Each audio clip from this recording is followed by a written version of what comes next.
Willie Nelson High. You're smoking some of the best dope God ever put around here.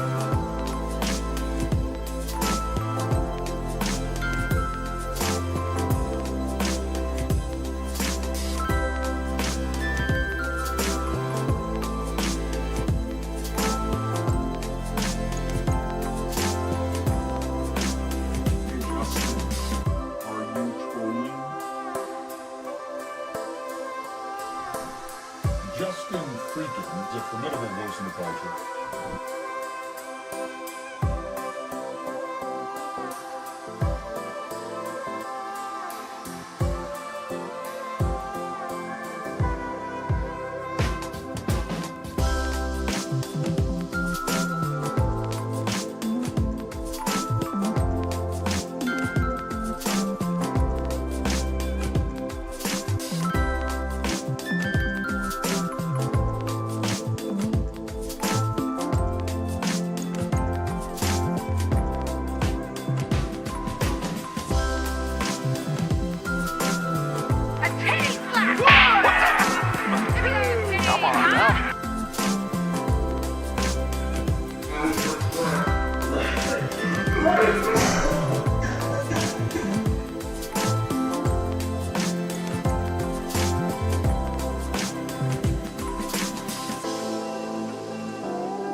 Thanks for watching. Stay updated. Shut your about mouth, breaking news Lester. and top stories.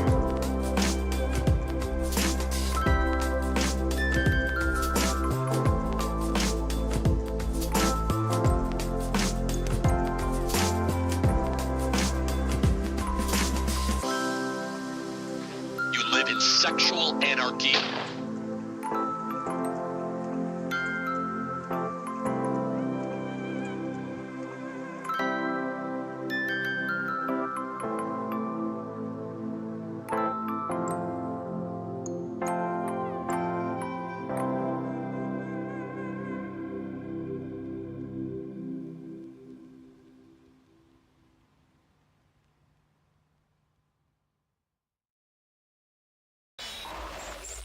This is the Troll Patrol, live with Justin FREAKIN. Welcome to the Troll Patrol Live. It's a freaking Tuesday. It's a freaking election night. And I believe, if I'm not mistaken, all indication is that Haley Stevens is gonna get blown out tonight. And progressive Democratic Socialist candidate Abdul al-Sayed is going to be the Democratic nominee for Senate in Michigan.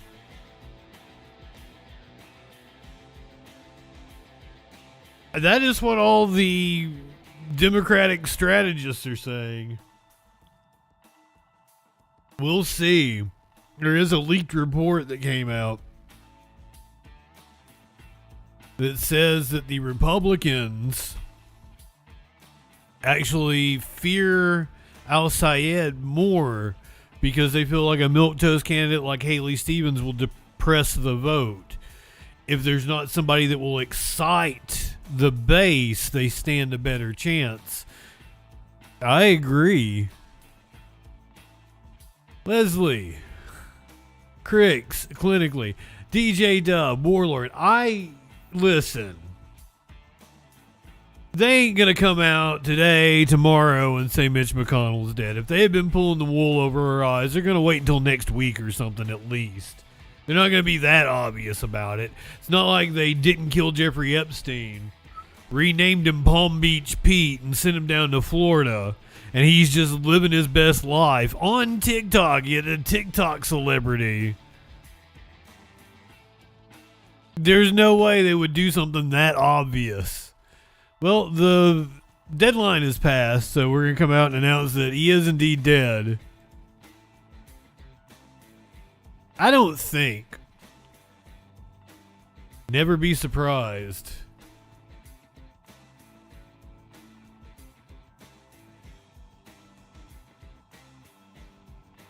Bring it to protesters being arrested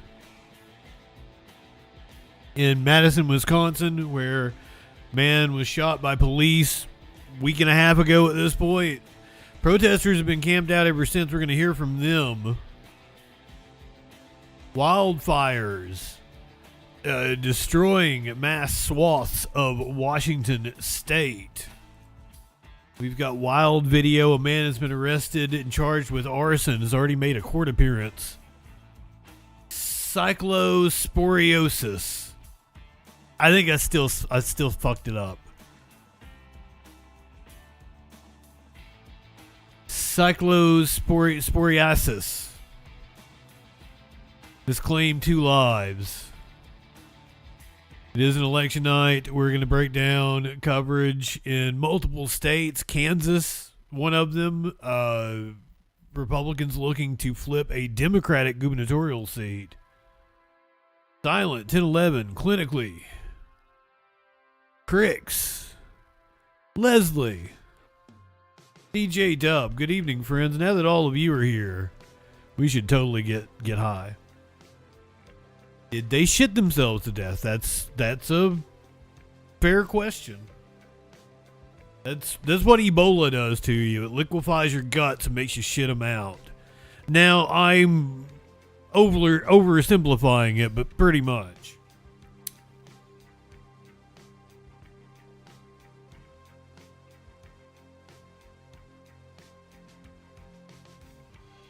Quickly thinks that Mitch may be one of the people dying from the poo parasite. It's a parasite. That's what I was trying to think. It wasn't a virus. I almost called it a virus. It's a parasite. It's a poo parasite.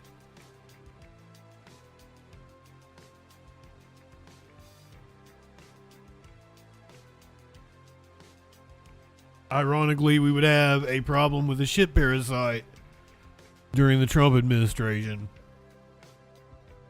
I've been saying it for years. Everyone needs to heed my advice and wash your ass. Life is too short to walk this earth for a crusty asshole. Wash your ass. Yeah, Curiouser came back from wherever she was at the other day. I don't even remember now. And she's like, do you want this snack wrap? It was a McDonald's snack wrap. It's like a Caesar chicken snack wrap. I'm like, sure. I think I was walking in there to get ice cream. I'm like, sure, I'll eat a snack wrap. I ate the bitch, and then she's like, that had lettuce on it, right? I'm like, fuck. I haven't had lettuce in weeks.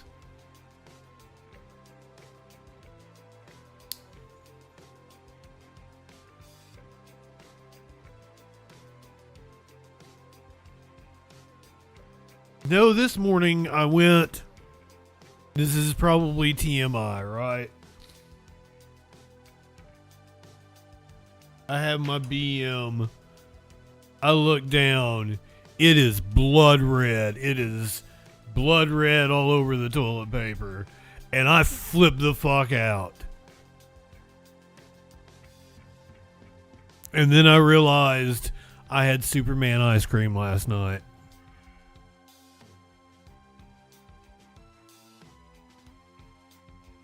That'll do it. That'll do it. It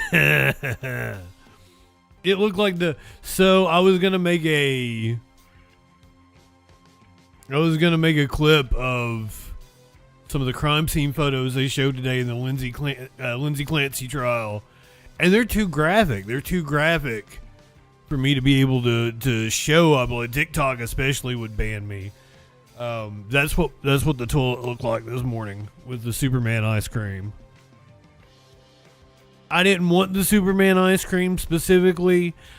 I knew that there was one carton. She keeps multiple cartons, right? I knew that there was one carton that I had left just like one serving of ice cream in because I didn't want to have to get a bowl because I'm in the dark.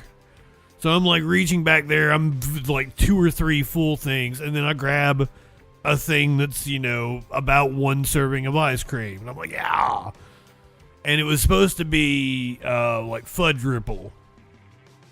Or I thought there might be another fudge ripple. She might have finished off the fudge ripple. I don't know.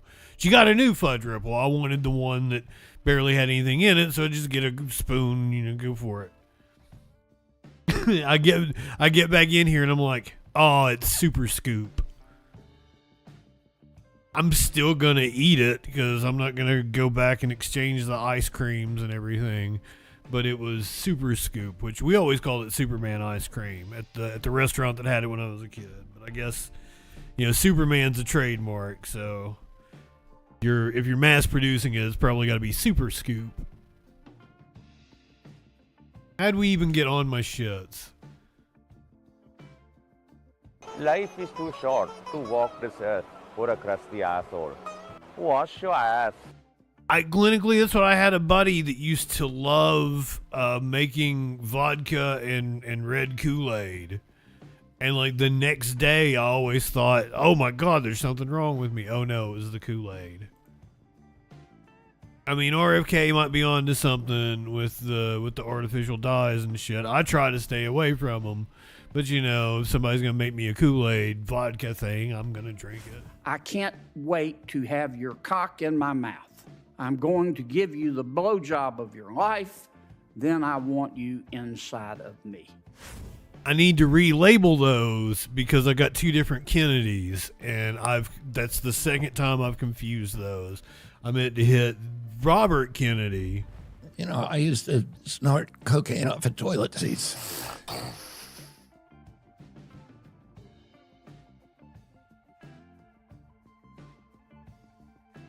All right, let's get down to it. Police clearing out an encampment in Madison, Wisconsin that has been there. Why was he snorting them all? Why? I am not judging you for doing cocaine. Why are you snorting cocaine off of toilet seats? For what god-awful reason? Other than it's some kind of, you got an ass fetish or something and you want to snort the cocaine off of the toilet. There's a million other places that you could snort cocaine in a stall. If you were in a like say you're at a club or something, you're in a public stall. The preferable thing to do is to line it out if you've got something that you can sit on like the toilet paper holder. I'm personally not gonna I don't want to snort anything off of anything that's been like touching public things. So I want one of my things to snort it off of. That was not a good looking salmon cake. You are lying, Libra, but then again you're British, so to you, that might have been a great looking salmon cake. I'm got a shaky hand. I'm clumsy. I don't want to do key bumps. I want something I'm a little more comfortable holding. I'm not gonna drop, but I want it to be on something. Peeble, good evening, my friend. Meat cakes. got me derailed again. Silence. I tell you, good evening.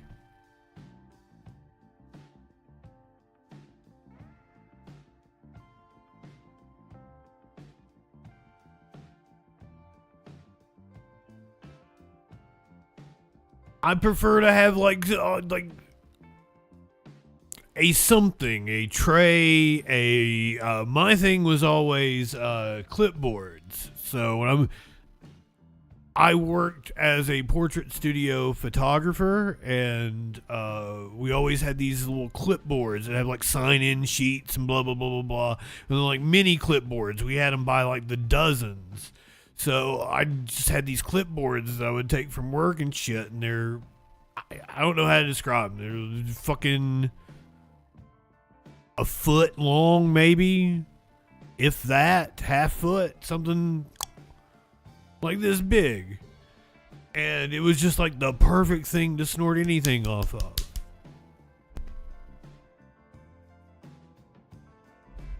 You know, I used to snort cocaine off of toilet seats. I haven't seen Shudder. No, wasn't it like photo 1 hour photography or something?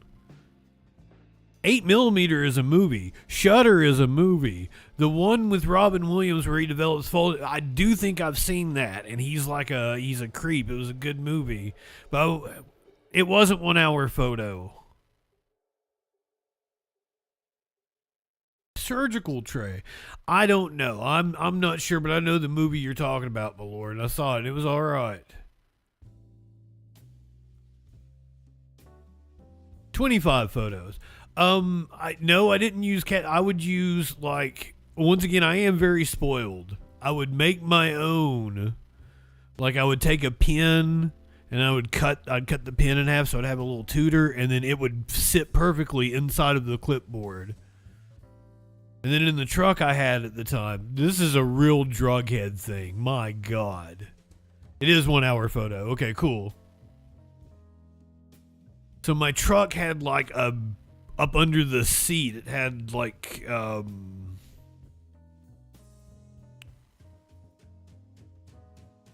rubber shit. And you could slide the clipboard right up in, like you would have to really be fucking looking to find my clipboard that had the tutor in the clippy thing. It was perfect. It was the perfect setup, and I am spoiled. T-. Because when I was doing the photography job, like for a big chunk of it, I worked on the road. So I'm driving 7-8 hours. I didn't do it on purpose. 6-7 is over. So I'm driving long chunks. I'm pulling over every hour and a half, getting fucking, doing a line of something and smoking some weed. Like, because after I got busted for DUI when I was 18, I became really careful about smoking weed in the vehicle. So I would always pull over, roll the windows down, make sure I'm blowing it out the window, then spray everything down, put everything up so everything's away, and then I'd hit the road again because I didn't like being caught off guard while I was driving.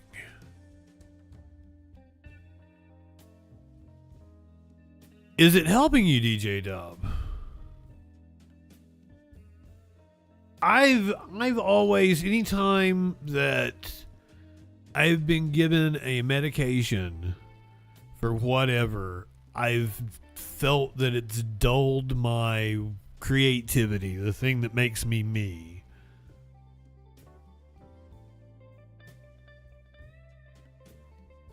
Fair enough. And good on you for touching grass. I miss you, but touching grass is a good thing. I probably should do it more myself.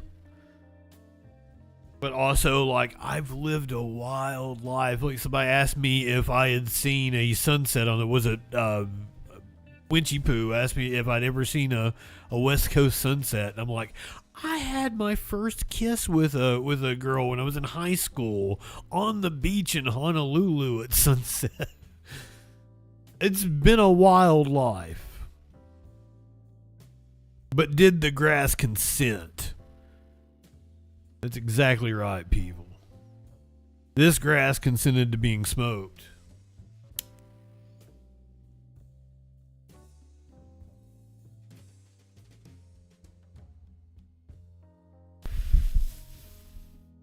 Well, it ain't the fucking East Coast, my lord. It's not technically a coast. It be an island. I would love to. I would love to get fucking high with DJ Dub. Trade stories. I'd love to get high with Clinically and trade stories. All of you seem like you'd be cool as fuck to hang out with. That's why you're in my chat. Let's do this stupid show. Crews are clearing out protesters in Madison, Wisconsin. A couple weeks ago, we had the police shooting. A man with the knife got shot in the face by the cops. Protesters have been descending on downtown Madison ever since. Big story now at 11. Crews in Madison spent the morning working to clear the intersection of Williamson and Baldwin Streets. That is nearly 2 weeks after a Madison police officer shot and killed a man named Corey Ruiz at that location. The encampment, which came about in the days since, started as a protest site. And Andrew Amuzu joins us in Madison this morning with what we have seen during the cleanup and what will come now in the case of that officer as well. Andrew, what are we doing? We're following you on the road here, it looks like. Yes, yeah, Carl. We actually just parked. We actually, before we got to this area, we wanted to first check out a variety of different areas. When we last left you all, especially after the 9:30 our hit then, this entire intersection was pretty barren. It was open, but there wasn't much going on throughout the morning.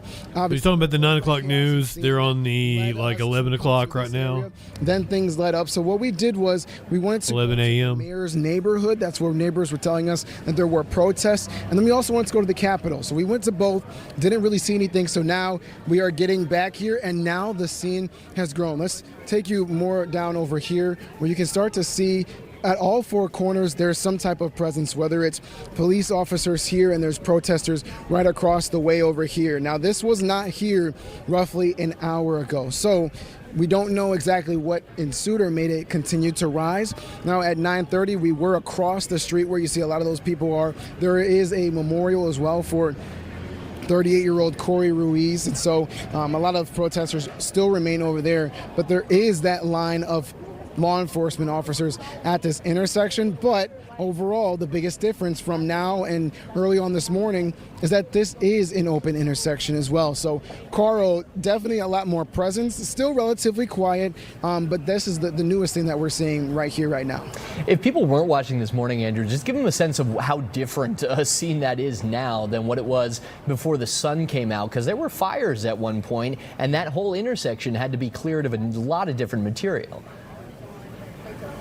Yeah, fires were probably the most eye-catching thing, but of course with law enforcement officers and then people that were in the encampments that were set up all throughout the past couple days as well. But a big part was the blockade, so people were not able to pass through this area, and so on top of the fires, on top of the allowed chants and everything like that, and even some of the protesters that did not want to leave, and then of course you mix in with different blockades and police blocking off all four corners, it seemed like, not just here, but even 1 to 2 blocks away from this intersection as well. So definitely a lot. It was a lot more difficult to get through this area early in the morning to now. Yeah, quite a change over just a few hours there. Andrew bringing us the latest from the streets of Madison this morning. Thank you. Yeah, that was at 11 a.m. They continued clearing protesters out throughout the day.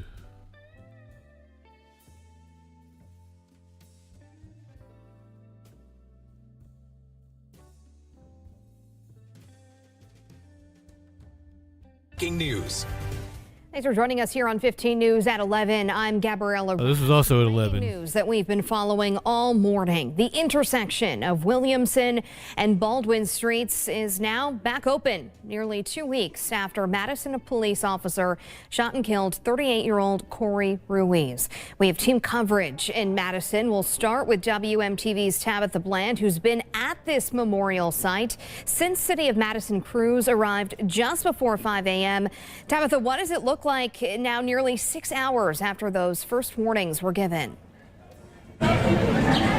I mean, Gabriella, speaking the obvious here, the streets are back open, which is something we haven't seen in 2 weeks here on Williamson and Baldwin and the surrounding areas. Now, I do want to show you what's happening behind me. This comes after the encampment was cleared. A lot of folks leaving the area this morning after being asked to leave, but we do know that MPD has arrested at least 10 people, and I've seen multiple detained since then. What you're seeing right now comes after some of these protesters were trying to stand in the street here after the city had reopened the streets. So MPD did get involved here, and they are asking protesters and media to stay out of the roads and on the sidewalks. They were met with some backlash here, which is maybe a little bit of what you're hearing. Again, those megaphones continuing, some of the chanting continuing, really pushing to continue what was here on the corner where Corey Ruiz was shot here on South Baldwin and Williamson Street. It has been a morning of developments, and you'll see some video coming up here from our crews this morning, but we do want to get back to you guys in the studio. All right, that was the latest from our Tabitha Bland. A stark difference from what we saw at 5 this morning. So let's walk you through everything that has happened as those city crews started clearing the streets. So take a look here, or take a listen rather, to 5 a.m.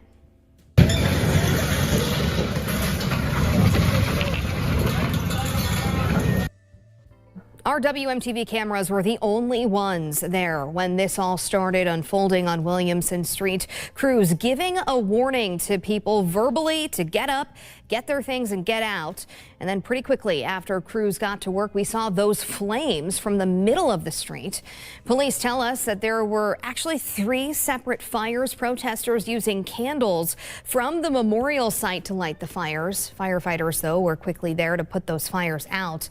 And then Madison police in tactical gear were called in to help. Now, we put our drone up around 6 a.m. and here's what we could see from up above. Once crews got to that intersection of South Baldwin and Williamson Streets, you can see those protesters surrounding the memorial site for Corey Ruiz. They're trying to protect it. And then on that perimeter of the intersection, those are Madison police officers before they then moved in to what was left of the monument. At some point, police were able to get those protesters away from that area, the center of that intersection.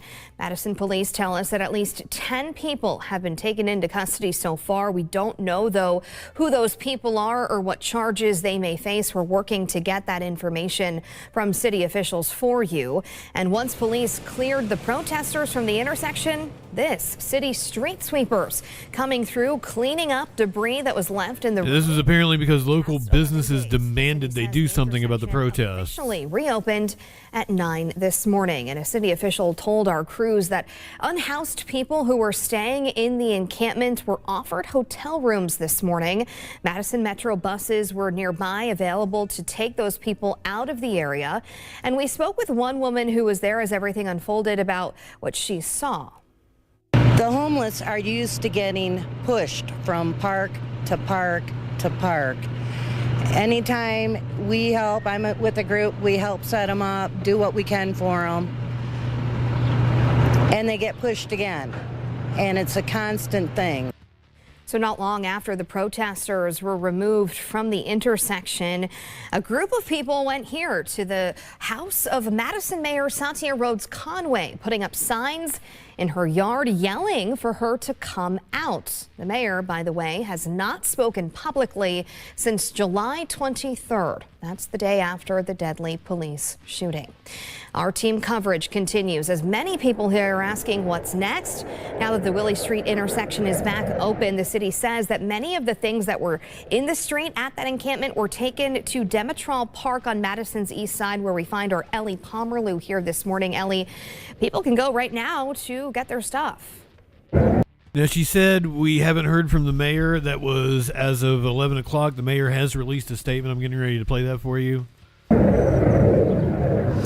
Yeah, hey, good morning, Gabriella. We arrived here at the park around 8 a.m. this morning, and when we arrived, we saw some trucks pulling in with boxes of stuff that they collected as they worked to clean up that encampment memorial site this morning. Now what we're seeing behind us here, a group of people going to sort through the items, trying to make a sort of system here for people who are coming to collect and pick up their items. So they've been here since we've been here around 8 a.m. Some people telling us that they started heading out to Willie and Baldwin Street this morning, and then they were directed by city staff to come here to the park for those items. So one woman that we had a chance to talk with here this morning, she told us that when they arrived, they saw staff throwing away a lot of the items. So her and another group of people that she got together with, they worked to talk to city staff about keeping items and about keeping the space open for a period of time today so that people have enough time to come and collect those items. But she did say she was feeling emotional about what she saw unfolding. Felt really emotional, and I think something that we kept trying to reiterate is, you know, when someone's throwing away a tent and it just feels like this flimsy, less than $50 tent, that's someone's home. In the context of an unhoused person, that is a home. You're throwing away someone's home. So Rouse tells me that they will be keeping this area open until at least 8 p.m. That's what they talked with staff about, so that people can come and pick up their items. They're also working to sort of create a system for people to know where to get their stuff. They're hoping to get some people help put some signage down by Baldwin Street and William Street where that memorial encampment was, to direct people here if needed, and just to collect volunteers to help with sorting the items, bringing in water, food, all of that sort of stuff. But we're going to continue to be out here monitoring the situation. For now, reporting live, Madison.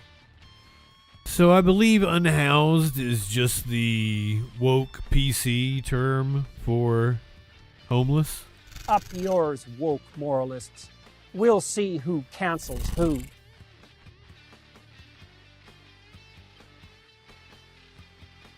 A more polite way of saying homeless, I guess. I remember hearing the reasoning behind it.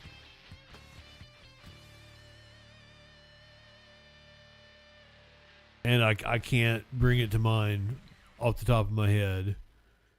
It's now the more it's the PC term, but like we're not doing PC anymore. So I'm pretty sure the right's just calling unhoused people cockroaches or some shit. We're kind of at that point. It's sad.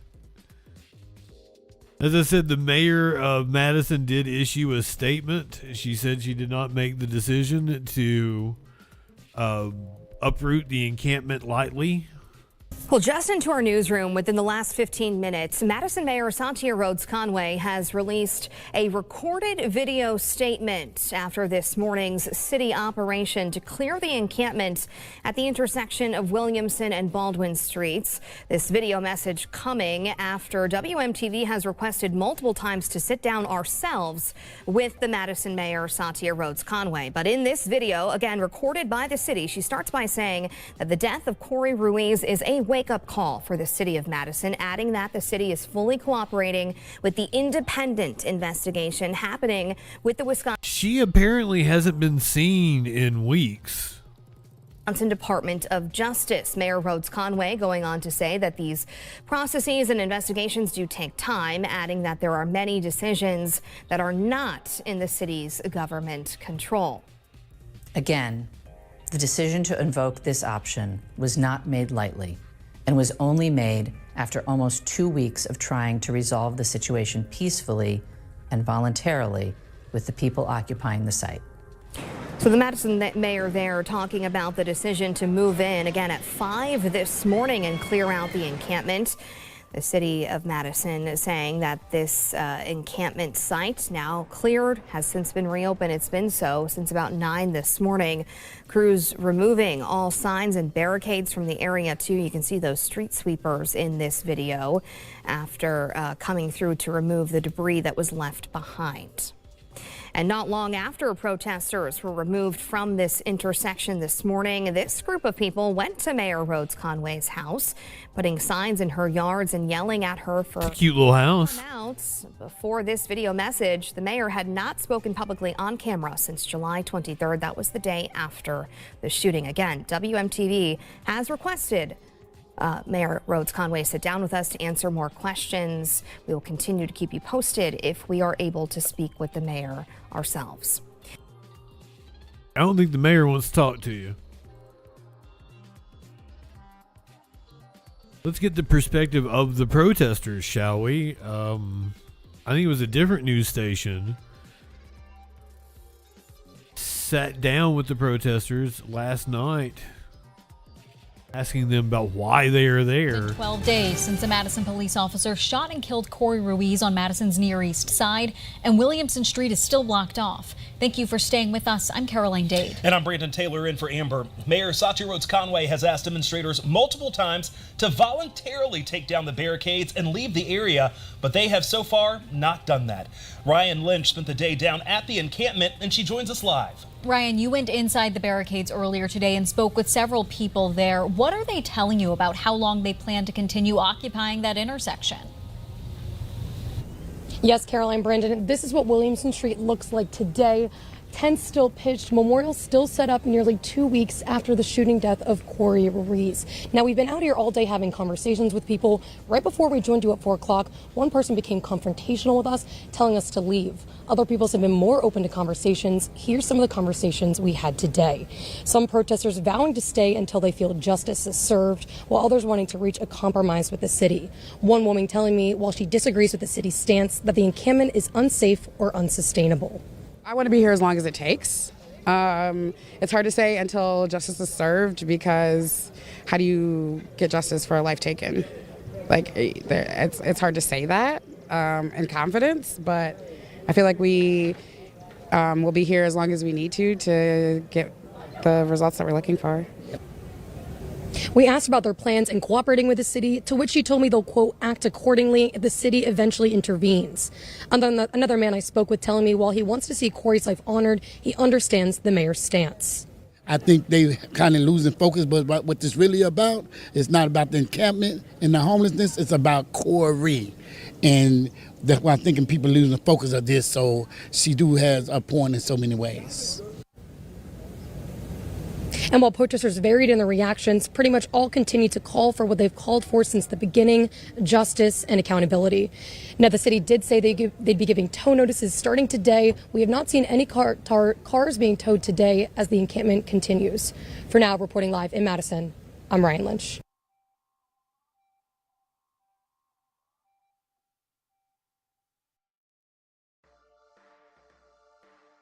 That was the scene in Madison.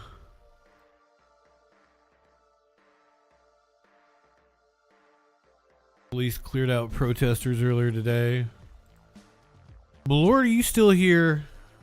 Are you okay?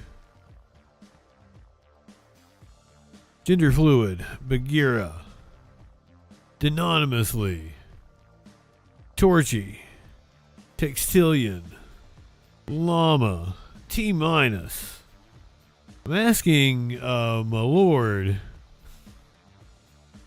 if he's okay, because my god, Washington State on fucking fire. This morning, officials announcing the arrest of a suspect they say is responsible for starting the Old Trails fire, the most destructive of the 3 fires currently ravaging Spokane. The witness, a citizen, very good citizen, noticed a male standing on the side of the road looking into the trees as he was going to pick somebody up. About 10 minutes later, as he was coming back through the area, he noticed the male was bending down near some grass. More than 10,000 acres have burned in the Spokane area. Fire trucks surrounded by huge blazes as crews rush to contain the flames. The sheriff saying 14 people are unaccounted for, but incredibly, nobody has been killed or even seriously injured, despite the flames moving so quickly. That's our house right there. It's about to go down in flames. Close to 70,000 residents forced to evacuate. Firefighters say at least 700 homes have been destroyed, but that number could increase substantially. I've been to a lot of places in the world, and I can tell you today that that's a war zone. Families digging through the remains of their homes. My childhood photos, everything that, you can't get back. Jana Jensen grew up in this house, her childhood home gone. I feel lost. Janet Jensen. My children are down there. Every memory of my grandchildren are down there. That might be the mom of Jaguar Jensen. Hurt. Across Esquire. the west, more wildfires erupting. Crews capturing this massive fire Jensen. tornado as I they fucked up my own fake name. fire in southwest Oregon. George, take a look at this. Shut up, Maynard. Collapsed down from the upper floors. This was the refrigerator. The family showing us the one thing that survived in their home. There is an apple right here that looks untouched. It rolled out of that refrigerator when it collapsed down, that apple right there. George. Wow, that is really something. Okay, Alex, thanks very much. The apple is fireproof.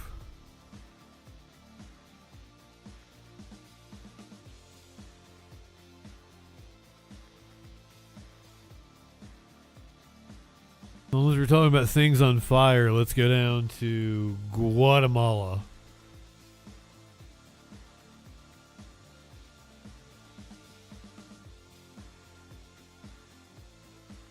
San Juan Altenango, Guatemala.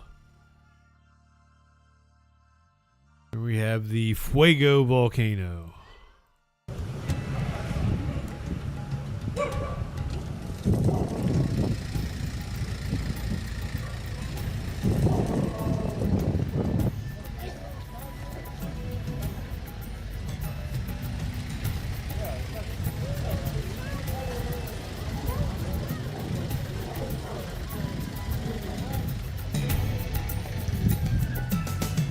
They got some like Disney ass music playing behind it. This is the AP. What the fuck? That's exactly me, Gags. Jinx.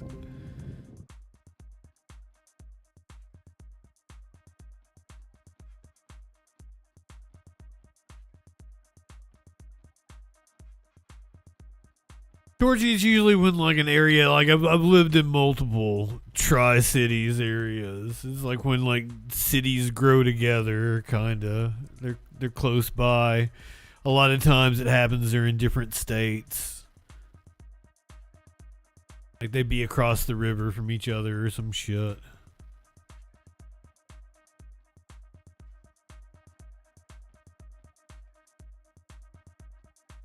We're still not... Maynard, calm the fuck down.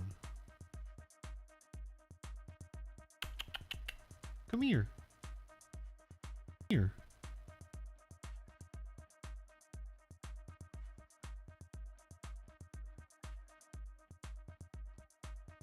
We have the first two reported deaths of cyclosporiasis.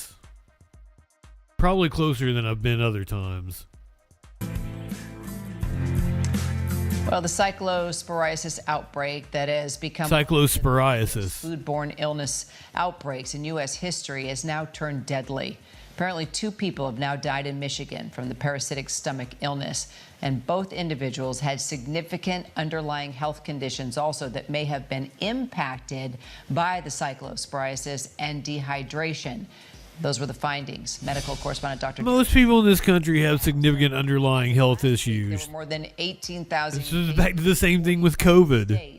So what do you think the chances are that we could see more deaths? Because we have reported that death from this is uncommon. Incredibly uncommon, Kira. You know, outbreaks of cyclosporiasis have been occurring in the United States since the 1990s, but deaths are incredibly uncommon. And right now, this is believed to be the first reported deaths or fatalities linked to this infection. As for when we'll see the end of this, these seasons... Okay, so it's pretty much in every fucking state. Typically until the end of August. I'm going to assume it's in South Carolina. They just aren't reporting it. What is Montana up there? Like, there's just nobody in Montana. outbreaks. And while we I don't know what New Mexico's issue is. Or had proof of a peak, we do know that reporting is lagging. You know, HHS Secretary RFK Jr. has recently shared that this outbreak is. I'm sure RFK Jr. is totally going to take good care of us. You know, I used to snort cocaine off of toilet seats. Yet likely seen the peak or had proof of a peak, we do know that reporting is lagging. You know, HHS Secretary RFK Jr. has recently shared that this outbreak is under control, but these cases continue to rise. That central reporting, that federal reporting continues to lag, and funding cuts as well as human resource cuts across federal agencies make it incredibly difficult to contain these outbreaks. All right, well, the FDA has now linked the outbreak to iceberg lettuce that was sourced from Taylor Farms in central Mexico into some Taco Bell locations, but warned that other food items cannot be completely ruled out now. So what foods should we actually be avoiding right now? You're right. Lettuce is at the center of this iceberg lettuce. It's the implicated in terms of the outbreak, or what is the largest part of this outbreak. But important to understand that there are probably multiple outbreaks going on at the same time. Typically, these types of and we haven't identified them. Not just with lettuce, but also with berries like raspberries and fresh herbs like cilantro.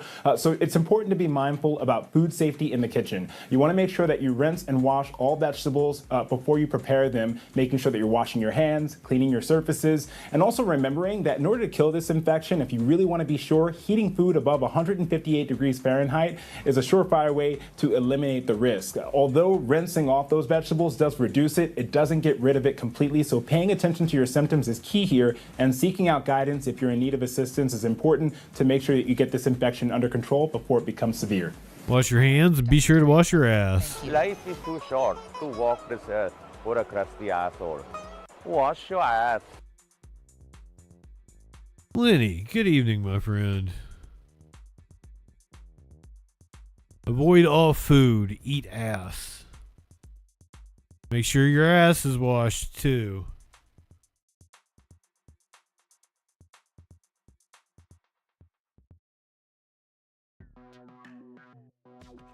How long until they blame the shit lettuce on, like, government-run grocery stores in New York? Right-wingers losing their minds at the Madami grocery stores that are apparently on their way to getting opened. Did I say they were getting opened? I don't even know. Brandon Gill on with Sean Hannity last night. I'm sure this is some bullshit. With more, Texas Congressman, our friend Brandon Gill is with us. You know, whatever name it has gone under, whatever form it's taken on, whatever manifestation it's taken on, it always ends the same way. Unfulfilled promises, more poverty than when you start. I think he's talking about socialism. So freedom in the name of false security. And then you have all of these power-hungry politicians that you'll never get rid of. Why is the idea of empowering the government to take from... Did he just describe the Trump administration, power-hungry politician you'll never get rid of? What else did he name? A manifestation is taken on. It always ends the same way. Unfulfilled promises. Unfulfilled promises from the Trump administration. More poverty than when you start. More poverty than when you start. Also, Hannity, he's putting on some weight there, isn't he? I haven't watched a Hannity clip in a couple of years. Shit, dude, you're letting yourself go. A loss of freedom in the name of false security. And then you have all of these... Or is he just bloated? ...politicians that you'll never get rid of. Why? A loss of freedom in the name of security. That's exactly what ICE is doing on our fucking streets. Trump bragging about how everything's safer, crime is down everywhere because of his policies. Is the idea of empowering the government to... He's getting more orange too. Oh my God, he's turning into Trump. I see it now. From one group of people that work very hard to earn it and give it to other people so they get elected. Does that sound fair to you? No, of course not. And I think once this plays out, most Americans are going to realize how destructive it is. But for Mamdani, let's be very clear about what he's doing. This is not an attempt to make America or New York City more prosperous. It's not an attempt to promote human flourishing or to do any kind of good for his community. It is purely a weapon that he can use against his political enemies, i.e. taxpayers and business owners who are going to be run out of business because they're having to compete with the government, and a way for him to use these grocery stores to reward his political allies. And those are the people that he believes are going to be using the grocery stores, whose votes he's essentially buying off. It is a raw Machiavellian power play, and I think that's what is so in many ways so disturbing and disgusting about it. How is it Machiavellian? All right, so I would love for him to explain that to me. Has farm to table, and this is the front page of the New York Post today, right there. And farm to table is Machiavellian. Going to get fresh food delivered to them. Now, I guess this is up until the time, I know part of they want to defund and eliminate all cash bail. They want to eliminate all prisons. They want to defund the police, open borders, hell yeah, amnesty, eliminate the Senate, the presidency, and courts. So what happens when you start losing Bill Maher and you start losing the likes of John Fetterman and you start... Who lost Bill Maher? And even Van Jones has Dan Bongino. Please tell me he's lost and nobody has found him. What happens when you start losing that group of people? Well, I think the Democrat Party is starting to implode under this. I think they're losing Democrats across the country who look at stuff like this and think that defunding prisons is insane. Or if you're not going to defund prisons, adding a food delivery service for prisoners, that's just genuinely nuts. And when they're not doing that, they're trying to defund the police, and they're trying to trans 3-year-olds, and they're trying to put drag queens in little kids' schools, and they're letting criminals loose on our streets. I mean, it goes on and on and on about how the new Democrat Party, the Democrat Party under these socialists, with Mamdani as the key ideological leader, is making life tangibly worse for the people that they govern. How? They're turning our streets into third world hellholes, and they're doing it with a smile on their face because they know that's ultimately their goal. Their goal is control of these cities, but it is also to create an environment that they believe will be conducive to their political future, regardless of what it means for your average American or your average New Yorker. That was projection. Appreciate you. All right, thanks for watching. What does the motherfucker know about the average New Yorker with his Texas ass?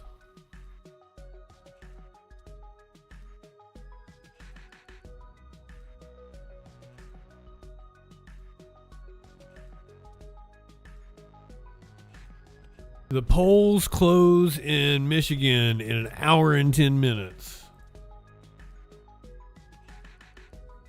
That's one we're going to be keeping an eye on.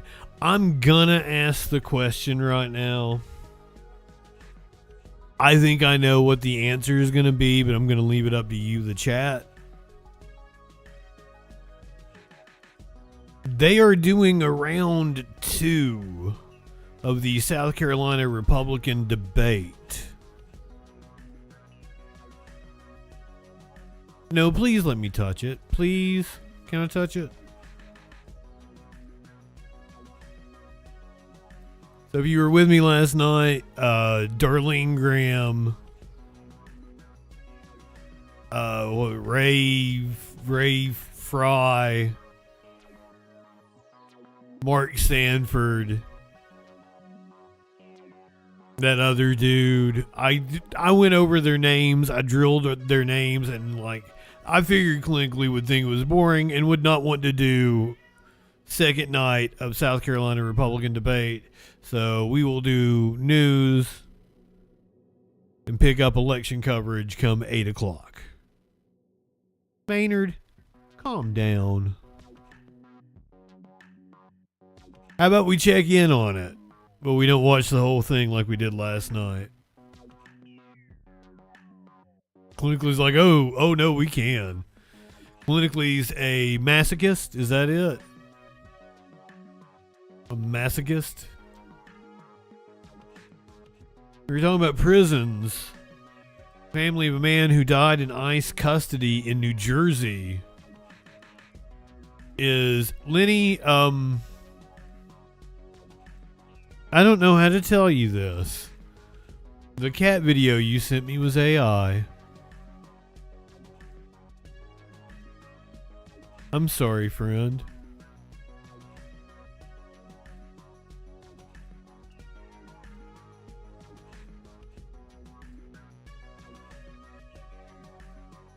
I did. I went to play it at the end of the show last night. And I was like, oh, this is AI.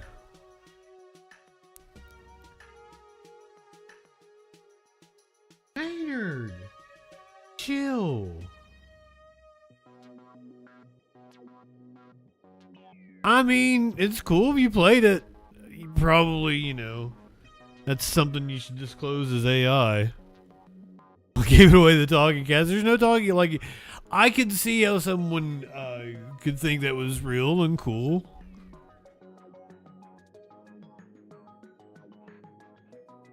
It was good AI.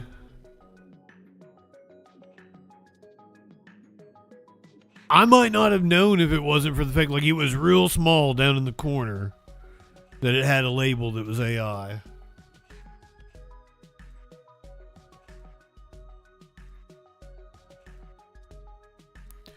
And that is something, you guys know I don't do fucking AI videos unless, you know, I explicitly say, oh, this is an AI video that we're watching. I get accused of some of like the crazy shit police videos and stuff we watch of it being AI. Like, no, this was real. I watched it with my own eyes. Or even stupid shit Trump said. People are like, oh, this can't be real. This is AI. No, I got it straight from the White House website. Anonymously. I love you too, my friend.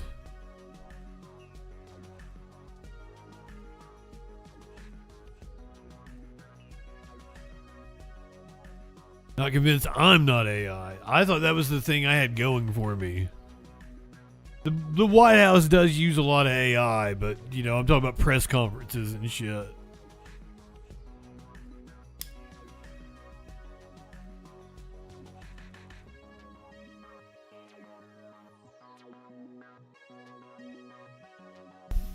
White House posted a wild video last night, and I'm like, I need to do something with this, and I couldn't think of anything. Anonymously is A1.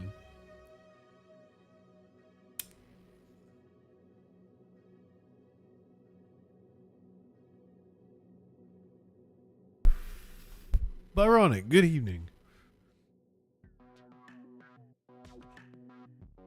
I have come to the conclusion that, okay, here is something that I found useful for AI. Used to, I had to search each individual race for debates. And like pretty much they announce those motherfuckers like 2 days beforehand. So I would have to like every week be searching, like I'd have a list of which debates were this, you know, which South Carolina, you know, blah, blah, blah, Senate races this year. The South Carolina Senate race this year. So I'd have to go South Carolina Senate debate and search each individual one. But I actually have ChatGPT set up to refresh every time I get on it, like a calendar of debates for me. That's a good way of using AI to save time.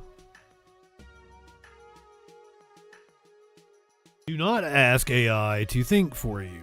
That is something I've run into as my videos are becoming more popular. A lot of people want to respond with AI answers. They will ask AI some question that they want the answer to and then post the answer, and it's very annoying. Because, and usually AI isn't wrong, it's just that wasn't the question, that wasn't like the thing you posted had nothing to do with the thing.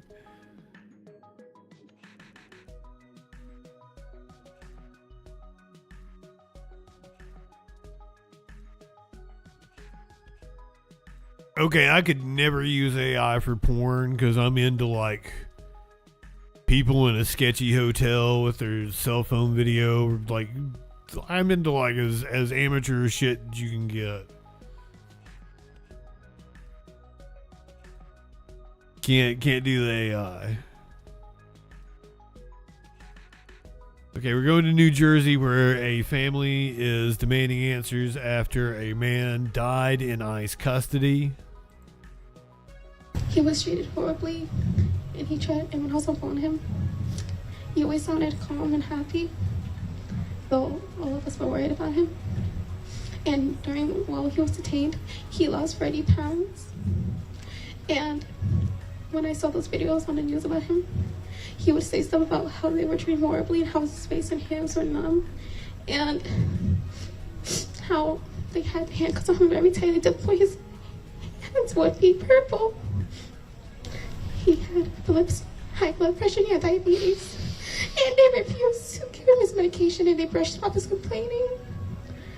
And they know they're responsible, they know they're guilty, but they want to lie about it so they don't feel guilty. They're not innocent at all. They know they're guilty. Justice may be served. No one is illegal here. The United States, America should be a free country for everyone. There should be justice for all. Shame on them. They're just heartless monsters. Shame on all of them.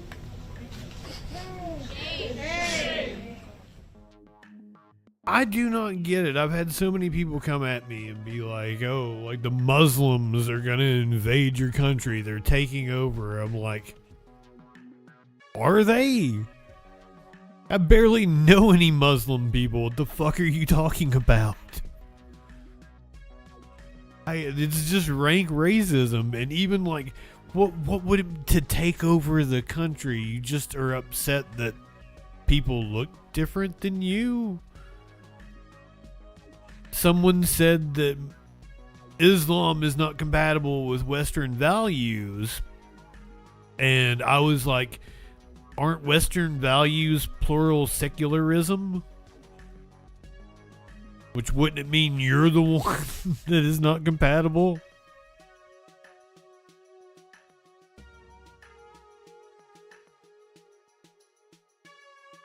Demagoguery.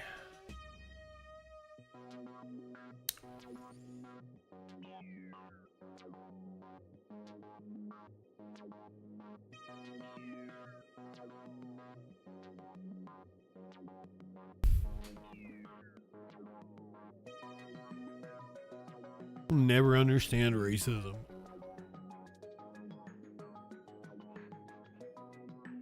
You prejudice towards stupid people.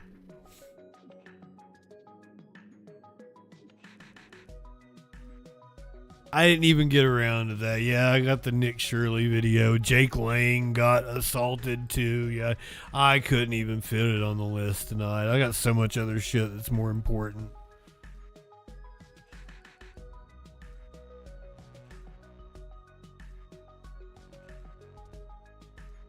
Let's talk about Representative Max Miller. He has a new restraining order slapped on him since I told you about this motherfucker last night. Turned a new fallout now for Ohio Congressman Max Miller, accused of abusing his ex-wife and their 2-year-old daughter. Want to go back to jail, Brown on Capitol Hill. And Jay, not just abusing their 2-year-old daughter, breaking her collarbone. That is beyond the pale. Turned a new fallout now for Ohio Congressman Max Miller, accused of abusing his ex-wife and their 2-year-old daughter. Want to go back to jail, Brown on Capitol Hill. And Jay, a new restraining order has now been filed against Miller. Exactly right, George. Good morning again to you. After the Ohio Republican Congressman Max Miller was accused by his ex-wife of abusing her and their 2-year-old daughter, which he strenuously denies, now another woman filing a restraining order against him. That woman is Stephanie Grisham, the ex-White House press secretary, one of Trump's first term, and also an ex-girlfriend of Max Miller. She's previously accused Miller of abuse, which he also denies. He filed a defamation lawsuit against her, which was privately settled. It comes after Miller's ex Mac's father-in-law, Bernie Moreno, a Ohio Republican senator, accused him of being, quote, increasingly erratic and exhibiting, quote, dangerous behavior. He insisted that Miller needs, quote, serious psychological help, and he called him unfit to serve in the House of Representatives. This morning, some Republicans are growing anxious about Miller's candidacy for a third term. The first of two deadlines for him to take his name off the ballot is tomorrow. This morning, ABC News has learned that President Trump called Miller yesterday to express concerns about his run. And on the phone with Trump, sources say that Miller denied the allegations and indicated that he wasn't going anywhere. Miller is a former close aide to President Trump's from his first term. And yesterday, the president called him, quote, a good person. Michael. All right, we'll see. Of course he called him a good person. Birds of a feather, they stick together.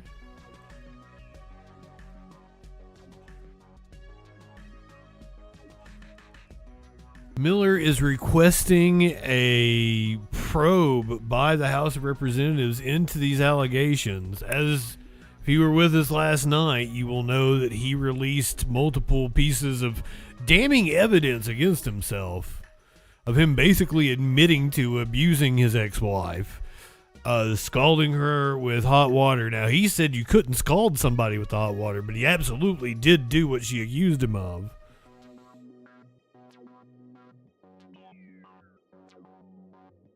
He said he couldn't be an abuser because she made him empanadas 2 days later. I shouldn't laugh because that's absolutely what an abuser would say. Max Miller requesting a probe into these allegations against him. Within the last half hour or so, the U.S. House Ethics Committee announced it has opened an investigation into domestic abuse allegations made against Northeast Ohio Congressman Max Miller. This after Miller himself requested the probe and filed the paperwork for it earlier today. He says he's launching the probe to, quote, clear his name, adding he has nothing to hide. Arlene Alai is digging into this, and we'll have more coming up on 3 News at 6. Yeah, when I made the video of the clip from last night, very proud of my thumbnail that shows him eating an empanada. I didn't spend much time making it look like that was actually his arm. I felt like I'd spend it like it was like 2 a.m. or something.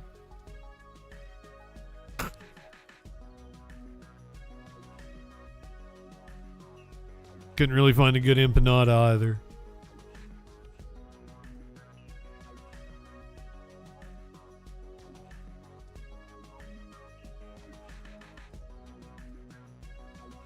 Couldn't possibly have abused her. He made me empanadas like 2 days later.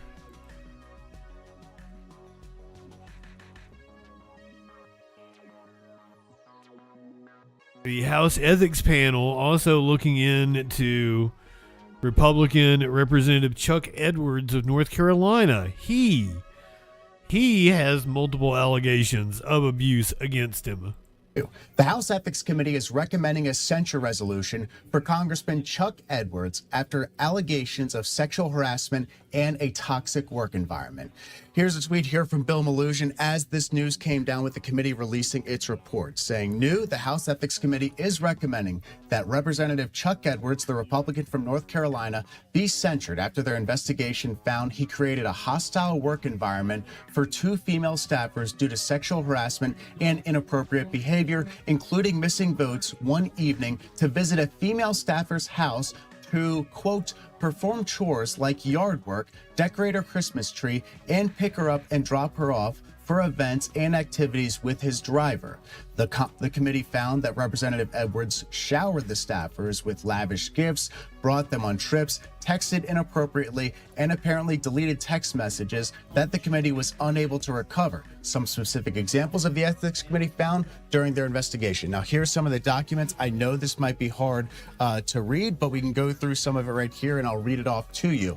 One example, brought staffer 1 on political trips, including a trip to New York City, where they stayed an extra day for the congressman's birthday, for which he had planned a helicopter ride, dinner, and a Broadway show. Although Representative Edwards testified that staffer 1 asked to go on the trip, the committee received evidence that it was his idea for her to attend the trip and that he sought to surprise her with the personal activities during the extra day. He left early from an event attended by congressional members and staff and later told Staffer One it was because she had brought a date.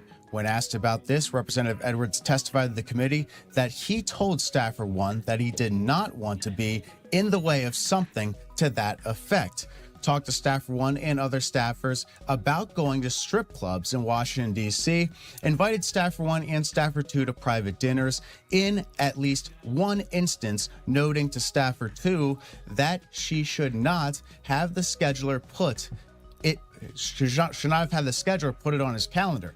Sent Staffer One and Staffer Two personal texts late in the evening, including messages planning or following activities together and expressing personal sentiments. Now, if Jules, could you pull up that tweet that I had earlier that actually has the statement from the Ethics Committee? We can go ahead and read that off as well, because I think we should probably get that out there, because this is the overall conclusion that they came to and posted on their website. So the conclusion reads this: the committee takes allegations of sexual harassment and discrimination extremely seriously. To an extent, a member's management style and office environment are not within the committee's purview, but there are limits and expectations. More than a decade ago, the committee explained that it fervently hoped that the House members, as employers charged as they are with the duty of upholding honor of this august institution, would be an example for how this poor Anger is having a hard time professionally in the modern world. The expressions for workplace conduct have evolved since then, as have the committee's from a fervent hope to a zero-tolerance demand. This report should not only hold Representative Edwards accountable for his poor judgment and unbecoming conduct, but also serve as a caution to all members that sexual harassment and discrimination will not be tolerated in the House. The committee is concerned that the House regrettably lost 2 staffers because of Representative Edwards' conduct. Yeah, bullshit. In this environment where members of Congress hold substantial influence, many individuals are reluctant to report misconduct when balancing the fear of reprisal against the potential for accountability. Oh, I bet that's true. Is committed to providing a safe and respectful place where wrongdoing can be reported. Oregon Gal, Mox, good evening. I guess as long as we're talking about sexual abusers, let's move to Epstein survivor. Speaking, after Todd Blanche's nomination moved out of the Judiciary Committee earlier this morning, after holding it up, Senator Tom Tillis and Senator John Cornyn flipped. They said that they had assurances from Blanche that the slush fund for the January 6th defendants had been quashed. We know that's not really true, but they voted for it anyway, and this is one of the Epstein survivors. I forget what her name is. We listened to her the other day on Major Garrett. We didn't know about her before the release of the Epstein files. She was one of the people that had her name unredacted when it should have been redacted. Yeah, do you guys want to talk with me? Yeah, so I think our message to senators is that we are carrying quite a bit of investigative leads in our hands, right? So they are real, and I guess our biggest point, our biggest takeaway is that Todd Blanche is unfit to be acting attorney general because he is not here for the American people's best interest, and he's proven that time and time again. So we are dropping off books with all of the files and the leads sort of flagged for everybody. So what she's got in her hands are the Epstein files, and she's flagged all the different investigative leads that the DOJ could look into and people that she feels they should investigate. Oh, this was from a few days ago. This wasn't actually after the vote this morning. To just prove that, Todd Blanche has in fact lied So we hope that senators will take that into consideration. What did Senator Cornyn say when you just met with him about this? We didn't meet directly with Senator Cornyn. We met with his judiciary staffer. Yeah. There's obviously a really big vote tomorrow in the committee. Yeah. Are you feeling like you're swaying senators to vote no? I hope so. I mean, we don't ever know, right? We just hope that they do the right thing. And I think at this point, we're not political, and we never have been. And it would be great to have some Republican support, especially from somebody like Senator Cornyn's office, who has been so wonderful on sex trafficking. So we just hope that he will see what this is and make sure he does the right thing. And Danny, we're live on MS Now right now. This obviously, you going to all the Republican offices of the Senate Judiciary Committee comes after a group of you spoke with Todd Blanche a few weeks ago. Yeah. What were your reflections after that meeting, and how did the response that you received in that meeting lead to now you dropping off copies of the files to these Republicans? Well, I think that when Senator Tillis asked Todd Blanche to meet with survivors, I don't think that he had the meeting in mind that we got. The meeting was very condescending. It was a lot of talking in circles. It was a lot of arguing semantics and not a lot of actually getting to the core points. We went in with quite a few points that we needed answers to. We needed answers to why Ghislaine Maxwell was moved. We needed answers to why investigative leads haven't been followed or even brought, Comer's office just made 2 referrals. Why aren't we following those referrals? They came from your own party. And basically we walked away with absolutely no answers, and it felt like a very no-win situation. They can speak to some of that as well. What do you mean when you say he was condescending? Can you give us some examples of how he responded? I mean, he actually said the words "get to the point" to us. We're survivors who've been waiting to meet with him for 9 months, 8 months. We've been asking for meetings, and he very much said, "Can you get to the point already? Like, what are you getting at, right?" So to treat us with that sort of, there was no integrity. There was no understanding. Sir, her point was she wanted you to investigate the pedophiles. In the U.S. ever. Instead, it was. She did your job for you. Right. How did he describe not having any? Look at those documents. How did he? Yeah. Come on in here, guys. Yeah. He hasn't read any files. I mean, we were very specific in pointing out investigative leads. We actually brought files in the office with him that had names of perpetrators, and when we presented them to him, he said he can't use that, that he hadn't read the files himself. And when Sky gave him a specific example relating to Virginia, who, we had said, well, what is it going to take to open an investigation? What do you need? And he said, well, I need evidence, I need testimony, I need corroboration. And Sky had said, okay, well, let's use Virginia as an example. She gave testimony sworn under oath, depositions under oath. She named former Prince Andrew.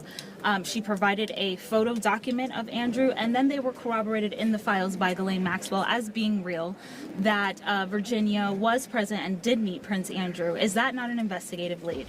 And his response was, well, Andrew won't cooperate. And what? My sister isn't here, so I can't use her testimony. And it's just blatantly untrue. We were advised by many legal counsel that that's not true. There are ways that we can build a case with Virginia's story.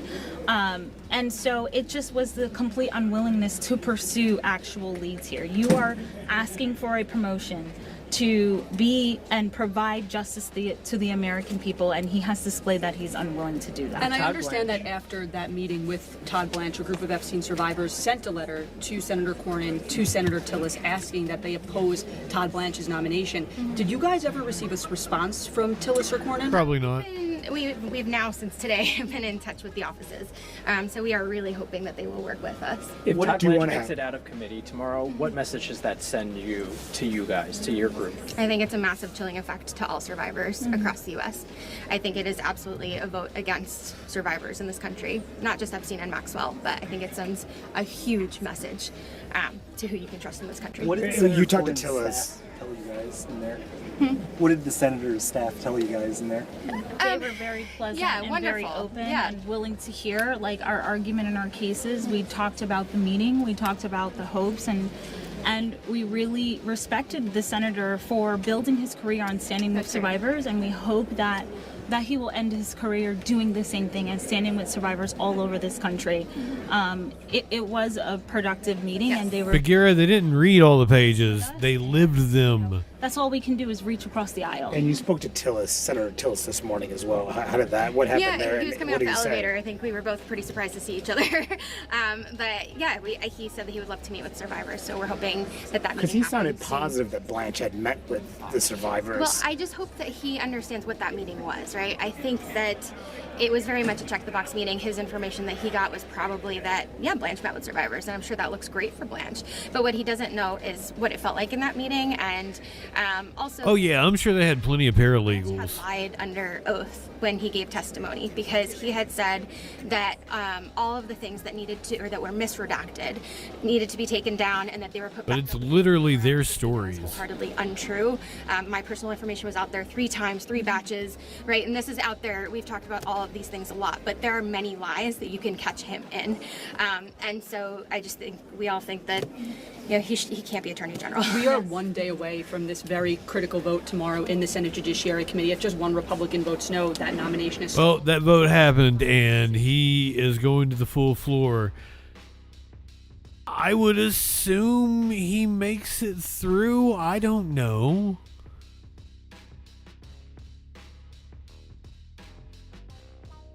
The filibuster's still in place for cabinet officials, right? So they need some some Democratic votes.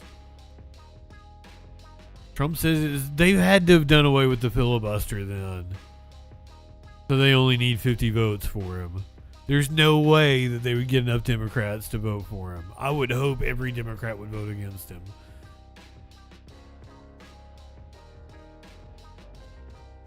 But you never know.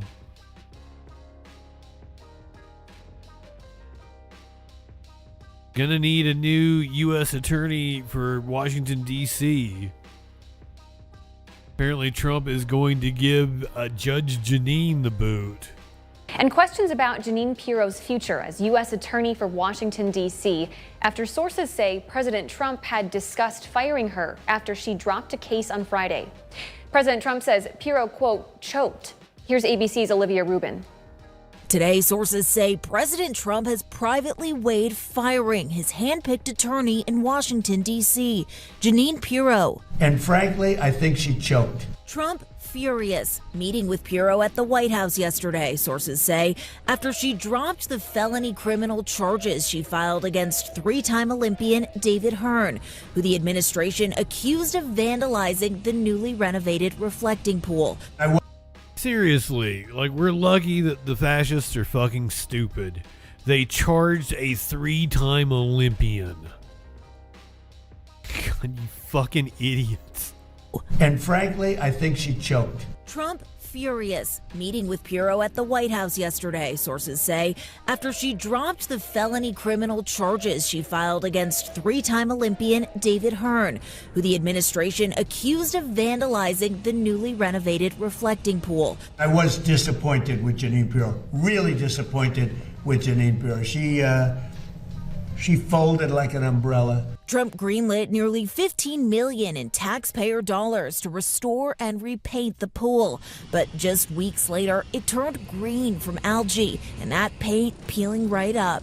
Pirro soon charging Hearn, though he was adamant he didn't destroy the pool, just merely touched those pieces that were peeling. Did he have any tools, or was it just his bare hands? Right now, we believe it's his bare hands, both hands. So does that indicate in your belief that it was probably... Use both hands. Or do you believe that he... Oh, he damaged it. Further, but do you believe it had already been damaged before? He damaged the pool. But in an extraordinary about-face, Pirro dropping the charges, conceding in a court filing that internal documents showed damage to the pool was, quote, the result of a botched installation and not vandalism. Hearn's lawyer calling it, quote, a tremendous abuse of power. Just imagine to have the President of the United States talking about the possibility that you could spend 10 years in prison for doing nothing wrong. And Pirro also dropping 3 other misdemeanor cases related to destruction of property at the reflecting pool. That now means all 4 cases alleging vandalism have been dropped. Olivia Rubin, ABC News, Washington. It is the emperor has no clothes. They've all got to go along with his fantasies. It's insane.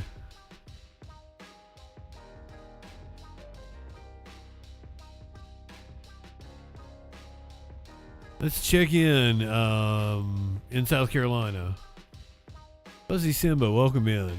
Fetterman will probably vote for him, but that's still not enough. They would need like 7 Democrats.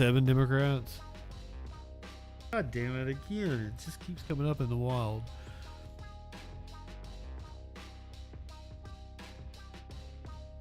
Apparently, Darlene Graham, who is leading the race, she is far out in front of everybody. You have 30 seconds. Well, I'm tired of apparently not there this evening. To end the filibuster. We don't have the votes. It's only in 360p. We can only watch the debate in 360p. And sit there all night, as others have done in past years. That's not happening. And it's the thing about it is stopping good legislation. The Senate is where good bills go to die. And why not try this? If the Democrats ever get control, they're going to do away with it anyway and change the landscape of this country like we've never seen before. That's why I'm in favor of it. Try it. Make them stay up all night. Let's see what happens. Mr. Lynch, you raised your hand. You have 30 seconds. Absolutely, I raised my hand. That's why I'm running. I'm tired of the games that we're watching as citizens in this country where we're not doing the business for the people. A filibuster is just a shell game. It's a stall tactic. We can't do that in our business. We can't close our business for 45 days. We have to get to the facts. Yeah, apparently Darlene is not there tonight. And the debate is only in 360p. The problem here is the politicians that are in office now not doing anything about it. I've talked about this for months in this campaign running against Lindsey Graham, and I won't put up with it. We'll nuke the filibuster and do business where the people can. Oh my God, he's so short. Votes have to be held accountable. I think he was on a box last night. Well, let's talk about now the responsibility. He's a little person. The job. There's an elf in this race. So in the next 2 years, President Trump may. So wrong of me. I'm sorry. Another Supreme Court justice. Again, who put him in a suit? Mr. Sanford, what is the one question you want answered by the nominee? You have 60 seconds. Are you a traditionalist with regard to looking at the Constitution? A lot of people take a very liberal interpretation of what the Constitution. Georgie, I wouldn't take it as she backed out. I would take it as she is so far in the lead, ahead, walloping all these guys. She didn't feel the need to debate. One question you want answered by the Supreme Court nominee. You have 60 seconds. That is how I would take it. Important. Look, the Supreme Court defines a lot about what happens in this country. We've had battles over the years. And so for any nominee, who do you want in the fight defending President Trump's nominee? We go back to one of Lindsey Graham's hallmarks as a United States Senator. And we all remember the Kavanaugh hearing, that Kavanaugh was not, he was looking like he was going to go away and that he wasn't going to survive this fight. And it was that never happened. Who launched I was there. It never looked like he wasn't going to get through. You need somebody who is battle tested, who understands the judiciary. Strict constructionism, how they interpret the Constitution, is critically important. And so it's really, as we look at this, as we look at who might that person be, do they interpret the Constitution as the founders intended? And having a senator in there to for that. Everybody agreed that Darlene Graham won last night. That was the overwhelming sentiment of all the political pundits. Answered by the Supreme Court nominee. You have 60 seconds. Are you a strict constitutionalist? Will you abide by the Constitution? Or are you going to be a politician in a robe? That's what the Democrats have put up. That's why the Democrats are talking about expanding the Supreme Court. So she pulled a Trump, like Trump did in the primary debates. He big-dicked him and didn't show up, and it worked for him. That are waiting to be confirmed. I like Darlene Graham. For a 10-day recess. She's big-dicking these motherfuckers. Which I guess it doesn't take too much to big-dick that one small guy. It's 107 judges. They're holding up.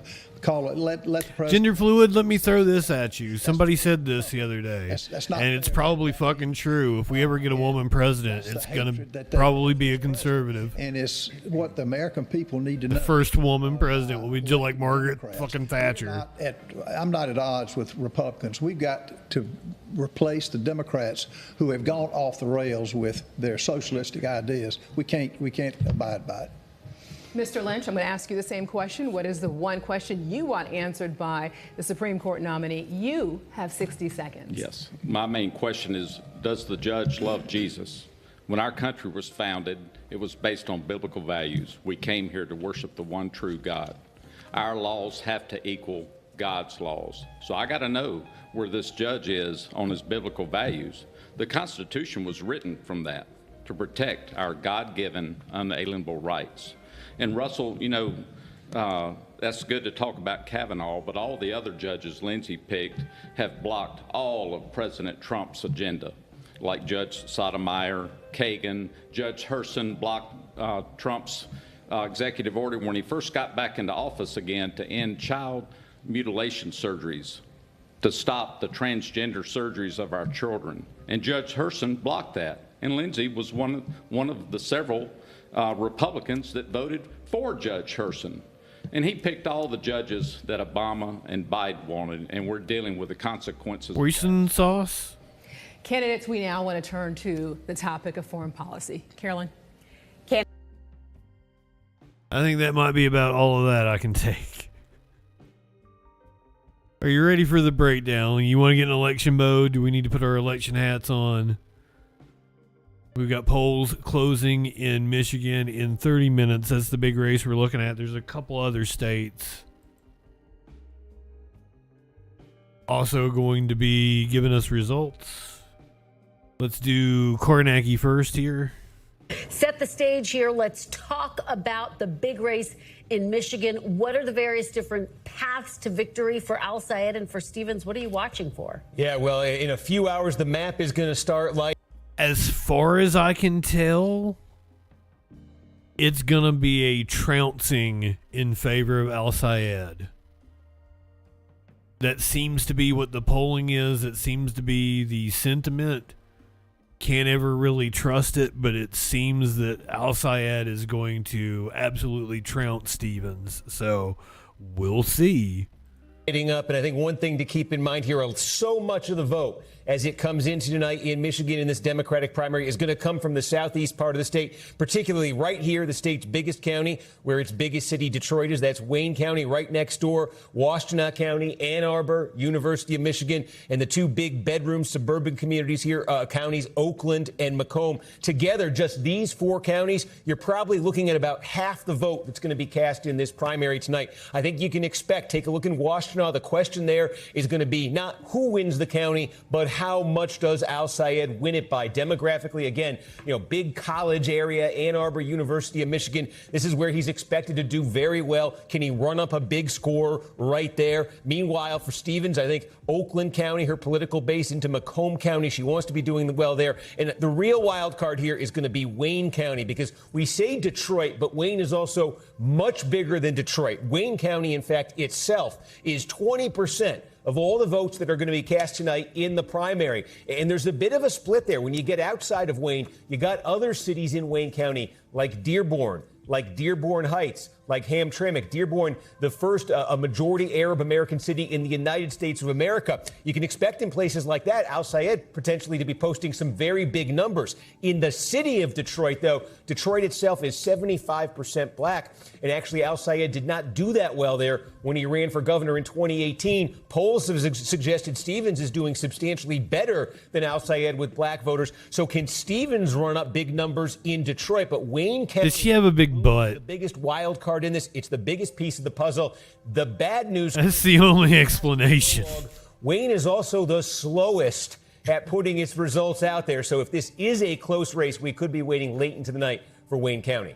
Well, we are ready for all of it, Steve. Look, one of the big questions tonight is just how much momentum do these progressive candidates actually have? And progressive candidates are running in a number of different districts. So where else are you going to be watching for clues about this tonight? Yeah, I mean, take a look here in the 7th Congressional District here tonight. This is a Democratic primary here, an open nomination here. William Lawrence here, endorsed by Bernie Sanders, very much a candidate of that left-wing insurgency in the Democratic primary. This is a very competitive race. The Republican here, I can show you, Tom Barrett is a first-term incumbent. It's a very close congressional district at the presidential level. His race was very close in 2024. And Democrats, you take a look at this primary. Lawrence here has that progressive lane to himself. Bridget Brink, the former U.S. ambassador to the Ukraine, Matt Mozdem, he's endorsed by Alyssa Slotkin, the senator who used to represent this district, is that sort of establishment wing split between those two candidates, and has it opened the door for Lawrence, who is very much in line with these progressive candidates who've been posting these, sort of eyebrow-raising victories in Democratic primaries around the country. That could be one of those that rides. Win the nomination in this. If a Syed has coattails. District you're talking about here. I think that's one of the themes tonight in Michigan, Kristen, that's a little bit different than these other primaries. We've seen these. He can ride Al Syed's coattails if Syed has a good turnout. Where Democrats really don't have to worry about the general election. This district, the Cosmopolitics. Senate race to statewide in Michigan, a Trump state. Hello, Christina. Democrats very much good evening. do have to worry about the general election there. And some of these contests could raise the question of, are they testing the limits of electability? And it's one of the big questions we will answer in November if those progressive candidates, in fact, are victorious. And, Steve, we should say we are going to be talking to Lawrence and Masdom coming up in just... We are 30 minutes away from polls closing. Shut up, Tom Llama. Stories on the NBC News app or watch live on our YouTube channel. I ask you a goddamn thing. Let's do a deep dive on the ground in Michigan with both of the candidates. This is Channel 4, always doing good reporting. 30 minutes away from polls closing. Early morning voters in what's become the most expensive Democratic primary in U.S. race history. It's being seen as a fight for the very soul of the party. I think we need to throw out the whole system we have and redo it. It's got to be a Democrat that is opposing all of the things that have happened so far with Trump in office. Who will be on the ticket to replace Michigan's retiring Democratic senator? We are ready for change. It matters for two reasons. The party needs this seat if they're to retake the Senate. But perhaps more importantly, this race has come to represent the wider ideological clash within the Democrats as they debate which direction they should take into the next election. The question has led to deep divisions and disunity within the party, and the answer will have huge implications, not just here, but across the country. Abdul El Sayed grew up as Michigan as you get. The choice? An insurgent progressive Muslim doctor, or I'm Haley Stevens, and I'm so proud to be from Michigan. An experienced establishment-backed centrist. Today, we're getting screwed, and the billionaire class gets richer. It's drawn national attention and become one of the most expensive and contentious of contests. Our next U.S. Senator, Abdul El Sayed. A packed community centre on Rosa Parks Boulevard. We're at Al Sayed's last rally before the polls open. Hugely popular with young voters, he's been compared to Zoran Mamdani. And, like New York's mayor, he's positioning himself as a champion of the working classes against corporate interests. For many, this son of Egyptian immigrants represents the change that's needed for a party that's hit its lowest approval rating in decades. There are some people who see this primary as a battle for the soul of the Democratic Party. Can you appeal to the wider electorate? Or is it some people within your own party who are out of touch with how younger people in particular are feeling about politics? If we're interested in a way forward, it would be worth paying attention to what we're learning here in Michigan. What is it about this movement that we're building that inspired this many folks to come and be a part of it? But that movement has been criticised by some for including the likes of this man. Hassan Piker, the left-wing activist currently from the UK. He says because of comments on Gaza. The Home Office says because his presence isn't conducive to the public good. We should not feel comfortable about our governments taking action like this. And what about some British Jews who say they feel uncomfortable that some of the criticism of Israel does tip over into anti-Semitism? Yeah, no, I totally understand that. Totally understand that. It's something that I oppose. Anti-Semitism is something that I fought back against. Do you think that could harm Abdul El Sayed's campaign being associated with you? No, I don't think so. Will it put off some voters? No, I don't think so. I don't think so. Al Sayed says he doesn't support all of Piker's controversial views, but he says the Democrats need to ask why those views are so popular. To find out, we're at Weavers. What's his controversial views? Community centre in the heart of Dearborn. the first city in America. I mean, I honestly don't know. Population. 1 2 1 2. It's owned by former professional fighter Manib Salmani, born and raised locally to Iraqi parents. He describes himself as a swing voter. I'm not even a Democrat at all, like, to be honest with you, and most of my political beliefs are conservative. But he's been inspired by El Said, in particular by his messaging on taxes being spent on foreign wars. That's a big problem because you're starting wars on all fronts. Lebanon, Palestine, Iraq, Iran. There's so much problems. There are some people who say that why are you letting foreign issues influence how you vote locally? I understand, but the problem is our money's made here in America and then given away. That's what we don't like. Who comes across better on socials? Oh, El Said, 100%. Carlton Borg is 19 and will be voting for the first time. His family owns a construction company, and he says many of their customers are struggling. So, I mean, even groceries, gas, stamps, I mean, everything is just gone. Abdul Al-Said's message about the cost of living, that's something that is really important to you. Absolutely. And on top of that, he doesn't take any corporate PAC money. So that's my biggest thing with, Haley Stevens. She's taken over $40 million from AIPAC. And that issue of outside funding has become one of the defining of the Michigan primary, which has become a proxy fight over big money in politics and the influence of pro-Israel groups. I am deeply proud to represent one of the largest Jewish populations in a congressional district in the country. El Said's opponent, Haley Stevens, Are we winning this election? has pitched herself the more experienced moderate, having previously been elected to Congress. Led me to a career in manufacturing. Her campaign is centred on manufacturing and the auto industry. Love you! Stevens has received more than $30 million from AIPAC, the American Israel Public Affairs Committee. And I'm a volunteer for Haley Stevens. It's led to a fierce debate Hello? at a time when support for Israel's actions is declining amongst Democrats. Car door open. But Cratering. Declining is too soft of a word. Activists feel uncomfortable. I'm Jewish. It's about goddamn time. Matters to me, but that it everything is coming down to that. That's the culprit for everything that ails our country. It just is absurd to me. Has it been quite a bitter campaign? It is not that Israel is a culprit. It is a good microcosm of everything that is wrong with this country and how our priorities are ass backwards and serve the interests of rich elite donors and not that of everyday people. Israel is just one of the many examples I can give you. Who does our policy on Israel benefit other than defense contractors? Other than the Zionists in the government of Israel, which shouldn't be any of our fucking concern. Other than in like Christians in the United States, evangelicals push really hard. They're like the biggest supporters of Israel.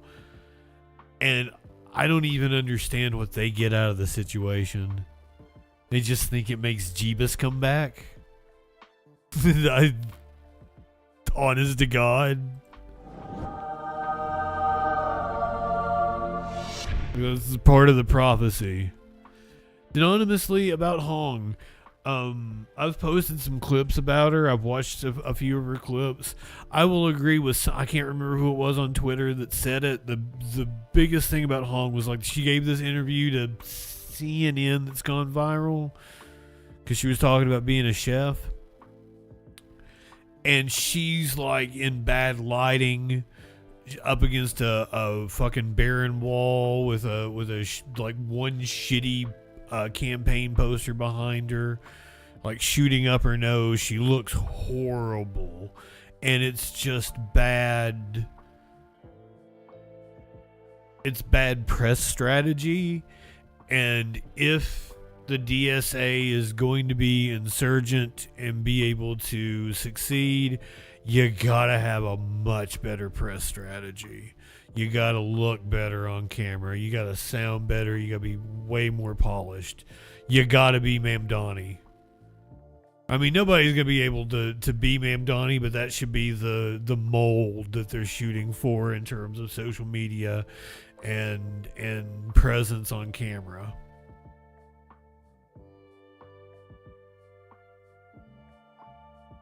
I don't know that she's crazy. There are apparently some like reviews, which you can't really use reviews for whatever her business or catering business or whatever it was, or her restaurant. The reviews for it like said she was horrible to work for, but I mean, who fucking knows?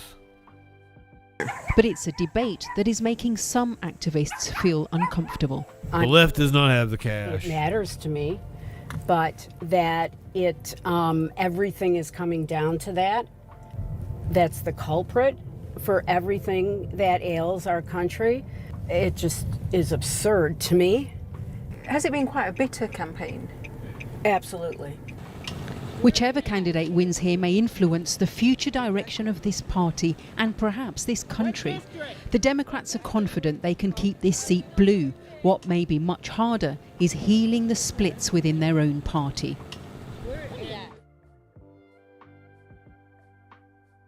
But you can look better for an interview without investing money.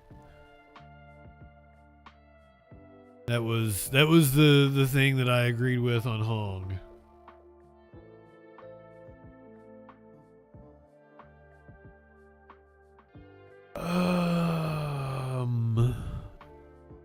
I don't have many crime stories. Let's get the crime stories out of the way. Yeah.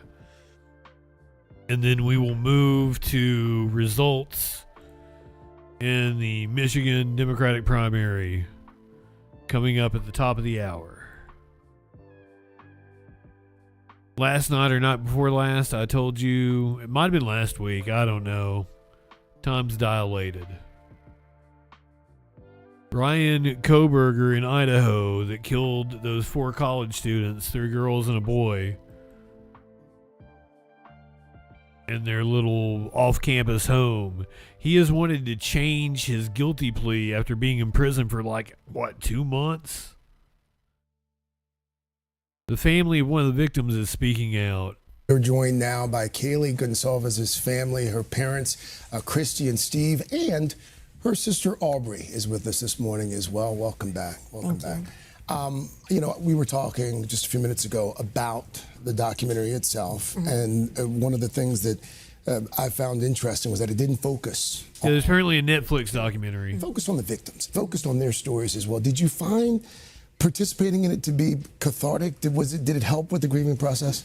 Yes, and Skye Borgman, who was the producer of that, knew that we were very adamant about that, and she really took that into consideration. Well, Textillion, he can't really change his plea. He's wanting to take it back, but he's already pled guilty and been sentenced. You would have to take it to an appeals court, and the chances of them approving it 0.0001%. Consideration that, we wanted this to be victim-based, not him. Obviously there is no story if you don't talk about what happened. Right. So that had to be done, but it was good to see them in person and real filming, real photos. I hope they got something out of it. I hope they got a paycheck out of it. As it was to watch, because some of those moments just take you right back to when it all started. There are some moments that you could definitely smile. Yeah, Steve. The last time we chatted here on the show, I recall you expressing some frustration that the case never went to trial. Now, of course, the same week that this documentary comes out, he tries to change his plea. Would you like to see a trial? Would you actually like to see this go to trial this time around? That's never changed. I've been consistent through and through. The evidence was there. I want to honor all the work that the agents did, and I think it should have stood. We need to make case law. Idaho had a chance. We spent $8 million. We really were in a perfect position to put our foot down and say we're not going to allow this to happen in our state. And I would have liked to see that happen. What happened? In the docuseries, the police chief, the Moscow police chief, he basically says, as you saw, that he thinks that this is essentially a death penalty because he'll die in prison. He'll do the 4 consecutive life terms. What do you say to that? If it was his kid, he wouldn't feel the same. You know, that's not a real death penalty, and it's my child. I get it. But if you're wanting to be punitive, the worst punishment is to let them live out their lives in prison. I kid you not. Like, death is probably the better option. And the death penalty is just such a horrid institution that we as a state should not be practicing. So, and I'm pretty sure the research shows that people that have gone through and seen someone put to death say that it doesn't make them feel any better on the other side. Like, I know you think it will make you feel better now, but it doesn't. And I'm going to demand the highest standard. But I've never been in that situation, so who am I to say? And, you know, getting vegan meals and being treated like some kind of celebrity, and that's not even close. I did actually appreciate him saying that. And the police chief. Yes, the police chief. I never actually had thought about that.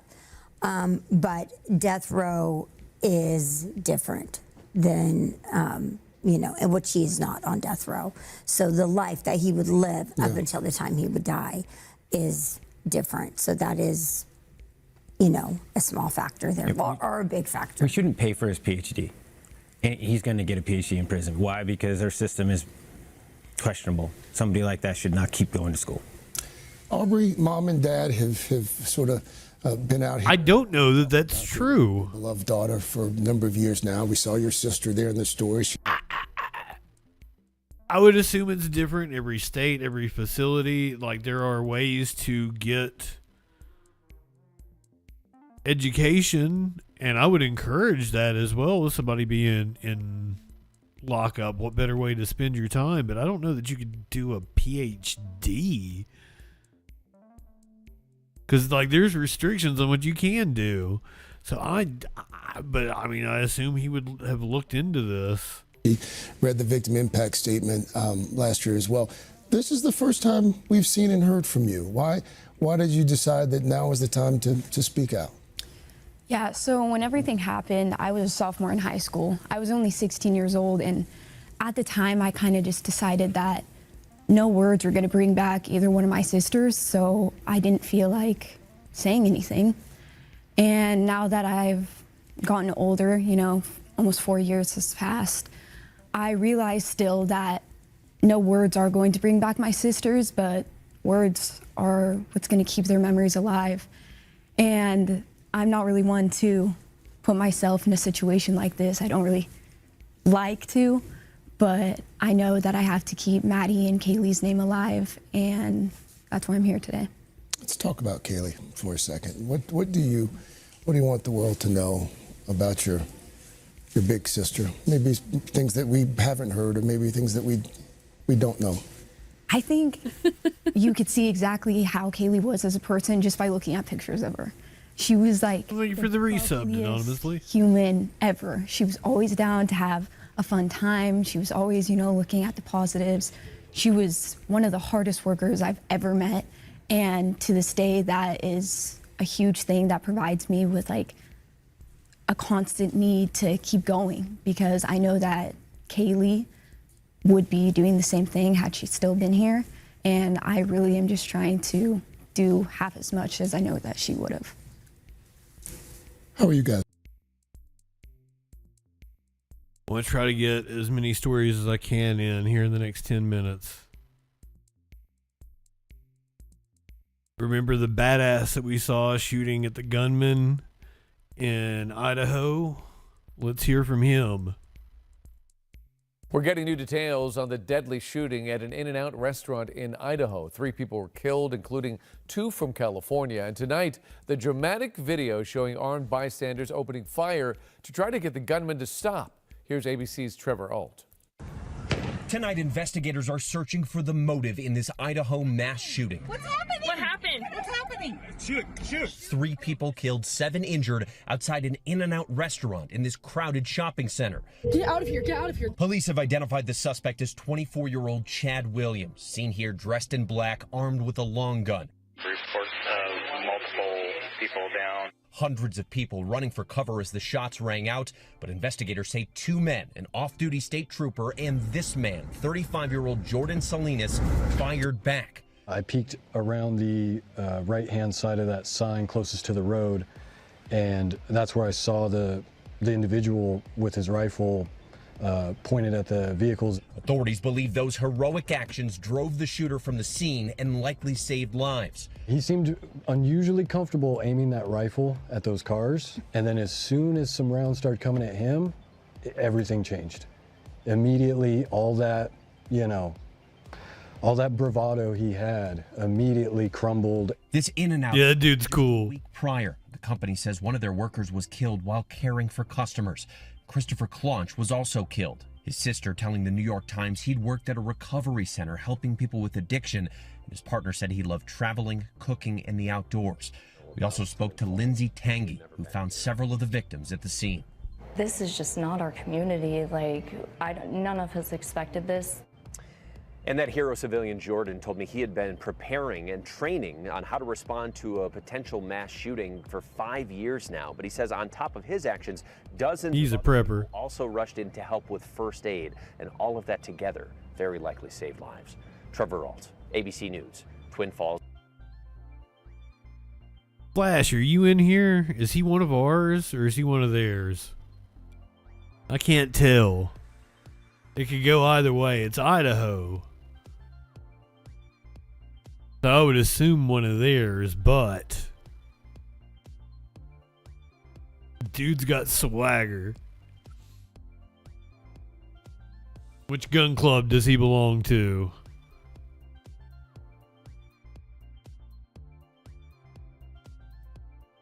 That's another thing.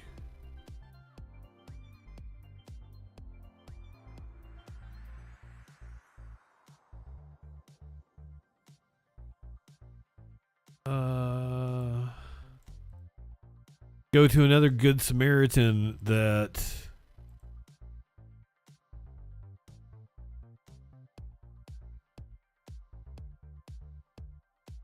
I mean, yeah, I know a lot of gun-owning leftists, but this is Idaho. Not necessarily, people. I have several homosexuals in my chat.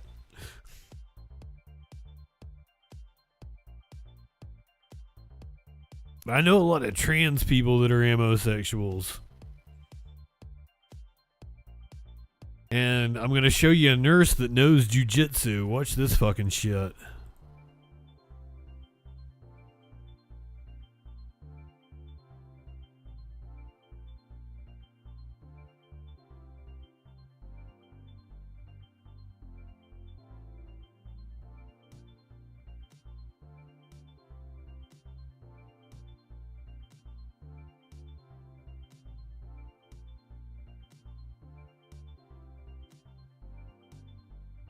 Okay, yeah, I'll give you that, people. I wouldn't say that they make it their entire personality. My God, you say nonchalant that he got up. I wouldn't say that they make it their entire personality, but everyone I know that likes guns is very passionate about guns. So I guess they're telling him to leave the hospital. Picked on the wrong nurse.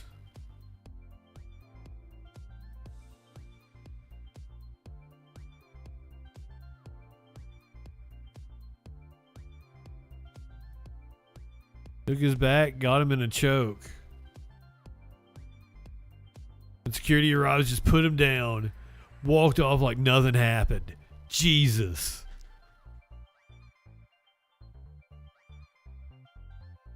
Oh, he could have been a nurse or a doctor. No, it's a nurse. Yeah, he could have been a doctor. Doctors wear scrubs sometimes.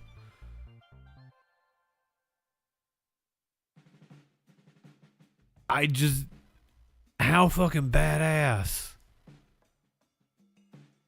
Great takedown. Takes his side.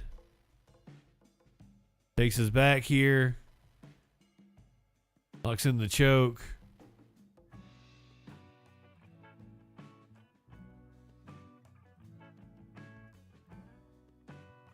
Security arrives. You just put him down. Walks off like it's just another day in the office. Yeah, it's not his first grapple. No, he's trained in jiu-jitsu.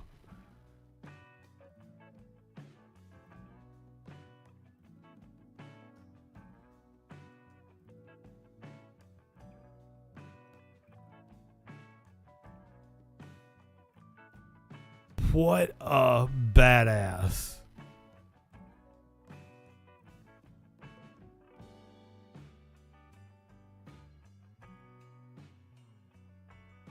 Amazing mustache as well.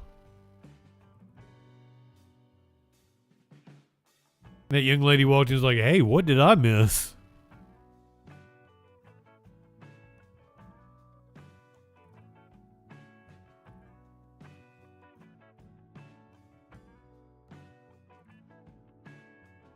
That happened in Queensland, Australia. That was an Australian. That was Queensland, Australia.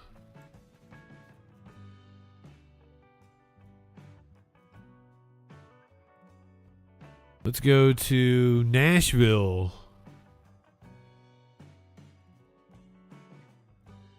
Where a cop apparently actually did a good deed.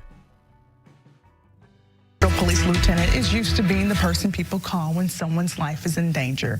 Good evening, I'm Kelsey Gibbs. For years, Lieutenant Mike Hotz has worked to prevent overdoses, helping to get Narcan into the hands of people who need it most. But last week, his role shifted from officer to friend when he noticed a man in crisis standing on the edge of a bridge. Tonight, I share how a conversation, compassion, and one simple gesture helps save a life. I just want you to feel like you are loved here, because you are. For Metro Nashville Police Lieutenant Mike Hotz, helping people has defined his career. For 16 years. Mike Hunt. Mike Cox. I just want you to feel like you are loved here, because you are. For Metro Nashville Police Lieutenant Mike Hotz, helping people has defined his career. For 16 years, he's worn the badge. I think law enforcement is a unique profession. Mike Hotz. Everybody joins for the same reason. It's a reason that has followed Hotz throughout his career, from working in the overdose unit and helping bring Narcan into Davidson County communities to serving as a military combat veteran. It's not to get rich. It's not for fame and fortune. We all sign up because we want to help people. And on July 23rd, that mission took him to the Victory Memorial Bridge above the Cumberland River. A man was live streaming online saying he planned to jump. Hey man, my name's Mike. Hotz didn't rush him. He talked. Can I just holler at you? He listened. I just want to help you talk through this worst day of your life. And I know it is. Hotz had served on Metro's crisis negotiation team. But this conversation was personal, too. As a combat veteran, Hotz says he recognized something in the man's pain. He cried several times with just absolute frustration. And having been, a military combat veteran, unfortunately, I've had more experiences than I can count with the brothers that I served with overseas, going through mental crisis and having suicidal thoughts. I'd have been around for years and couldn't even get this much of a conversation. And slowly, the distance between them began to disappear. Shake your hand. I'm not going to try nothing crazy. Then came the moment Hotz had been working toward, not with force, with trust. Can I shake your hand? The man stepped away from the edge and toward the officers waiting to help him. Then Hotz reached out his hand. A handshake became a hug. I love you. It's gonna be all right. It's gonna be all right. And I think at the end when he hugged me, I think it was a release of all their emotions and just realizing that they were going to trust us to get them the help they need. For Hans, the moment didn't end when the man stepped away from the edge. It stayed with him. At the end of that call, I kind of stepped away from the officers and the counselors that were on scene and kind of just said a short prayer and thanked God for having me in the right place at the right time. And I just feel very fortunate. And now Hans hopes what happened on that bridge becomes a reminder far beyond that moment. And just know that you can have those uncomfortable conversations and ask people how they're doing. We're here to love you. Amen. We're here. And that's going to help you help your friends and family get the help that they need. And a congratulations is in order for MNPD Lieutenant Mike Hotz. He recently received the Excellence in Protection Award from the DEA. Fentanyl-free America. Hotz developed Nashville's one-box program, leading to overdose reversal kits being installed at more than 500. Every time I do a good cop story, they're a military vet. I think there's something to say about that. One of the highest reductions in drug deaths.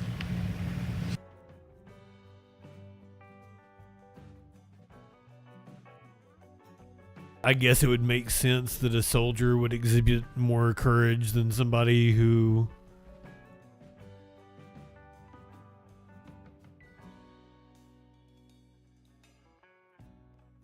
joined the force for power and control.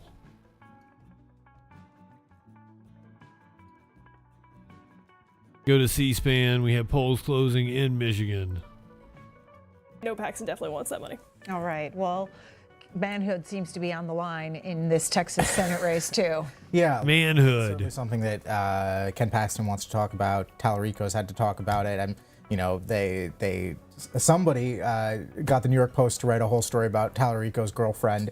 Trixie was the perfect age to have served in like Iraq, Afghanistan at like the fucking worst time. Whether their candidate said that they were going to run a vegan campaign or whether you probably can't do that without coming back broken. I for one, the thing that I took from that is that Ken Paxton, a rare campaign visit is going to Collin County, Texas. And that's probably people likely to join the military.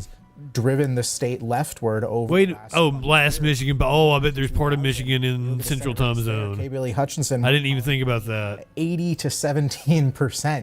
Fast forward to 2024, Colin Allred only lost it by 5 points. All right. So if Tallarico's going to win, he's going to win Collin County, and I think that's why Ken Paxton's over there today. We'll put a pin in Texas because we will be talking about it a lot as we get closer to the general election. Tonight, all eyes on Michigan with the pivotal Democratic primary. A bruising back and forth showdown takes place tonight. The polls have just Progressive Squirrel, welcome in. Them 8 p.m. Eastern Time. The rest of them will close at 9 p.m. Eastern Time. And we are. I love C-SPAN, and I might pull it up so that we don't miss any speeches or anything. But let's go to Karnacki for results. We got the Karnacki cam going. Always my favorite thing to do on election nights. I like the data. I like the map and shit. What about you guys? Really been closely linked with age. The younger the electorate, the younger the vote. 9% in. Oh, that's just Kent County. This is a place here, Kent County, Grand Rapids, that is growing very quickly, and it's growing with younger residents. It has a younger median age than the statewide average. So this is a place where progressives have done well in recent elections. Better than they have. See the statewide results. County statewide. It's a place where Al-Sayed has to do well, and you're seeing that first batch of vote we're getting here. This is probably absentee vote that was cast by mail early, and if it is, and Al-Sayed is leading it, that's particularly good news for him because, again, we expect the vote by mail to be better for Stevens. So that's the first readout that we're getting here, again, from a county where Abdul El-Sayed is expected to and needs to do well. And I'm just going to ask my producer right here, It is partial mail. This is partially vote by mail. And Gotti, that's significant because the vote by mail, we've been seeing this, tends to be an older demographic casting it. It tends to be better for candidates like Stevens, who are the establishment candidates. So if we're seeing vote by mail, that the candidate from the left, Al-Sayed, is doing well, and that bodes particularly well for him.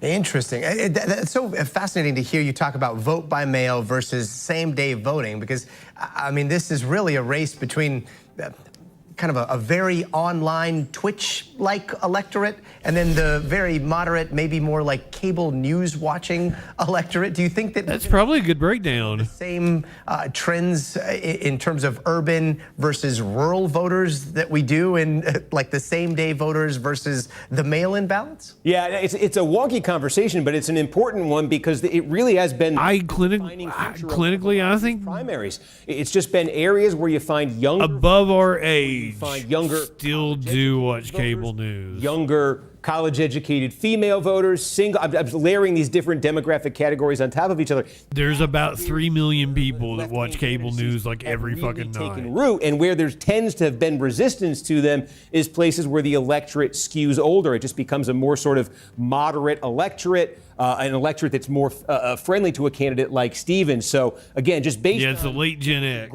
the Grand Rapids area itself, especially when you're talking about Democratic voters in the Grand Rapids area, you are talking about something that's younger. There are a lot of newcomers coming in. Oh, they absolutely do, and then they turn it over to the opinion shows on the cable news. I've seen it.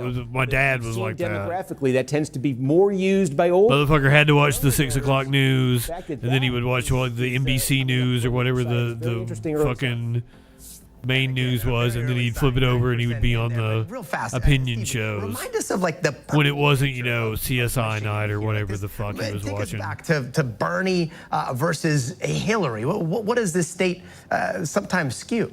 Yeah, I mean, we'll take a look. These are the last 3 presidential election results in Michigan. Okay, there's 24, there's 20, there's 2016, and this is 2 wins for Donald Trump.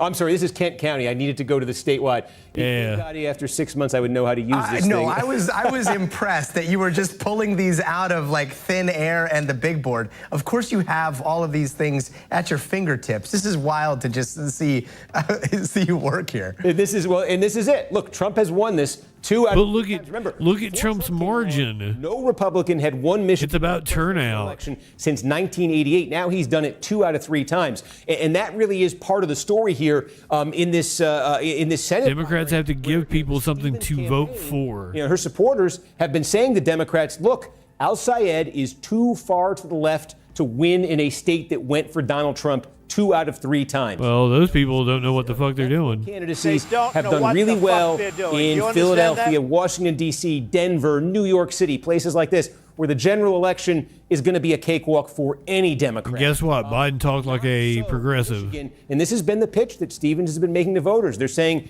this is a risk if you nominate Al-Sayed in a state like this. And national Democrats. So we've only got 1% in, but Al-Sayed up have been saying, 15 points. Winning the Senate for Democrats, if the Democrats are losing Michigan this fall, the math kind of becomes prohibitive on that. I need to refill my drink, and maybe we'll get more high. Put the big board to the test again, but we're already starting to see some results in Virginia, right? I'm not sure if you've got those up yet, but that's an interesting state because, I don't know, because AI, data centers seem to be creeping into politics in a very big way there, especially considering that Northern Virginia has the highest concentration of data centers in the country. You're a different kind of big data guy, I know, but what are the numbers they're showing? Yeah, I will jump there. We did get one little county here. Part of it is Wexford County. This is small. This is rural. The reason I'm flagging this, even with just 10%, is, again, this part of Michigan here, sort of north of US 10, is just filled with largely very small, rural, older electorates, older blue-collar white electorates.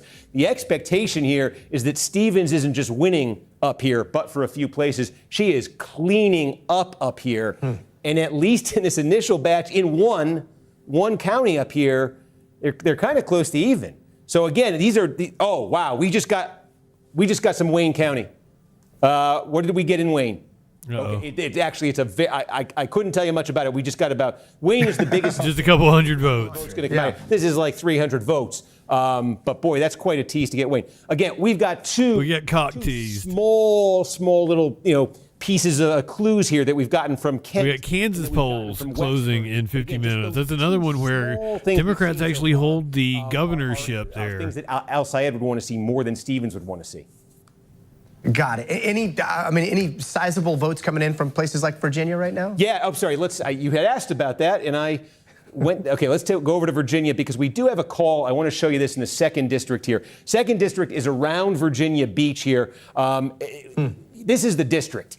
It's basically dead even in the presidential race. Now, this is interesting. Elaine Luria won this Democratic primary. That's no surprise. Elaine Luria is a former member of Congress. She was defeated for re-election by Republican Jen Kiggins. Kiggins unopposed for renomination in the 2nd District. So this is going to be a rematch.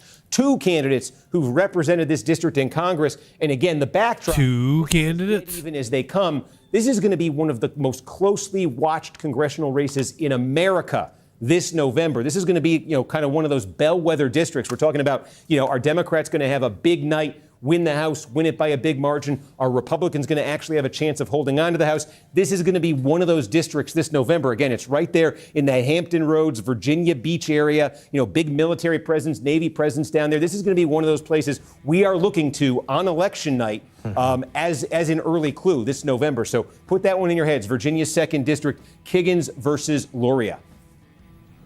Got it. Steve Kornacki, we're going to be checking back with you throughout the night here. Can't wait to see you, Kristen, and Hallie. Yeah, give him back to us. I like it when he's just talking to the internet crew. Just over an hour ago, polls did close. All right. That was very nice. Yeah, here we go. Now we'll get the real nerd shit. You got to see how that worked. That was fun, right? So let me get out of Virginia and you see what we make sense of those cuts, like something in an eye doctor's office. But let's go back to Michigan here and see if we've got anything new coming in. Adam, not that. What eye doctors have you been going to, Kornacki? Yeah, so this is one precinct out of Wayne County. It's in Grosse Ile Township, and it's just one precinct that we got results for. It's in Grosse Pointe, you said? Where'd you say it was? Grosse Ile. Stop the count. Oh, okay. And it's one precinct of election day. Again. Want to try some C-SPAN here? No, I'm not going to drink that Kool-Aid. But coming to Al Sayed and Stevens, I'm really conflicted because I like both of them. I like Stevens when she says stick it to them. That really grew on me. I don't really know Al Sayed all that much, but he's a very likable person. I like his little smirk. So I'm very conflicted. And the only thing that really conflicts me about Stevens is that every time there's something going on with Israel, with the what do you call it, the funding Israel, for some reason the Democrats cannot seem to negate the funding, or there's something going on with that. And that's the only reason why my heart is going towards Bill, but I really like Stevens. I really like her. She has that in it with her. Okay, so, Miriam, your heart is for one of these candidates. You don't get to vote for one of these candidates because she's down in Texas. I find it fascinating that Texas, California, that Democrats are watching these contests in Michigan in this marquee matchup in a Senate Democratic primary. You're on C-SPAN. It's called being a political nerd. Versus the establishment. Yeah, voters are fired up. Democrats especially are enthusiastic. They're motivated. They're paying attention to what's going on in races around the country. I also think, of course, voters who are calling into C-SPAN yes, there we go. In ways that maybe not all the voters out there are, but probably should be. But yeah, okay, they're political junkies that watch, sure. Exactly, Greta. Come on. There's always a couple of these races every cycle that just captivate the nation, and this absolutely is one of them. All right, we'll go to Jacob, Virginia Beach, Democratic caller. Hi, I'm in Virginia Beach, which is a very confusing district to live in because it is so incredibly purple. It swings from left to right. I voted for Elaine Luria today because personally I'm kind of concerned with a lot of the rhetoric from DSA adjacent type candidates. I don't want to say that Elaine's opponent was DSA or socialist at all. She is a self-proclaimed progressive. And I think the attachment to very populist sort of topics it just seems like kind of like a Trojan horse to start setting up more like sort of socialism or something like that. Okay, Jake up there in Virginia Beach, Democratic caller. Mark's next in New York, Republican. Mark, let's hear from you. Well, I'm very sad I'm listening to this discussion because I live in New York and I've had the opportunity now to see what the Democratic Socialists do. It's a petri dish. It's a litmus test. And the nation should be watching carefully at the utter destruction of New York City. I've lived here all my life and seeing the socialists in control. And also, listening to Abdul is the precursor, the harbinger of politics. And that is going to be, even from your 19-year-old caller, Israel, you support Israel, you have blood on your hands.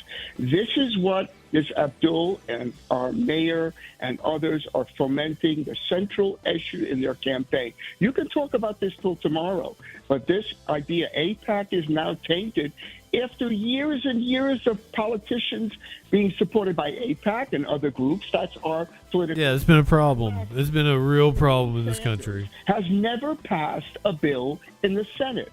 Okay? His Medicare for All is a road to nowhere. The Socialist Democrats, with their anti-Israel policy and their other socialist policies, is a road to nowhere. And when they got together in the Bronx, remember, New York, and they all shouted to Hakeem Jeffries, "You're next, you're next, you're next," I suggest that the Democratic leadership should pay close attention. I'm sad because I think they should. I like a very close and interesting election between two partisans talking about issues, not ideology, issues, helping people. All right, Mark, I'm going to pick up there because I want to note what you said about AIPAC and the money and candidates distancing themselves when for years and years, as you said, candidates courted AIPAC and that money. Take a look at this Michigan Democratic primary race in the head-to-head matchup between Haley Stevens and Abdul El-Sayed.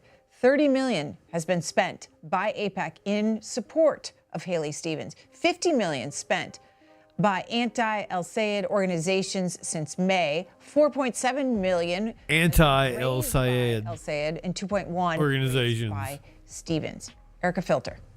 Yeah, I mean, there's so much money in this race, and we've just heard a lot of concern about kind of the rhetoric from DSA candidates, so to speak. And I will just note that this hasn't been super present in Virginia. I would point to Don Beyer in Virginia 8. The race has been called for him. He had several progressive challengers, but there really wasn't a consolidation there. And I guess to kind of tie it back to Michigan, Mallory McMorrow was kind of running the middle ground between El-Sayed and Stevens for a long time. She's getting stomped.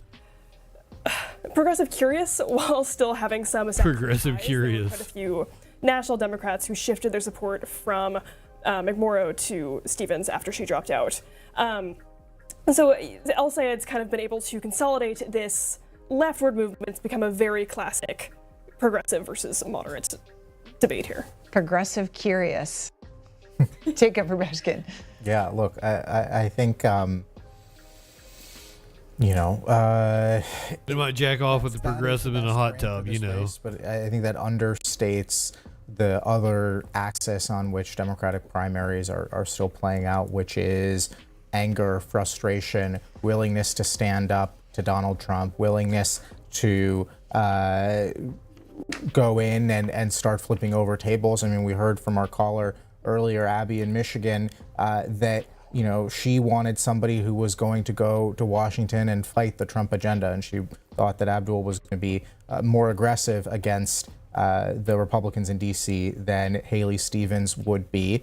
And I think that is a sentiment that is shared not just by progressive parts of the Democratic Party electorate, but also I've got my eyes on Carnegie. Just as soon as we get like another vote dump, we're going to go back to him.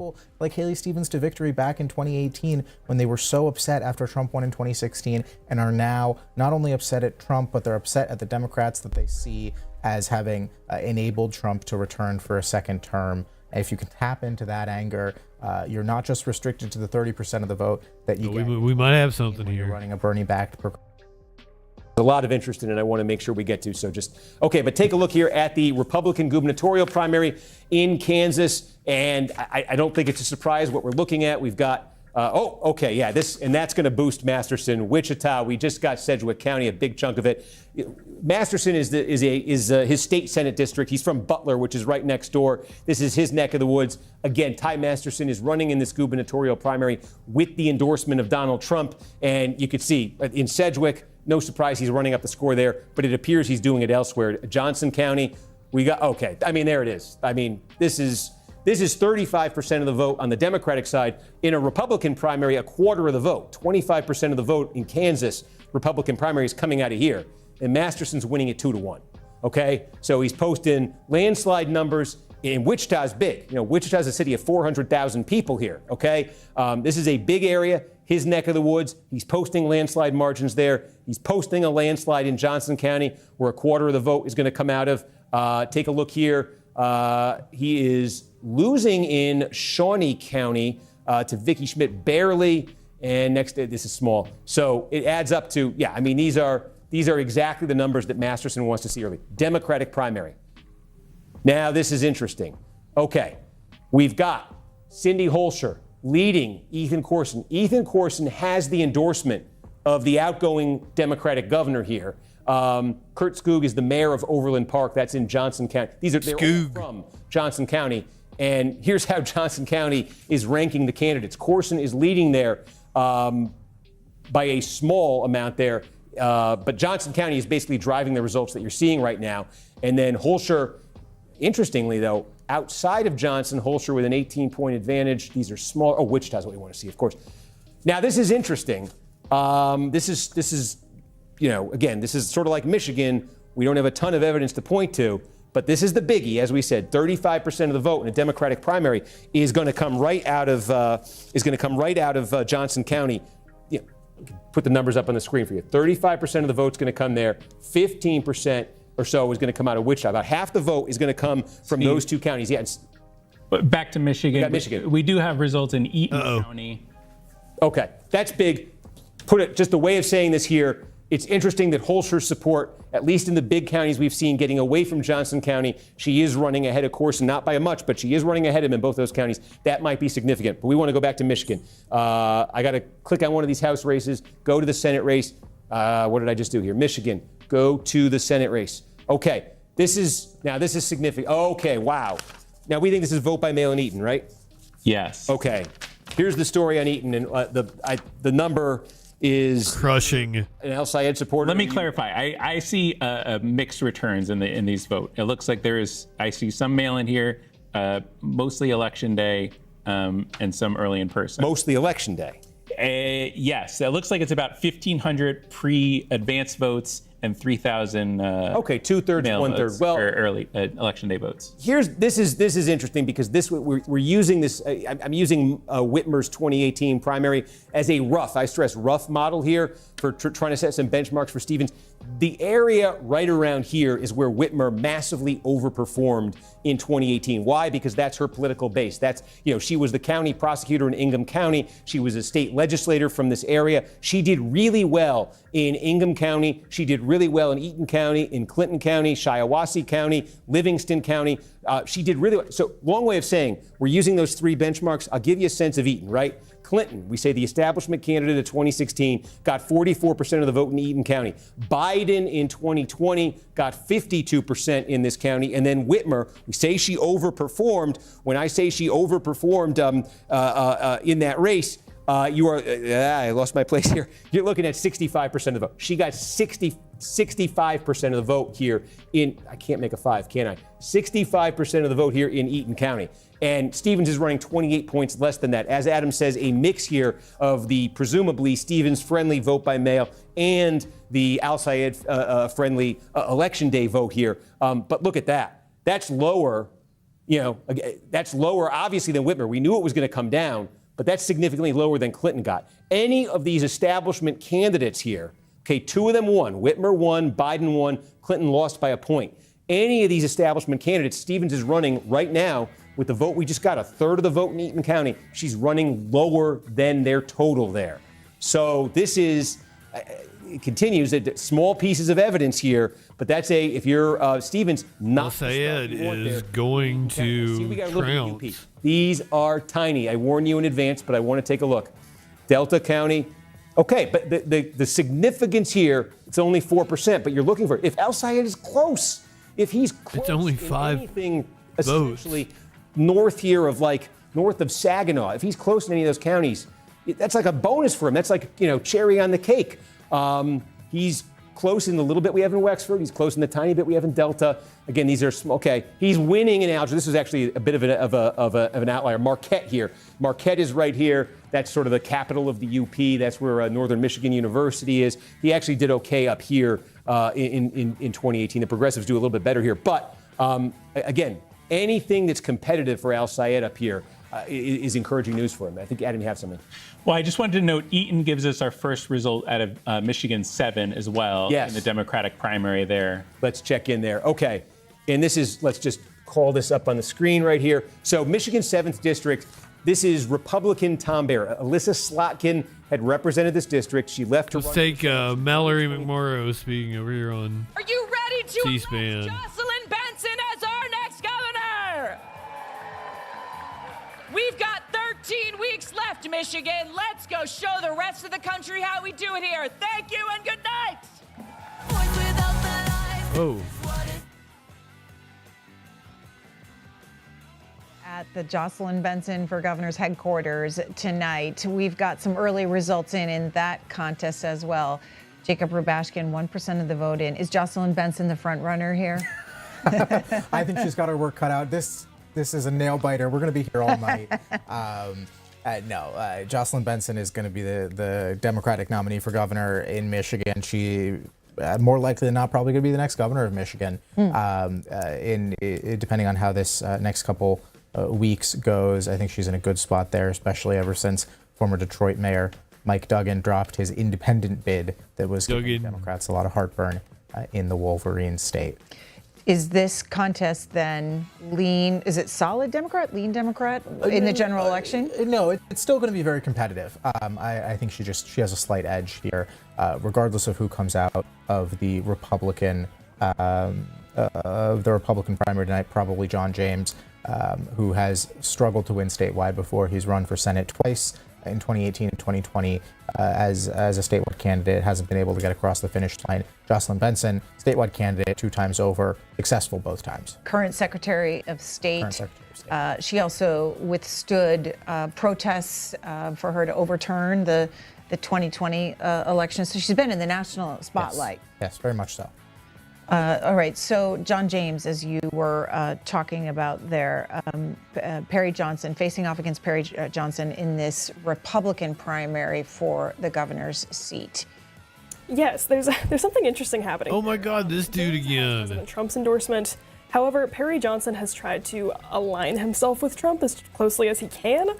He has an ad of showing. Wasn't he in California? Trump, saying like outside businessmen win. So he's really trying to ride that, and of course ride his own money. He spent $32 million on this. John James has spent $2.4 million. Governor a couple years ago. Is very likely to go to James. There's just a bit of division within the Republican Party at the moment over which of them is kind of the more accurate representation of their party. Okay, we'll go to Susan, Carlsbad, California, Democratic caller. Hi. Hi, Susan. Thanks for taking my call. Welcome to primary night. What I want to say is I'm 78 years old. I have been pretty old, door lady. knockers since I was 12 years old. I have worked for candidates. I'm flack. Flack is the little guy who walks from door to door. Oh, I thought she said she was flat. Candidates, and I voted for Republicans and independents. I was like, she don't want no titty slap. I think are good for this nation. And I'd like to see everyone do that. And I'd like to see this ridiculous name-calling stopped. This ridiculous stuff about the guy being a socialist, the man in Michigan that's the doctor. The only question I had about him is, do you have any experience? And listening to C-SPAN, which I do a lot, I have learned that the guy is able to get things done. You know, the crazy people on the left and the crazy people on the right should not be any of our concerns. What should be our concern is getting our government back on track. All right. Susan there in California. Aaron is next in Grand Rapids, Michigan. Thank you, Susan. Independent. Aaron, did you vote today? How did you vote? I'm not an independent. I've always voted Democrat, but I think that the community that I'm in right now is so disappointed of the Democrats in our area. And so I voted happily for Abdul El-Sayed. Our state is just, I think that a lot of the people in my community have been so disappointed in the money backing the candidates that we have. And I think that Abdul has been so transparent about not taking any corporate funding. There's been some really kind of like fishy things happening, especially with Governor Whitmer backing Haley Stevens, and then a couple of other candidates backing Haley Stevens in ways that we just didn't expect. And so now we're just all second guessing everybody who's in front of us. And so I think that most of the people who live in the really progressive area in the pretty red Grand Rapids have just been really happy to vote for Abdul and questioning everything right now. Okay. It's progressives versus establishment. Erica Filter.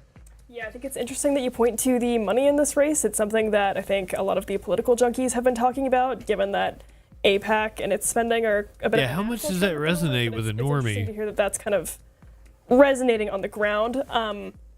I would also say I know there was a bit of drama in the Michigan Senate primary. That's what I just said. Abdul El-Sayed wouldn't release his personal financial disclosure, and Haley Stevens was really pressing to do that. She was at one point saying she was the only non-millionaire in the race, though $70 million has been spent on her behalf. $30 million of that is from AIPAC. So obviously a lot of money moving around, and El-Sayed seems to have he did release his disclosure, didn't get a ton of fanfare out of that.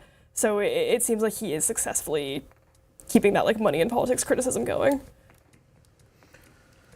Yeah, I mean, look, I think if Abdul is going to win, he's going to do very well in Grand Rapids. We saw a little bit of vote out there already. Kent County. Yeah, speaking of which, let's go back to it. This must be a big bunch of vote by mail that we just got. Taking a look. Holy cow, that's. I mean. I see a mix here again. Yeah. Well, okay, if you're able to. Yeah, I'm taking a look into it more. While you're doing that, let's just take you through. Again, this is sort of the liberal heart of Michigan here, University of Michigan, Ann Arbor. You know, this is outside 69% county, as a matter of fact, I believe in 2018. Nice. Check that. Yeah, look, in 2018, he basically fought Whitmer to a tie here, 46-46. But the key, using that Whitmer model, Whitmer was able to get 46% support out of Washtenaw County, right? Washtenaw County this is going to be roughly 6% of all votes. All votes statewide, about 6% of them are coming out of here in Washtenaw County, right? So you don't. And he's trouncing her by like this. Whitmer almost 40 points. Didn't get blown out. She got 46% of the vote right there. How did the other establishment candidates do? Jesus. In 2020 got 48% of the vote in Washtenaw County. In 2016, running against Bernie Sanders, right? He'd be the college town guy, you would think, right? Hillary Clinton, well, she didn't do great, but she got 44% in Washtenaw County. These are establishment candidates in Democratic primaries in this county. That is where Stevens is running, we think, with a mix of early vote by mail and election day vote. She's a light year behind the other establishment candidates. We say, again, if you're an establishment candidate running against a progressive insurgent in a Democratic primary in Michigan, I think you go into it saying you're going to lose Washtenaw County, but you go into it saying, I want to be here. I want to lose it like this. I want to be in the low 40s, the mid 40s. You don't want to be in the 30s. You don't want to be in the low 30s. You don't want to be in the 20s. Now, that is 22% of the vote that's come in right there. There is more to come. That can change. Though I would say, and Adam, you can check on this if you have any of this information, the way it's gone in recent elections in Washtenaw County is like at the very end, one of the last things that gets reported out is the vote by mail, specifically from the city of Ann Arbor. And that's not the entire county. That's a big chunk of vote. So, that's why I'm curious to see how the vote by mail is. I kind of feel sorry for her. If it's, Adam can tell me if there's some chance you have it.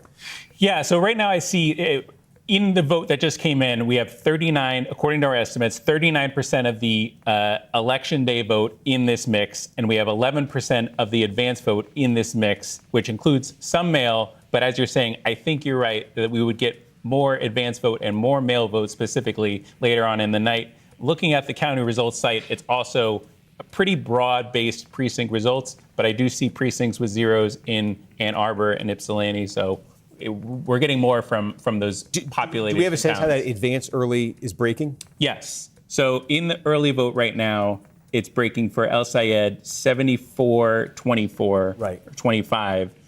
In the mail vote, it's currently breaking for El Sayed 50-45. The vote by mail, yeah. So El Sayed's winning the vote by mail right now, 50-45, and that's not included. So they were expecting Stevens to win the vote by mail. Something significant is going to have to change in the pattern Adam just said. She's done so. Getting clobbered in Washtenaw County. Oh, she is clobbered. We say Ann Arbor's vote by mail comes last. We think Stevens is going to do better with vote by mail. She is doing better with vote by mail than election day. So in a way, that's good news for her. You say maybe she's saving sort of saving her best for last. But even in the vote by mail that's been counted so far, she's a couple points behind El Sayed. And I would think, this is me guessing, we'll see, when you get to Washtenaw, a place like Ann Arbor, such a liberal town, even the vote by mail there, it may be more friendly to Stevens than the election day vote, but that doesn't mean she's winning it. She may just be losing it by a lesser margin than she's losing the election day vote. This is if you're Stevens, the early discouraging signs are adding up. We have some election day vote in Livingston as well, right there in the Detroit area. Yep. There's going to be a lot of cope tomorrow. Wow. You think this is election day? This is a mix, but this is primarily election day, yes. Okay. So with the caveat that there's a vote, and if you can, whatever vote by mail we have, if you're able to. I didn't realize online influencers were so into the establishment Democrat types. He's 20. But apparently they are. A little bit more than a quarter of the vote counted in Livingston. Livingston is sort of the big, fast-growing, ex-urban county there. You got Detroit, you got Oakland, you got Macomb, and then a little bit further out, you got fast-growing Livingston County. That's sort of where you are. Syed leading this by 26 points. To give you, again, the benchmarks we've kind of been using are three establishment Democrats in Democratic primaries here. How does this compare? Okay, Hillary Clinton, well, she got 38% here in 2016. Okay. Steve, we have our first result in Missouri 1 as well. Okay, we'll go right over to that. I just want to put these benchmarks up because I've been 38% was Clinton. She got clobbered here by Bernie Sanders. Biden did much better. He won it. He got 52%.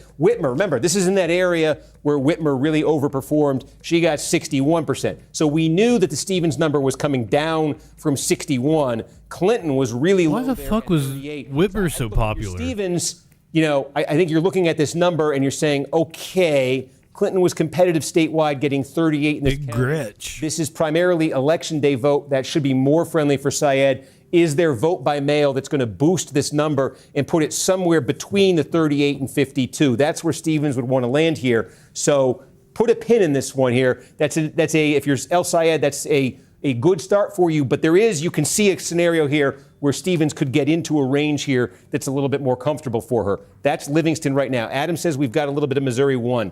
Let's go and take a look here. Okay, now the key. This is, so the district here is split sort of in half. All right, this is the city of St. Louis on this side. This is the inner suburbs of St. Louis County on this side. That's where we're getting the vote from.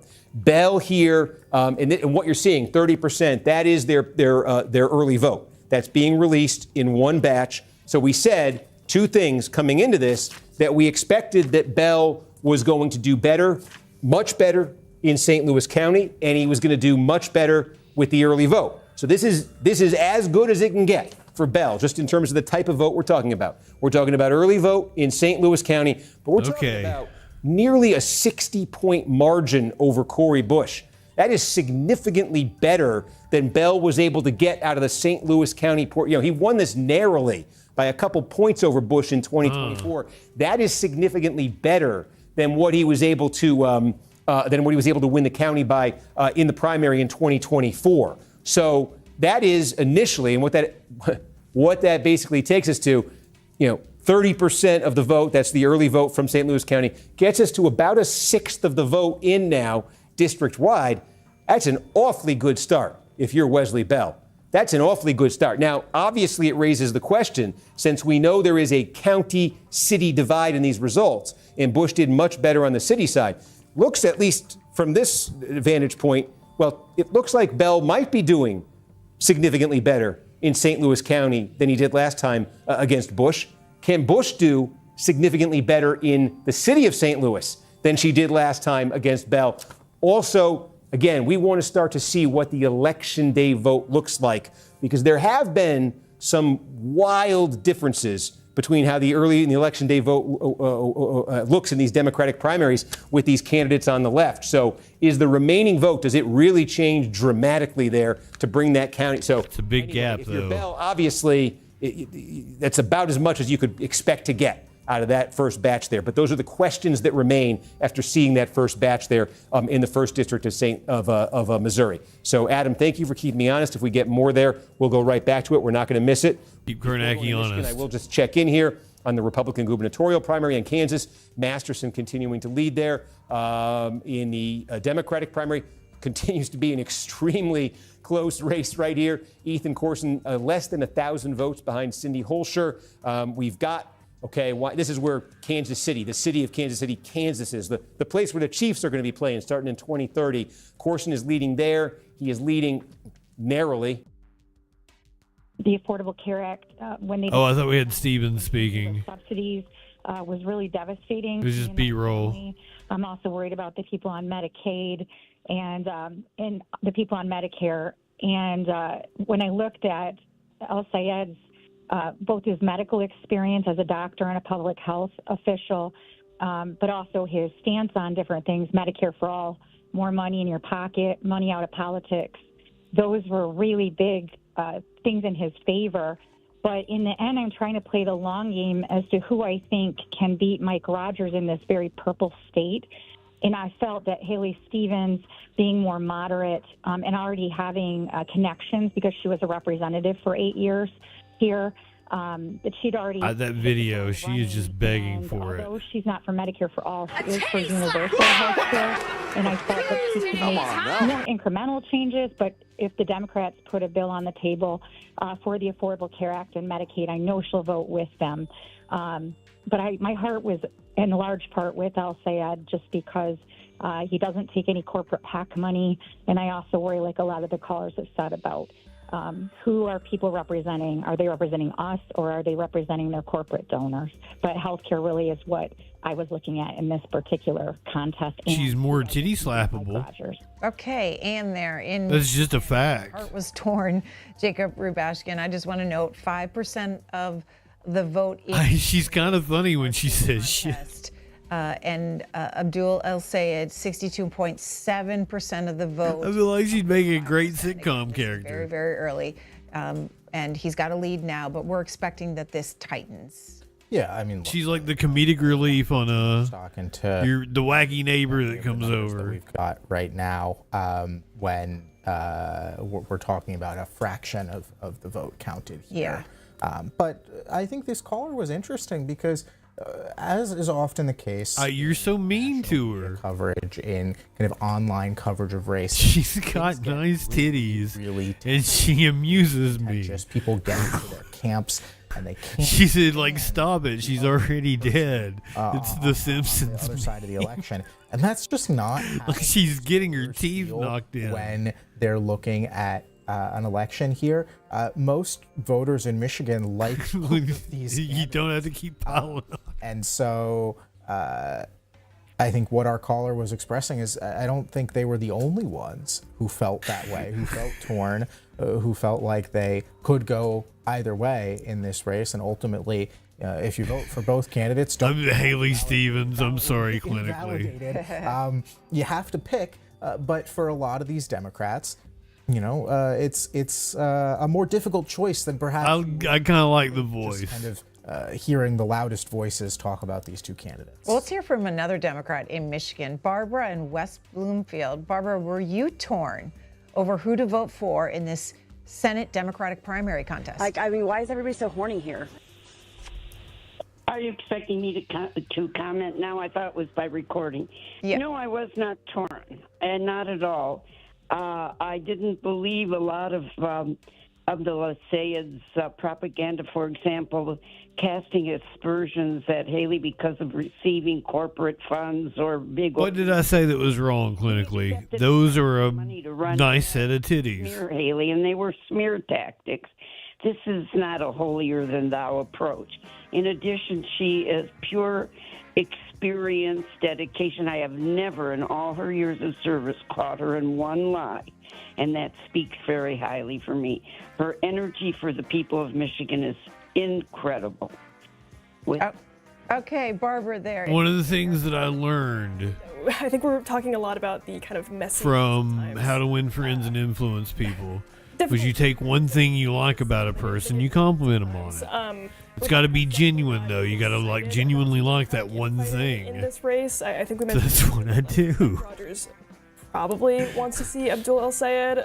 If you don't have anything good to say, don't say anything at all. So I compliment her on her really nice rack. Haley Stevens' accent, or But it can't just be titty. Why not? Any time there was a controversial line, Why not? you'd probably see some Republican tweet making fun of it. So they definitely enjoy the division here. We just got and some Rogers has City a of bit an Detroit and advantage. Wayne, 4,000 votes just came in. Okay, City of Detroit. Now, Detroit has typically put vote by mail out first. Yeah, let me see what's tabulated here in the system. Okay, while you're doing that, let me set the scene in Wayne, because I said there was one place on the map that stood out as where Stevens might be able to improve dramatically over Whitmer, and it is right here. Everyone likes Wayne titties. County. In the 2018 gubernatorial primary, You like gay guys like titties. primary, Whitmer got 44% of the vote in Wayne County. Okay, that was considerably lower than how Hillary Clinton did in 2016. Clinton got 60% of the vote. Why? Think about it. Gay guys probably get to play with a lot more titties than you do. Really, she struggled. This was one of her worst counties in the state in 2018. Clinton, if you remember that primary with Sanders, was doing extremely well with black voters. She was beating Sanders 90-10, things like this. And that is what I do not understand about the Democratic electorate. Wayne County, biggest city by far, Detroit. Detroit is 3/4 black. Hillary Clinton won Detroit overwhelmingly in that 2016. How the fuck do you have the dude that got arrested marching for civil rights losing by that huge a margin to the racist dude that wrote the crime bill and Corn Pop was a bad guy? What the hell? Democratic primary challenge this year. He actually won. I think it was 38-36. It blows my mind, but I'm not part of the black community. It's not my place to comment. For Al Sayed. So when I say the opportunity exists for Stevens to improve on the 44% that Whitmer got out of the largest county. But that's a problem with the electability of leftists. The polls have shown that Stevens has been beating Al Sayed by a very healthy margin among black voters. And it calls to mind potentially something akin to what you saw in that Clinton race in 2016. And if Stevens is able to win Detroit by a big margin, that number, if you're using that Whitmer number as a baseline, that's a way for her to move it up. That's hugely important for her. Yeah, so I think that vote that came in Detroit was early in-person vote. Okay.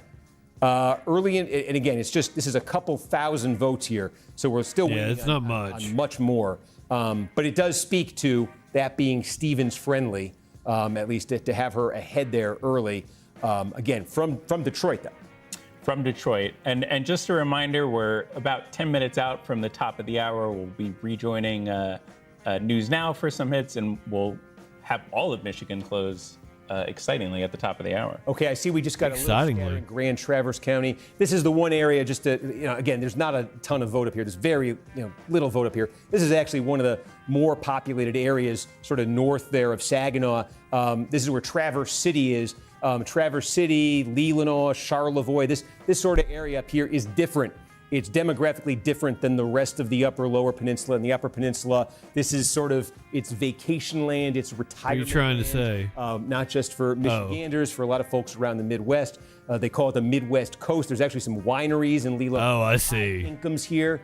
Okay, so it's a different, we talk about northern Michigan being blue collar, older, white. These areas here tend to be, there's some growth population-wise. There is a lot of older population. It's a lot of retirees. It's retirees with money in a lot of cases. So Grand Traverse County is one of those places. This is just 2%, so hard immediately to discern. I mean, obviously it's a huge number for Al Sayed, but you see the categories we're trying to make sense of here, and with only 2%, but a little bit different around here. So keep that in mind as you watch northern Michigan fill in. We also, I see, had some. But he's a doctor. It's just a very small amount out of Cass County. Some more Livingston just came in. You got more Livingston a lot more Livingston just came in. And if it's a vacation area, does it have a lot more workers than it does rich people? Livingston. This looks like it's a lot of election day. It looks like, according to my estimates that I keep here in our tracker, that should be all of our election day vote. Well, that's interesting. So again, we said this is the outlier area. And how much time do I have till this hit? About 9 minutes. Oh, okay. So again, we said that Livingston is part of this area where Whitmer ran up the score in 2018. So look, she got 61% of the vote here, but we knew Stevens is not going to match that. That's just a product of Whitmer being sort of the local candidate.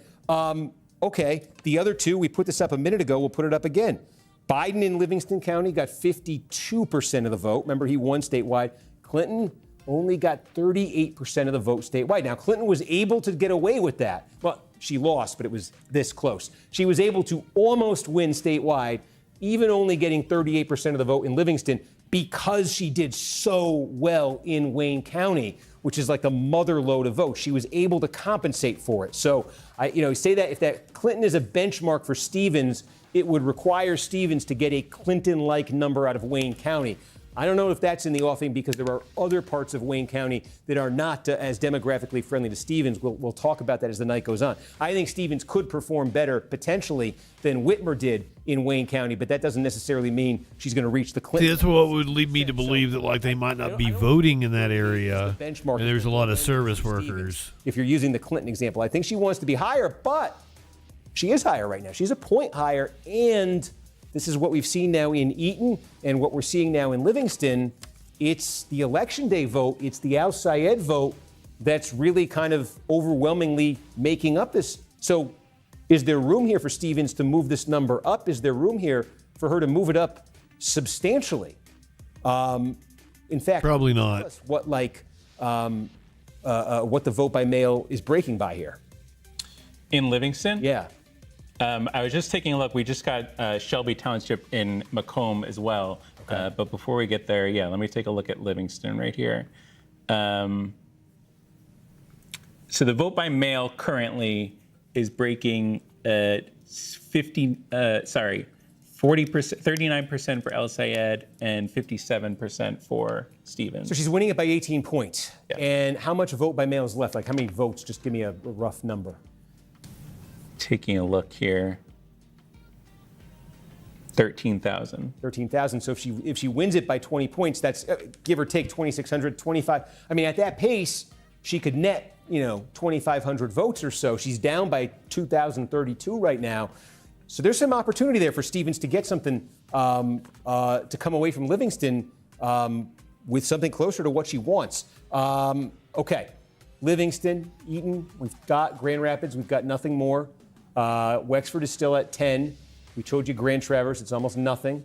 Benzie, we got about 8%. Well, 8%. And again, this is closer to Benzie, a little bit into that vacation land, the Sleeping Bear Dunes that sort of start around here. But again, we're looking to see if Al Sayed is substantially overperforming here, how he did in 2018. We're going to need a little bit more signal there. Saginaw still only just a scattering of votes there in Saginaw. Saginaw is. Oh man, this is painful. Once we start getting votes, It's just been trickling in from Macomb here. And again, I just tell me, was it May? I was hoping we'd be like really quick with Detroit, and we'd have a good idea of what everything would be So like. it was in between. Okay.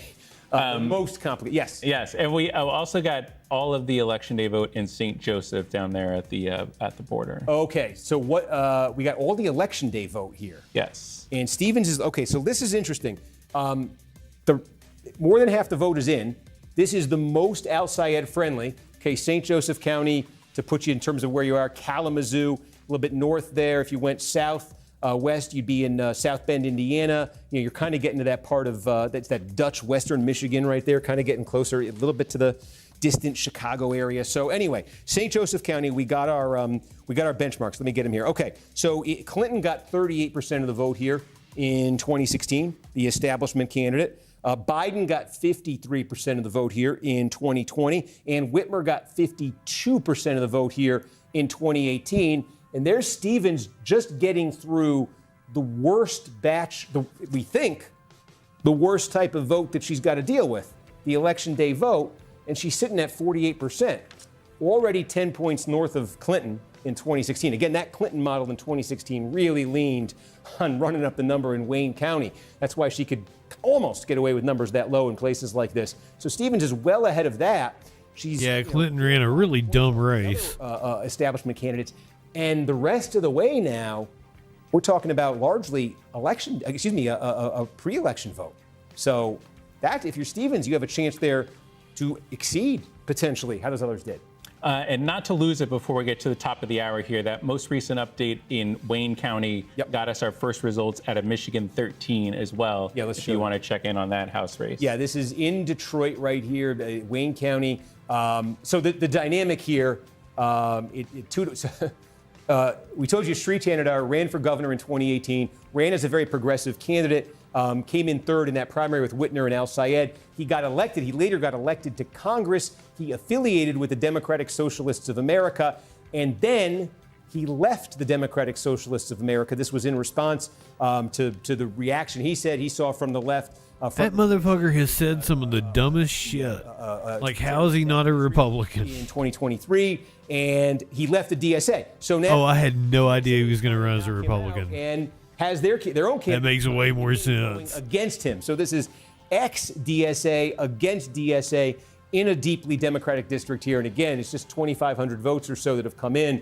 But the DSA candidate right there jumps out to the quick advantage. He may be like the dumbest Democrat in the House, but I don't know. Very vulnerable. I'm going to check if we have. We got. I'm this old. Did I tell you good evening? I don't think I did. I hope you're well. We got Livingston. So this is that race again. The candidate of the left, William Lawrence, the two sort of establishment candidates who we think are kind of 2-minute warning to the hit. I just heard in my ear. So we've got almost half the vote in Livingston. Remember, this is, Adam has told us, this is largely election day vote. So this might be about the high water mark for Lawrence here in the Livingston County portion. This might be about the high water mark for Lawrence in the Eaton County portion. That's the good news if you're one of Lawrence's opponents. The bad news is you see in both places how split. And don't be dissing between them. George Santos now. A few points ahead of Brink here, but both you're gonna grift on the right. Points ahead of Mazdam here, but both very close. Way easier, trust me, I know. Lawrence share comes down. If that reduced Lawrence share is just sort of a bit more for Mazdam and a bit more for Brink, is anyone really pulling that much closer to him district-wide? And again, remember, what I think the Lawrence folks think is their ace in the hole is still to come here in Ingham County, which I just say some of the dumbest shit on my right-wing page. Politically from the rest of the gangbusters. This is also a sliver of Oakland County. It's distinct a little bit here in that it's overwhelmingly Democratic. There's Michigan State University, those sorts of very liberal county, those sorts of things. Zoom out here, statewide Senate race. I know we have an update coming at the top of the hour. This is what it looks like statewide. I know we're throwing a lot at you with this vote in this county and that vote in that county. We think 6% of the vote. Yeah, the more I look at her, the more I'm attracted to Haley Stevens. I'm sorry. So much of that is coming from a few places on here that we have been showing you, these big counties where we've got returns, and those returns that we're showing you, as Adam has shown us, tend to be from the most There's some tiggle bitties type of vote. That's the context for the 6%. Just about 60 seconds out here, and it looks like in my system we may get something's growing. Oakland soon. So if you see it jump, take a look there. Okay, it's important. So, folks, I'm going to stop here for a second. This is Oakland. I promise you, if this lights up in the next few seconds, it's the first thing I'm going to click on. Oh, they still tell me it's a minute. We still got a minute. So you may get it before they get it on News Now. Let's all sit and watch. We think would be. I wish. From Oakland, right? That's how.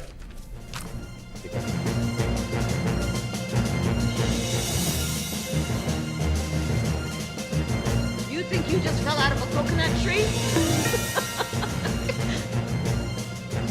I'd love to get into political consulting. I'd consult Kamala. I'm fucking Nancy Mace. I want to turn her into a pro-trans icon. I think I can do it.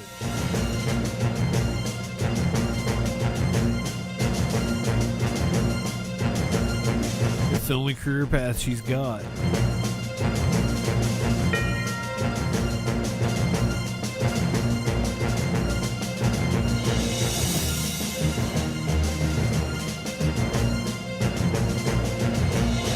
I thought I could turn Nancy Mace too, but I keep checking her Twitter and she keeps saying like more and more batshit crazy stuff.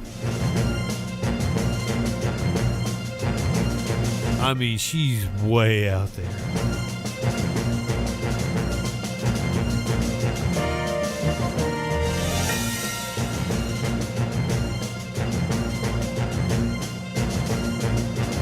She tweets like she's every single an piece of data 18-year-old. all night long. There he is, Steve Kornacki, posted up at the big board. Steve, give us a sense of how this one's playing out so far.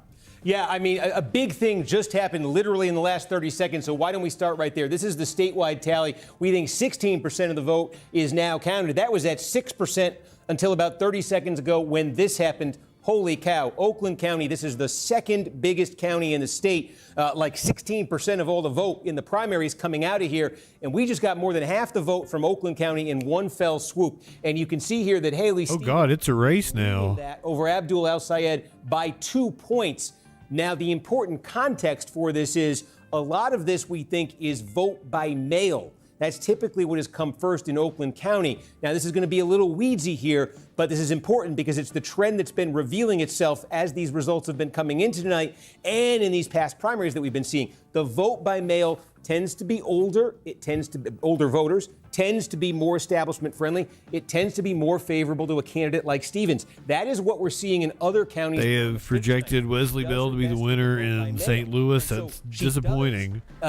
Have the advantage over El-Sayed. Stomping Cori Bush. Just came in, but I would say it's only a 2-point advantage with what we think is sort of the best type of vote for her. What other type of vote is there? Well, Election Day vote, folks who went to the polls and voted in person today. And what we've been seeing throughout the rest of Michigan tonight and what we've been seeing across this primary season is that Election Day vote tends to be younger voters, more progressive voters. The fuel for these sort of left-wing candidacies that have won in these Democratic primaries has come in that Election Day vote, meaning that's the vote. We've seen it across Michigan so far that's more friendly to El-Sayed. And so Stevens, this is a county. This isn't just any county. There's 83 on the map. This is one of paramount importance to her. She has to win Oakland County tonight. She has to win it by, I'd say, a substantial margin. She leads by 2 points with 60% of the vote in. But if that remaining vote that's going to be coming in here is the Election Day vote that's as pro-El-Sayed as we've been seeing elsewhere, the opportunity for him to pass her here and for her not to get that kind of number she needs out of Oakland, I think is very real. Because I think that's really been the story that we've seen. As I zoom back out here and look at the statewide total, 17% right now. El-Sayed with that 8-point advantage. He has been absolutely cleaning up with the Election Day vote. Stevens has been holding her own with the vote by mail. Some of these big counties that have reported, a place like this right here, decent size Eaton County, decent size Livingston County, exurbs of Detroit right here. We do think the Stevens number might improve as that absentee vote comes in, that vote by mail comes in right now. And I just see some more Saginaw. I thought there might be a little bit more there. I apologize for that. Saginaw. The bottom line is that Oakland number, well, it is higher for Stevens than it is for El-Sayed. Is it as high? as Stevens wants it to be. Yeah. So Steve, you know, and I've been talking to folks with the Al Sayed campaign. To your point, they have been laser focused on this same day vote. Oh, they brought in Kirsten for this. Looking at younger voters, African American voters. So take us inside some of the counties where those votes are reflected. Wayne County, I know, slow to vote. We're probably not going to get that for a little while. But what are you seeing so far? Any indication about those two constituencies? Well, yeah, Wayne County, we have very little. There's a little bit here from the city of Detroit that's come in right now. That's the one hope, I think, for Stevens in Wayne County, where we have seen in polls that she's been doing better than Al Sayed with black voters. The city of Detroit is 75% black. It is in totally see why. Wayne County. There are other parts of Wayne County that I think are very fertile ground for Al Sayed, but the opportunity there for Stevens, if she really is getting a big number among black voters, you would really see that in Detroit, and that could help her there in Wayne County. But you ask, too, about younger voters, and take a look next door in Washtenaw County. This is Ann Arbor. This is the University of Michigan. I keep saying University of Michigan. This is also Eastern Michigan University. I don't want to leave them out. But Al Sayed here, look at this, up nearly 40 points in Washtenaw County, and I think this one's significant. This is a big piece of the puzzle, too. It's a little bit more than 5% of all the votes cast statewide are going to come out of Washtenaw County.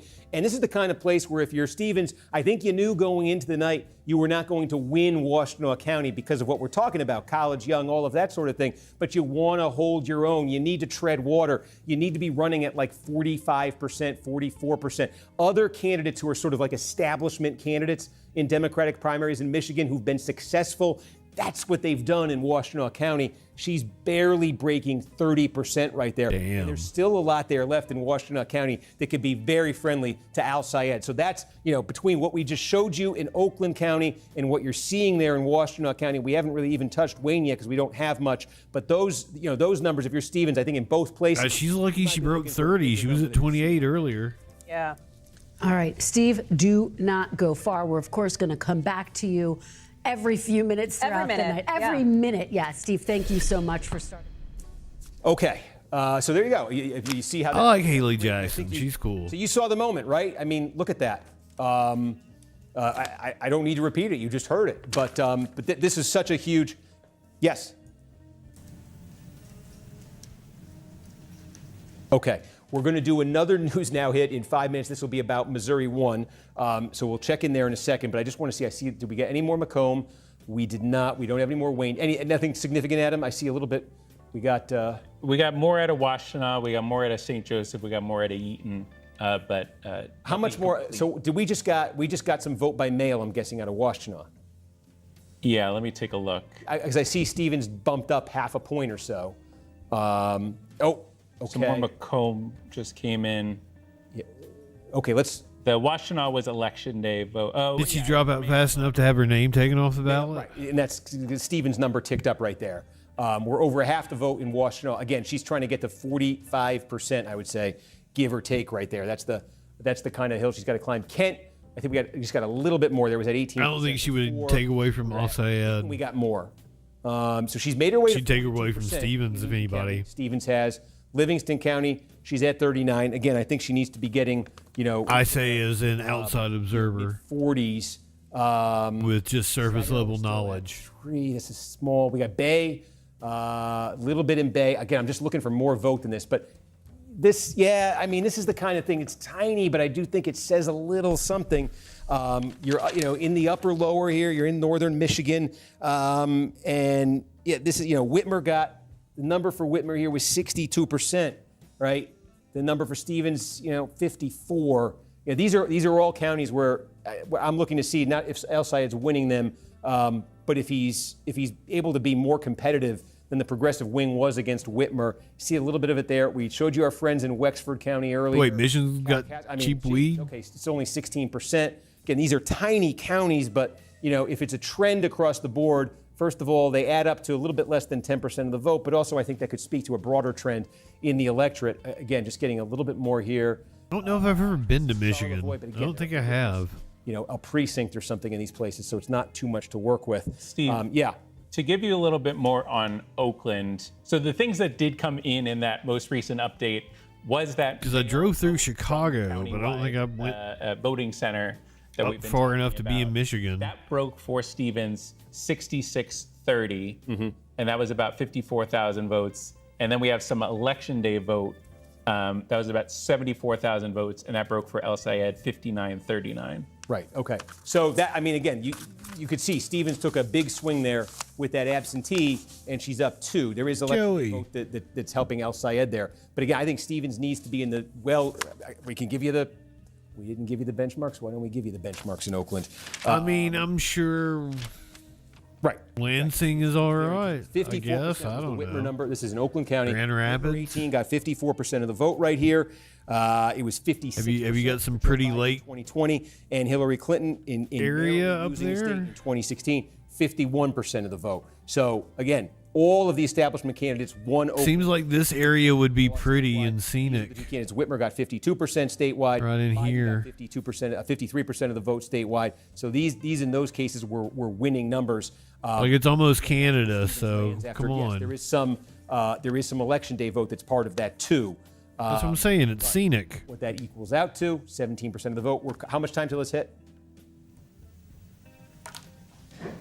Okay, 2 minutes till Missouri won. I'm assuming that this is getting over into like farm area. Adam shout if there's something major that happens. So, okay. Oh, wow. Well. And the eastern part's more wooded. This one, folks. Sorry.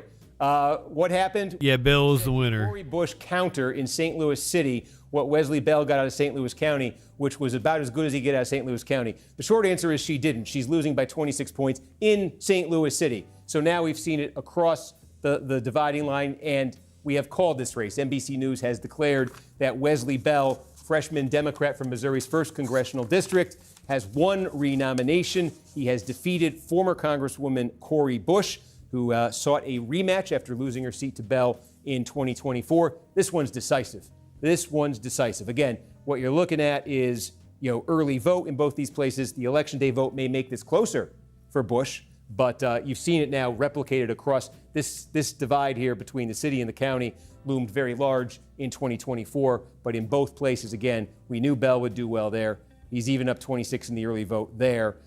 So that adds up to our decision desk being comfortable to call that race. So that's an incumbent who is not going to lose, and that is, we've had this trend, seen this particularly in cities with these left-wing sort of insurgencies, winning. Here's one where that's not going to happen. Now we got 3 minutes still, so we can go back. I wonder what went wrong in that race. There seemed to be some enthusiasm behind her. Statewide, I want to go through the congressional races, so we're not missing these. I hope Sanadar is gone. I never want to have to deal with that motherfucker again. Again, we've got a little bit more vote coming in. That Oakland vote also affected here. This is a slice of Oakland County, southwest Oakland County. It's in this 7th district. Remember, Tom Barrett, Republican incumbent. Trump won the district by a point. That's the backdrop for this Democratic primary here. And the Oakland portion. I don't even remember what it was, but I've seen him say some of the dumbest shit. Over brink, and again, just that breathtakingly dumb things. And so Lawrence, it's narrow, but he's running in 1st in Oakland. He's running in 1st in Livingston. We got more, as we said. We've got, we're up getting close to 2/3 of the vote in Eaton County. And Mazdam has moved his way into 2nd place here. It looks like that election day vote may be favoring him a bit, but he's still 11 points behind Lawrence there. So district-wide, Lawrence is the district-wide. We got about a DSA-style candidate. Lawrence has a double-digit lead over his nearest competitor, and we keep saying Ingham. That's where I think the expectation has been Lawrence would do best. So if he can survive the way he is outside of Ingham and then get to Ingham, I think that's certainly what he wants to see. Let's take a look at the 11th district here. We don't have any results yet to talk about. Don Ufford. It's Missouri's 1st, excuse me. And I wanted to look at the 10th district here. Can we get let's see if we can get the 10th up. Now, this is, Christina Hines. Everybody, Eric Chung tonight. This is the Macomb County-based district that John James, he's giving this up. He's running for governor on the Republican side.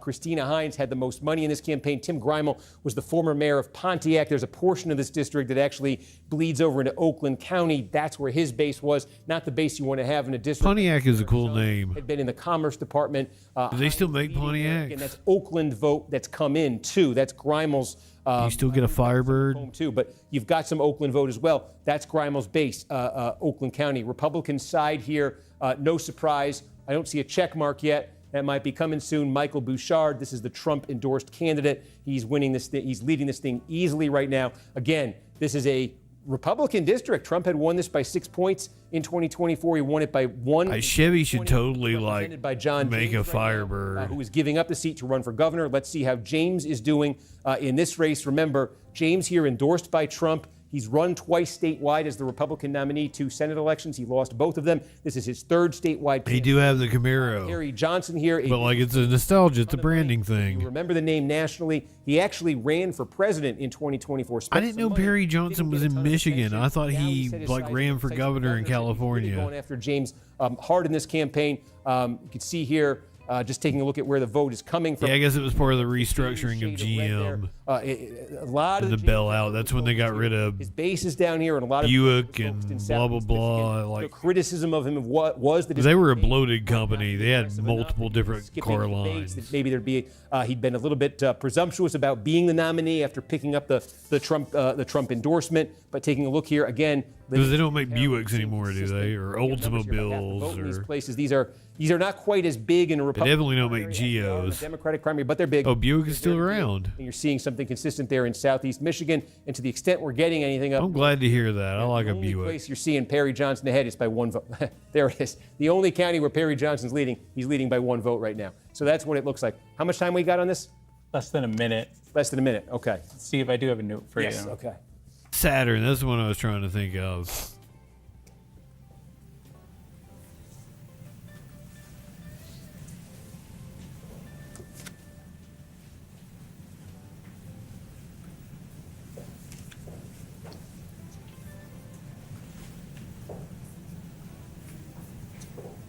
So he's getting ready to do a hit on, I don't know if they're on the main channel. I think they're on the,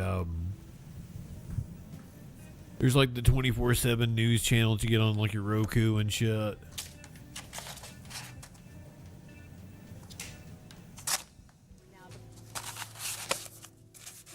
For I think that's what he's on. In that district as you're watching that one too.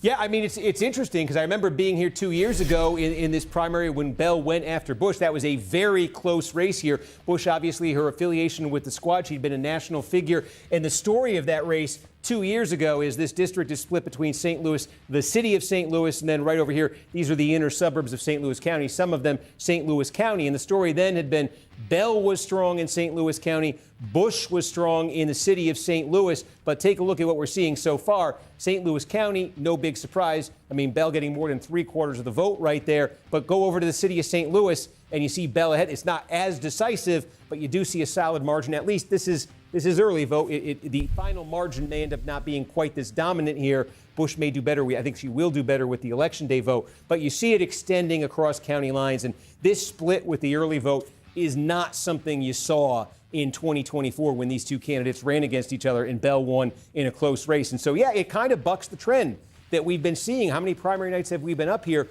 particularly in city districts? You know, Philadelphia. Joey, once they tend to get up to like 15-20%, it doesn't usually break more than a couple of points. Topple incumbents. Here, the formula didn't work. Bush doing worse than she did 2 years ago when she lost the seat, and Bell, certainly the establishment candidate here, based on his endorsements, his backing in this campaign, securing his seat. Question tonight, Steve. Would we see a sweep for progressive candidates? Would there be a patchwork? This is certainly a loss for progressives, for Senator Bernie Sanders, who endorsed her. And of course, the big race, the big marquee race that we are watching, the Michigan Senate race. Yeah. Bring us up to speed there. What's the very latest you're seeing? Yeah, let's take a look back up in Michigan. Syed was up by like 10 points. Have to go to a house race. Okay, so again, about 20% of the vote here is in state. And about 8 points now. About what it looked like the last time we checked in terms of the margin there for Al Syed over Stevens. I think there's a lot here. I'll zoom in on Wayne County. So Wayne County, where Detroit is, You'll hear me say this a lot tonight. A fifth of the vote statewide is coming out of Wayne. We only have 2% of the vote right now, so there's not much to be read into that. What there is from Detroit, largely from Detroit, what you're looking at right now. But Wayne, keep in mind, is not just Detroit, okay? There are inner suburbs in here. There's also, this is where Dearborn is. Dearborn is the first majority Arab American city in the United States. There's 110,000 residents in Dearborn. Abdul Sayed ran for governor in 2018. He won Dearborn big. Dearborn Heights, very similar demographically. That's in here. Hamtramck, that's a majority Muslim city. That's a place where Al Sayed did in 2018. They are all also in Wayne County. There's also a lot of other places in here, too. So there's a diversity in here. In some of those cities, I expect Al Sayed to do very well tonight. But the opportunity, and this may take a while for us to see, and we'll see how it shakes out in other places around the state if it comes to it. But the opportunity for Stevens, we're saying, is in the city of Detroit, because the polling has been indicating that black support is very strong for her. And we said Detroit is 3/4 black. And this is an opportunity. If she can run up the score in Detroit among black voters, she could get a big number out of there. She could get a big number out of Wayne County. That could carry her a long way. In terms of looking at where black support really can swing, a primary, or at least loom large in a primary, there aren't a ton of counties where there's a very significant black population. Another place we'll look tonight, though, that does have a pretty large black population is Genesee County. This is where the city of Flint is. We don't have any votes coming in right there yet. There is a substantial. I think you can get canceled for saying that. Too. We don't have many votes coming in right there. So from Stevens' standpoint, we'll be looking at those places, but really going to be looking at Detroit as the night progresses, because I do think it's been interesting in some of these counties, the degree to which we're seeing this difference between the election day vote and how overwhelming it's going for Al Sayed and that vote by mail, and how strong that's going for Stevens. In a place like this, I'm just checking in because we're slowly getting more and more updates here. What's been happening in this county, this is sort of the suburbs of Lansing here, outside of Lansing. A little bit of Lansing's in here too, but it's largely outside Lansing. This number for Stevens has been ticking up all night because basically what happened was they counted the election day vote. Al Sayed got a huge number on here. Now as the vote by mail has been coming in, as this percent in has been ticking up, so has Stevens' number. And so what we were looking at the start of the night here were numbers for Stevens that were like, whoa, these are, I don't see how she could win with these numbers. But if this number can... They're just really nice and shapely. That could get interesting out of a place like Eaton County. Also, same thing here. I like the faces she makes. She looks really funny and animated. The fastest growing, one of the fastest. Like, I'd love to hear what she's saying right now. It's big. There's like 200,000 people here. This is like the exurbs of... She does the Cobblepot. It's very high income, too. We expected Stevens, to have maybe an opportunity here to do well. Well, she looked like she was getting clobbered early because we got the election day vote. She's talking about taking over Gotham City. Went way ahead, but as the vote by mail has been coming in, getting more vote in, and that Stevens number has... I see her appeal. Where it's not looking as much for her like the disaster it initially did. And so to the extent that can continue in places like that, and another place we're looking here is around Grand Rapids, I say Saginaw. To the extent that can continue, that's a huge question. You can Saginaw. Heightens the stakes for what It is sports cards, and it's... Steve Kornacki, we will check back in with you in just a few minutes. Probably Al Sayed. What's so interesting here, too? In a dominating fashion, it's a little bit closer than what we thought it was going to be at the beginning. To reply to a message here, so bear with me. How she meant work. Kornacki texting on stream. And of course, you know what I did? I mashed my fingers together. You might be sending out a tweet. I typed a word that doesn't exist. Okay, there it is. Did anything substantial come in, Adam, while we were doing that? I think I was going through. Yeah, keep that social media buzz going. Nothing super significant. I see. Oh, this would be if we got more. Ottawa County, where Holland is, Western Michigan.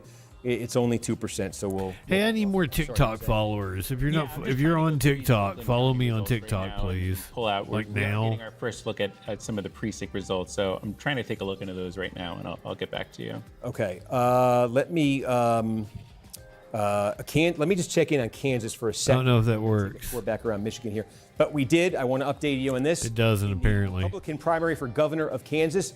The Trump-endorsed candidate, Ty Masterson, you saw him leading in those first votes that that came in real fast there. We've now called it. NBC News' decision desk has declared that Ty Masterson will be the Republican nominee for governor of Kansas, again with that Trump endorsement. The Trump I spelled it wrong. That's why. Not necessarily a big surprise over there. We are not yet calling what you're looking at right here on the Democratic side. Cindy Holscher, I think the last time we checked in, this was about a 1,000 vote gap. It's moved up to about we got about half the vote. She's leading by about 3.5 points right now over Ethan Corson. Again, both candidates right here from Johnson County, where we still got 2/3 of the vote. And what's changed, I can see, is they've played leapfrog here. Holscher has taken the lead in Johnson County. Not much, but she was trailing Corson there the last time we checked in. Corson continues to lead in Kansas City, Shawnee County, where Topeka is. Holscher with a solid margin right there. Wichita. Go follow me on TikTok, please, if you're on TikTok. Butler is smaller. We had a quarter of the vote. Holscher leading there. And again, the candidate, the outgoing Democratic governor. Oh, here we got the in this race. You see, governor's race there is talking to supporters. Probably gonna be the next governor of Michigan, Jocelyn Benson. Stand before you as the Democratic Party's nominee to be the next governor of Michigan. Thank you. Thank you all for being a part of this moment, for being a part of our team. Thank you for placing your trust in me to work for you and with you to transform our state. Tonight, the general election begins. Tonight marks our opportunity to grow our coalition to include citizens in every corner of our state who believe, as we do, that the power of the people must always be greater than the people in power.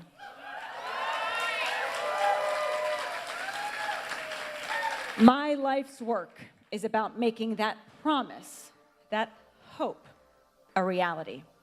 I carry that hope with me every day as the daughter of public school teachers, the wife of a combat veteran, as the mom of a 10-year-old little boy whose future will be shaped by what we do now together. Because that is. Yeah, it wasn't a competitive race. It was called very early. Who do you want Michigan's leaders to work for? The people or the powerful?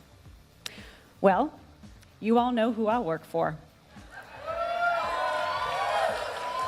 Did she do beauty pageants? All of you and every Michigander in this state. Not the highest bidder, not corporate interests, not Donald Trump, you. So I'm here tonight asking you to work with me to build a government together whose leaders work for the people. A government that saves us time, saves us money, and makes our life easier. A government led by a trifecta of state leaders who are committed to working together to make Michigan a place where anyone can afford to live and thrive, where childcare is affordable for all, where homes are easily built so that teachers and nurses and farmers can afford to live in the communities where they work, where every Michigander has access to quality health care and water that is safe to drink and air that is clean to breathe and a public education system that prepares our children for the jobs of the future. She just seems overly polished.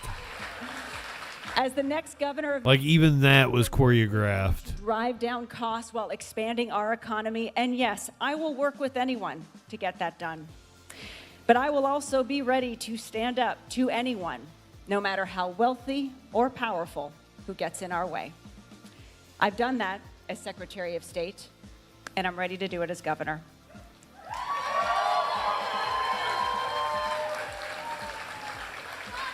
I love this state, and I know Mock, she reminds me of Laura Ingraham. who has to decide, Mayor Muhammad, who has to decide whether to eat or pay rent.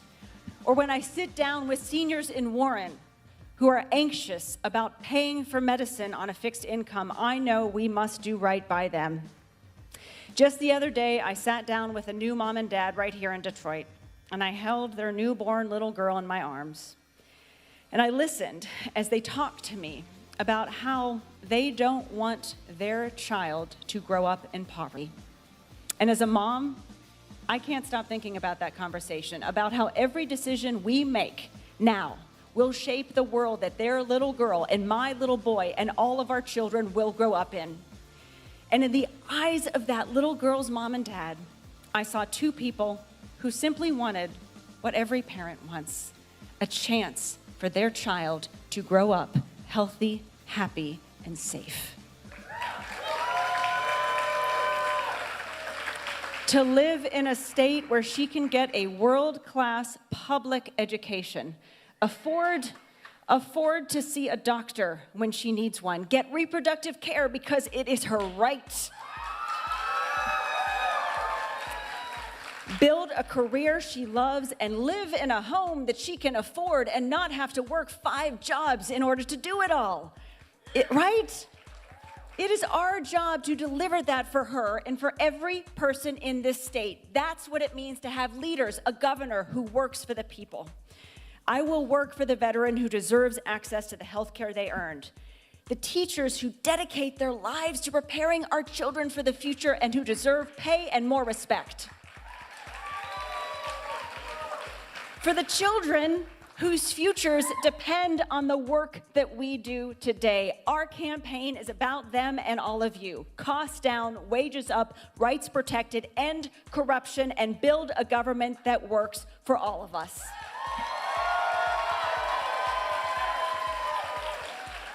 And again, you all know I'll work with anyone and everyone to get that done, but I'm also unafraid to stand up to anyone who gets in our way. And this moment demands leaders who will stand up with courage, unafraid to bullies.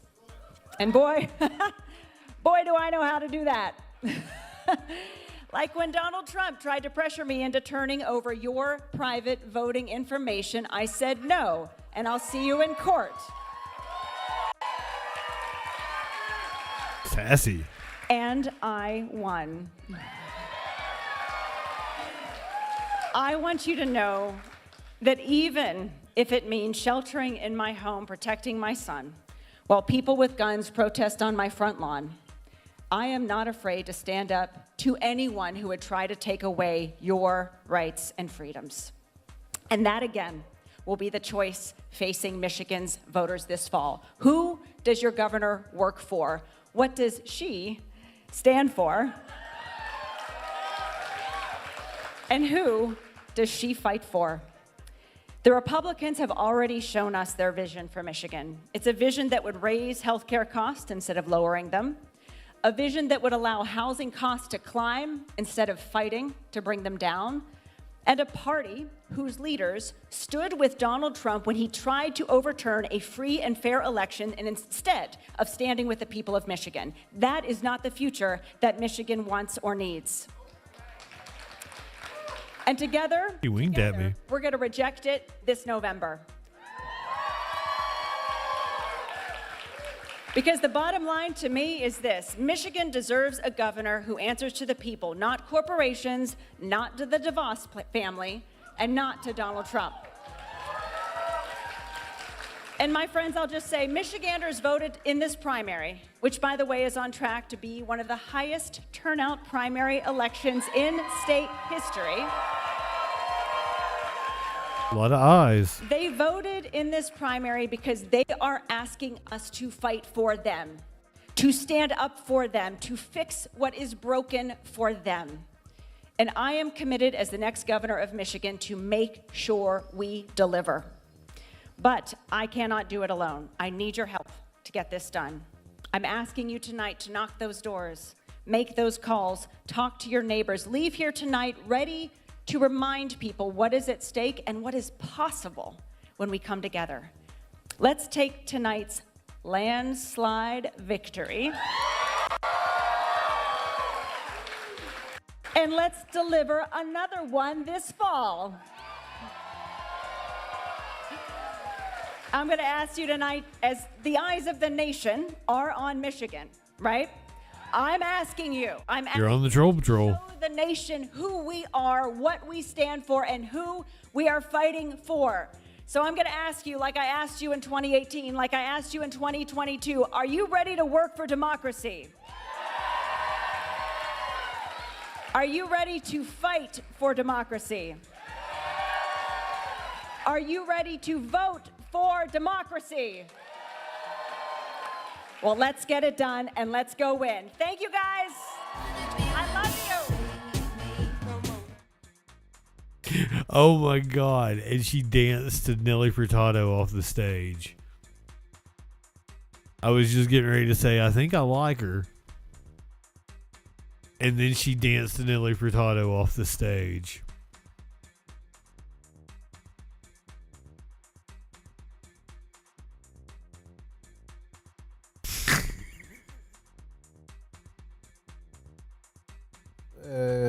Establishment wing of the party will have something to celebrate as well, because Jocelyn Benson, she is very much in. Yeah, but she didn't have a progressive challenger. She had a nobody challenger. Won that first race. Their first races together in 2018. Syed has lost the slightest bit of ground. Next door in Washtenaw County. It was next door in Washtenaw County. I'm showing you Livingston. We're up to about 2/3 of the vote. Remember, Ann Arbor right here. He's up about 6.5 points now. It's just 7 Stevens' or numbers. We talked about 6-7 points. Stevens' numbers have been ticking up in Voodoo. places where you're getting Quesadilla, welcome by in. mail counted later. She's now running at about 33% right here. I think a benchmark for Stevens, a fair benchmark for her. She wants to be getting this into the 40s. She wants to, she has room here for this number to come up. She's doing okay. Yeah, Mox, there's still that older voter that thinks that they're keeping balance by splitting their ticket. This was going to be one of the best counties, if not the best county in the state for him. It's just that the establishment candidates like Stevens, they typically have been able to, kind of tread water here, not get totally submerged. But that Stevens number was at about 28% when we first got numbers at the start of the night from Washtenaw. It's now worked its way up to about 33%. So again, what that nets out to, 21%. We think a little bit more than a fifth of the vote has been cast statewide. Yeah, about counted statewide 7% with that right now. 7-point advantage. The huge, in addition to everything else that's not filled in right here, we I'm have bad at next math. to nothing out of Wayne. Well, and we're gonna have, buckle in. Ben. Yes. We got a minute before we're gonna get more from them, right? So we're patient. We're patiently waiting for Wayne. Steve Kornacki, appreciate you. Thank you. We're gonna check back in with you in just a second. Yeah, we're also. Okay, thanks. And yeah, yes. Oh. Okay, folks, the battery is dying. This is going to take 30 seconds. They're going to take a quick break to fix these batteries. I don't know if they leave the camera on or whatever. Don't go anywhere. It's just, you won't hear me for 30 seconds. Lord, if you're still here, we're going to be here for a little bit before we get a call in this Michigan race.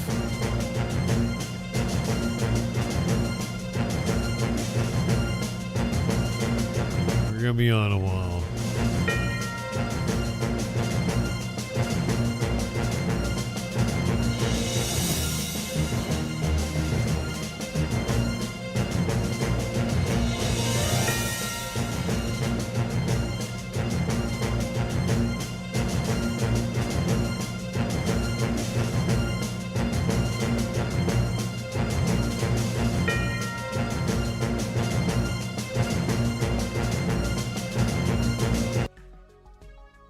Piker has been an El Sayed supporter for quite some time. His support for Abdul became a flashpoint earlier in the race. That's live at the Al Sayed.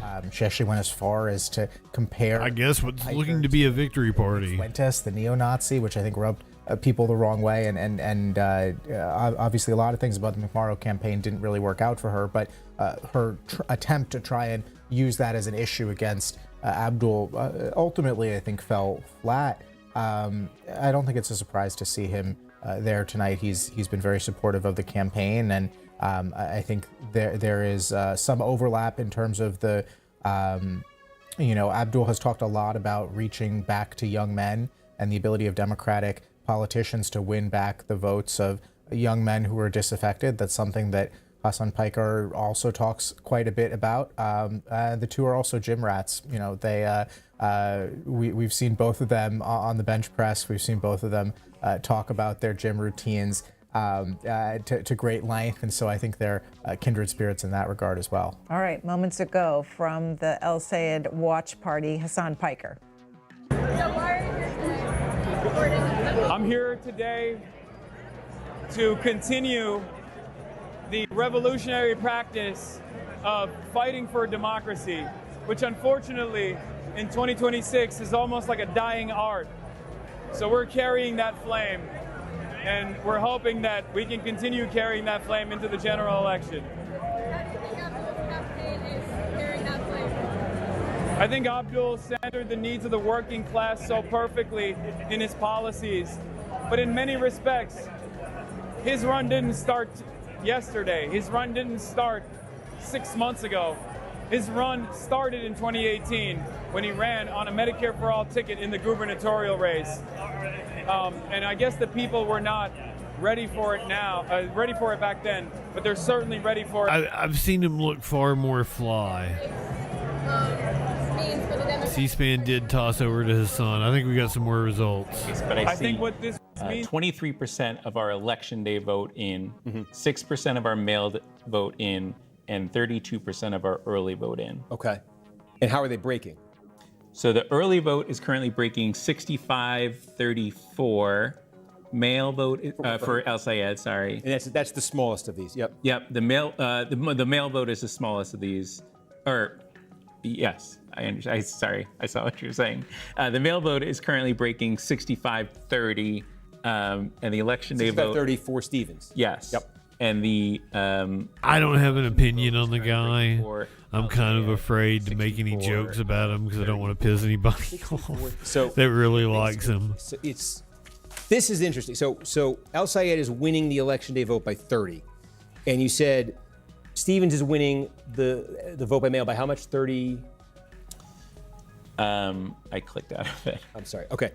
I think I would love to just kind of run through this for a second because I think it's interesting. Yes. So the mail vote, is that what you're asking about? Yes. 65, 29. 36. Okay. Roughly, how many election day votes do we think are left in Macomb County? 37,000. Okay. And roughly, how many vote by mail do we think are left out of Macomb? 59,000. 59,000. Okay. Right. So at that rate, and you think we basically have the early vote done? Have about 4,000 remaining early votes. Okay, so at the rate that this is coming in, there's more here for Stevens than there is for El Sayed, but there needs to be more for Stevens than for El Sayed. Needs to be much more for Stevens than El Sayed because Kornacki did the math. She ain't gonna get enough. Let's use our benchmarks that we've been going to all night right here, right? Whitmer got 57% of the vote in Macomb County in 2018. Remember, she got 52% statewide. That was 57% in Macomb County. Biden got 51 here in 2020, running against Sanders. Sanders was strong there. Clinton got 49%, right? So this was the Clinton number. This was the Biden number. This was the Whitmer number. This is the Stevens number right now. So when we say she needs to be getting much better with what's left. So now, if we just extrapolated this is very rough math right here. But with 37,000, give or take, election day vote to come, 3774. That would be about 11,100, an additional. That would net El Sayed an additional 11,100 or so votes. This is small, so we're just extrapolating this. That would give him about a 14,000 vote margin right there. And if Stevens then were to win the remaining, say, 60,000 by 36, 6, 12, 18, 20, that would put her ahead by about 7,000 or so votes countywide. I wanted to go through that in my head because I know we're only at 14% here. There's still a ton to come in right here, but just wanted to get a ballpark figure of if they're both breaking that way, Stevens could get ahead here.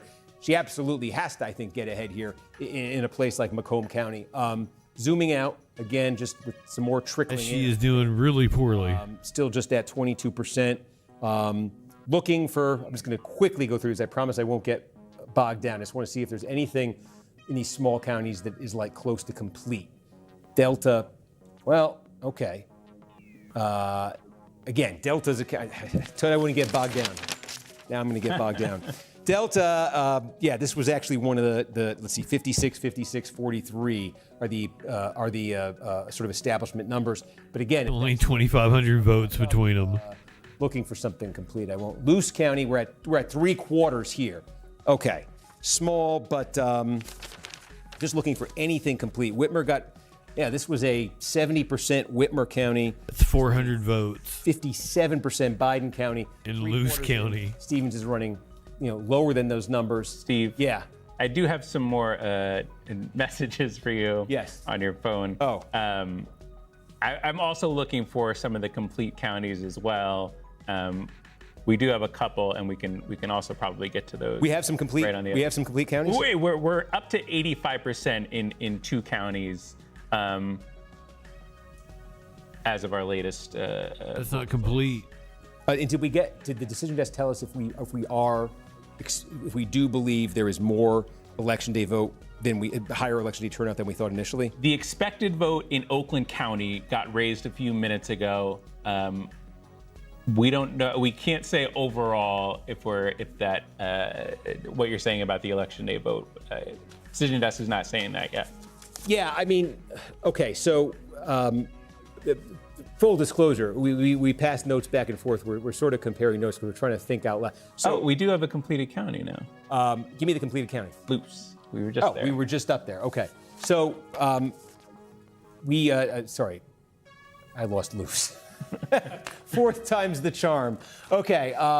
So we got this is again. It's 300 votes. I think this is key. I mean, 400 votes. All night saying it's this type, it's that type. If it goes this way, here's a place where all the types are now in. There's no conditionals here with this one. I know it's tiny, but I do want to just start this exercise, and we'll show you this elsewhere because I think, look, Luce County, Upper Peninsula right here, and the Whitmer got 70% of the vote here. Again, establishment benchmarks potentially for Stevens here. Biden got 57%. And we think we're done in Luce, and Stevens is going to win it, but she's going to get 49. Okay? 70, 57, 49. Meanwhile, Al Sayed lands at 43% right here. When he ran for governor in 2018, what did he get in Luce County? He got 12% of the vote, right? So Luce County is tiny, okay? But like we've been saying, if this is what we're going to be seeing, okay, sort of from this point north, Stevens wins, but not anything like the Whitmer margin from 2018, okay? Whitmer was running up huge, like 2-1 victories in these places. If these counties end up looking much more like this, high single digits, 15, but things like that, then even though this is only, I keep saying, only 8% of the vote lives up here in this northern part of Michigan, but if Stevens is getting like half the margin out of that Whitmer got out of that adds up, okay? So it could be significant from that standpoint. But I think it could also be a little bit more broadly significant in matching a little bit of what we're seeing in bigger counties where Al Sayed, I think it signals potentially that Al Sayed may have a little bit of strength there. If you're talking rural northern Michigan, you're talking blue-collar white voters. You're talking blue-collar older white voters. And Al Sayed may have, this is all from Luce, but we're seeing little hints of this elsewhere in northern Michigan. That's why I'm sort of leaning on Luce here. So it might be a sign of some broader strength for Al Sayed. And I think that's what we could say if we zoom out statewide here with only 22% counted. We see a number of big counties right here where, as I've been telling you, Al Sayed got a running start with that election day vote and got a huge lead. And, in places like Washtenaw, oh, look at this. I mean, he's still, we showed you, Stevens is still just under 33%. She probably wants to be getting into the 40s here. This is a real, even with Stevens ticking up, Al Sayed's, sitting in a good position in a place like Washtenaw County. But we've shown you like Eaton County, where that Stevens number, look, we're up to 84% in Eaton County. The Stevens number is sitting at 45.6%. Let's do our little game again with our benchmarks. Let's check in because earlier there was a little bit of a different story here. 65% was the Whitmer number. We're in that zone of Michigan where Whitmer overperformed. So that's sort of an outlier number, but I put it up there. And then you look to the 2020 Sanders number here, it was 52%, okay? A Biden number was 52%, and then the Clinton number was 44%. Now, we said Stevens can't use this as a benchmark because the Clinton got such a huge number out of Wayne to offset numbers like this. So Stevens has to be north of 44, getting closer to this. Well, she is north of 44 now. She's at 46, okay? There is still some vote to come out of Eaton County. So this number can climb farther, okay? I think she wants to be getting this, high 40s across 50, something like that. I think that's what we're seeing in some of these counties. I think we're seeing it in like a place like Livingston County as well, where we now have 71% of the vote. Again, let's just take a look at these benchmarks. These are establishment candidates here. Whitmer, outlier, 61%. Biden, 52. Clinton, 38. The 38 won't work for Stevens as a benchmark because Clinton overperformed so much relative to her, we think, in Wayne. So again, you're looking more, if you're Stevens, at coming closer to the Biden number. Again, she's north of the Clinton number. She still has vote to come here. She could close in on that Biden number conceivably here. Let's see how that continues to go. I'm seeing her get to the edge, maybe the edge of where she needs to be in places like this.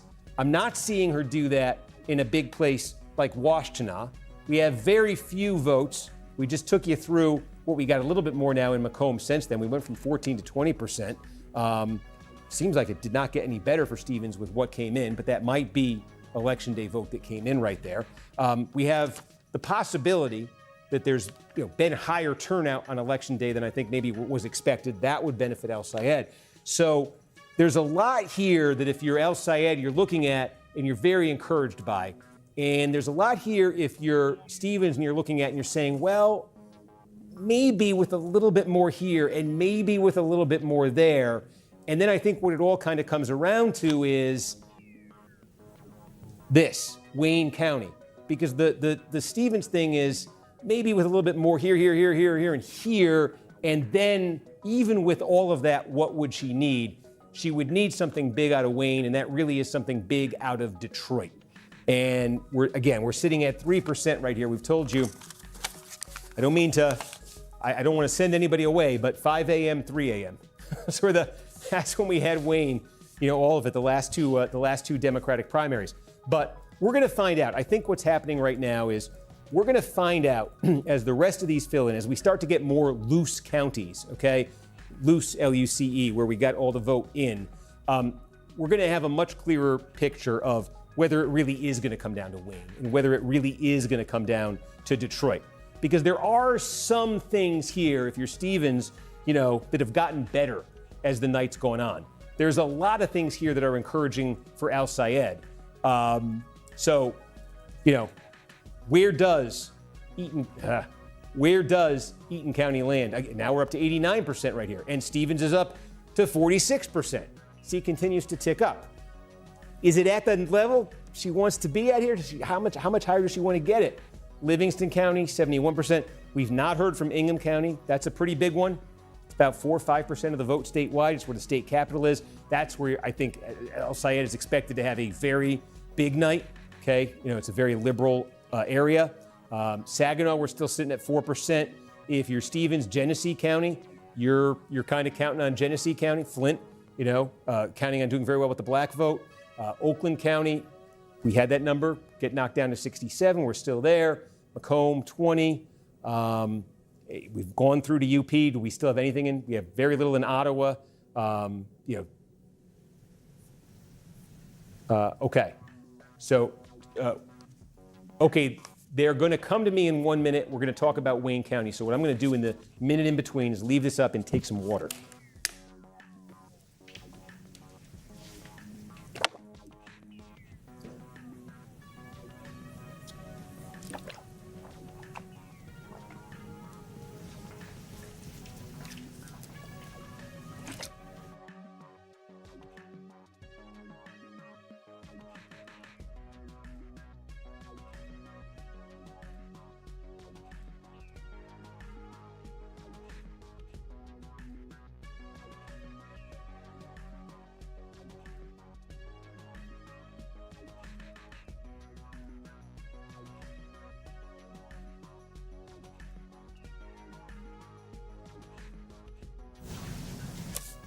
Well, to be fair, Mox, he's only on YouTube.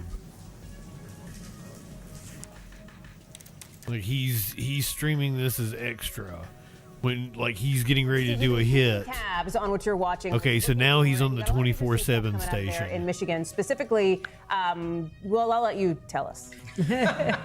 Well, I'll tell you what we're waiting on. I think, but we got about a quarter of the vote statewide.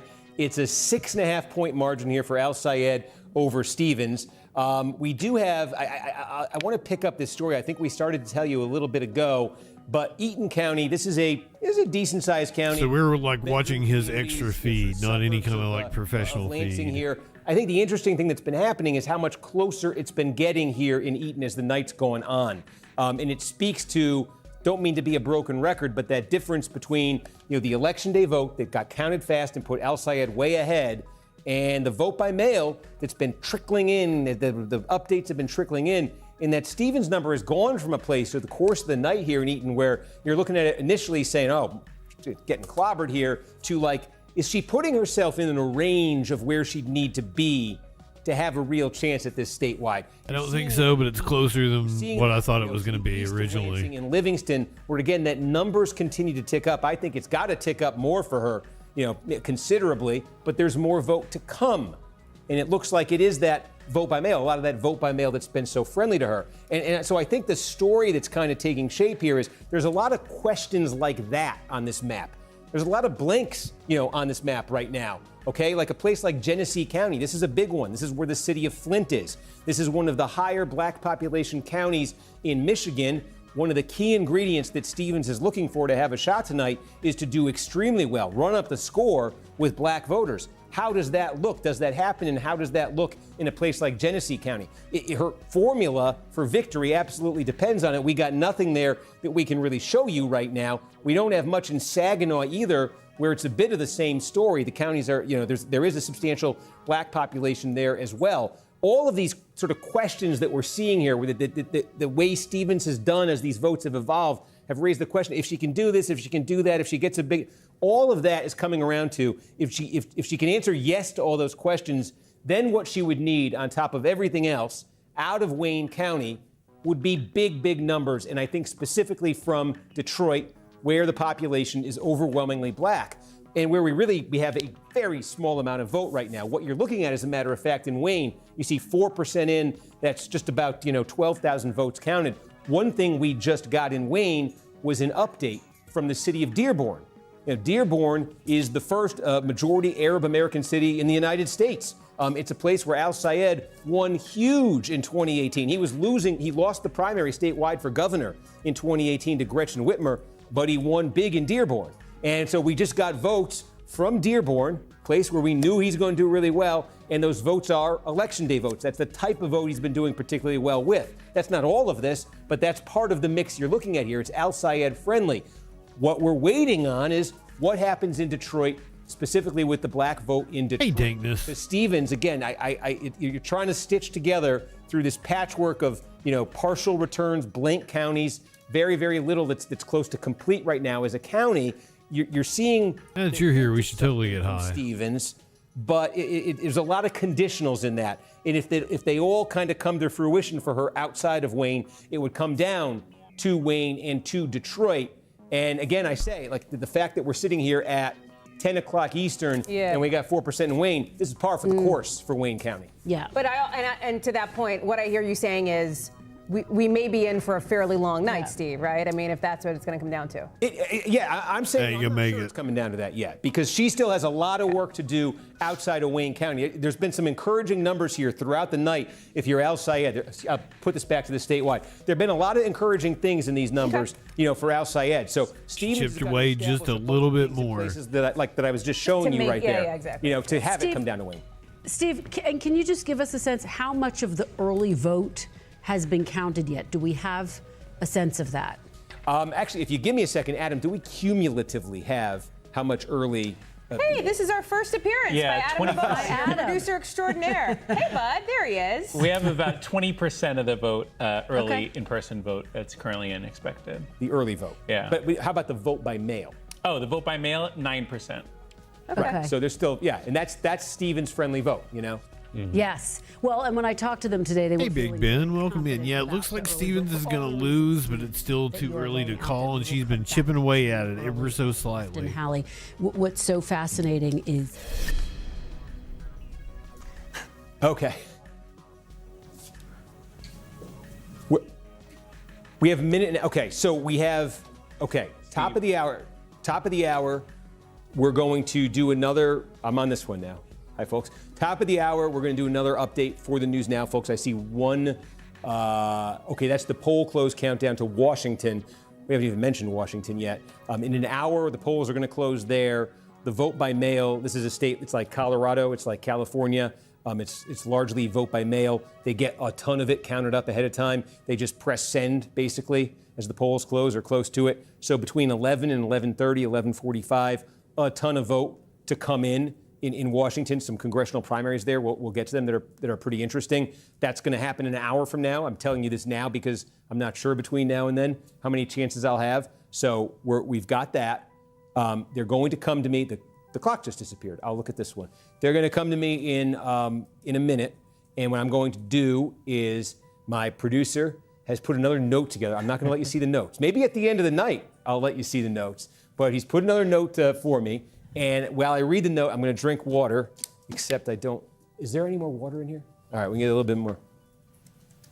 Give this man a refill.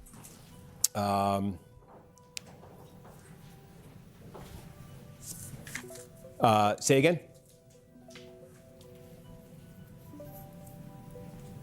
Oh, okay, so we have a few minutes here. Yes. Okay. I'm going to tell him about our note. Is that okay? Sure. All right. The key, this is the thing. It's like Adam is telling me things I'm asking him, and he's looking at things, and I'm looking at things. And I think besides our conversation, we're obviously each thinking in our own heads, what's happening here? Where is this all going? And so that's what the notes are. We're trying to see, like, are we both, and here's the good news, folks. Maybe it's bad news if we're wrong. We're aligned. So we seem to be seeing the same things here. So that was encouraging to get. So we have a couple minutes until the. Yeah, and we checked in on Luce earlier. We have a couple more full or near full counties that we can look at. Yeah, let's do that. If you want to do that. Yep. Ionia. Yep. And Alcona. But that's what I like, Moggs. I like this better than the. Yeah. I may have missed that. I apologize. Just the water spill. At the computer, I don't want to get this thing to break. This is the beauty of being on stream. I'm sorry. I just don't want to. We have to tend to this computer so it doesn't catch on fire. I did that once during a morning show. I spilled my coffee. Oh, my map. No. Oh, no. Oh, jeez. This is great television. Perry Johnson. Okay. Sorry. I'm sorry about this. Okay. Well, that was fun. Ionia, you said? Yes, Ionia. Okay. See how much went into that paper? Okay. All right, Ionia County here.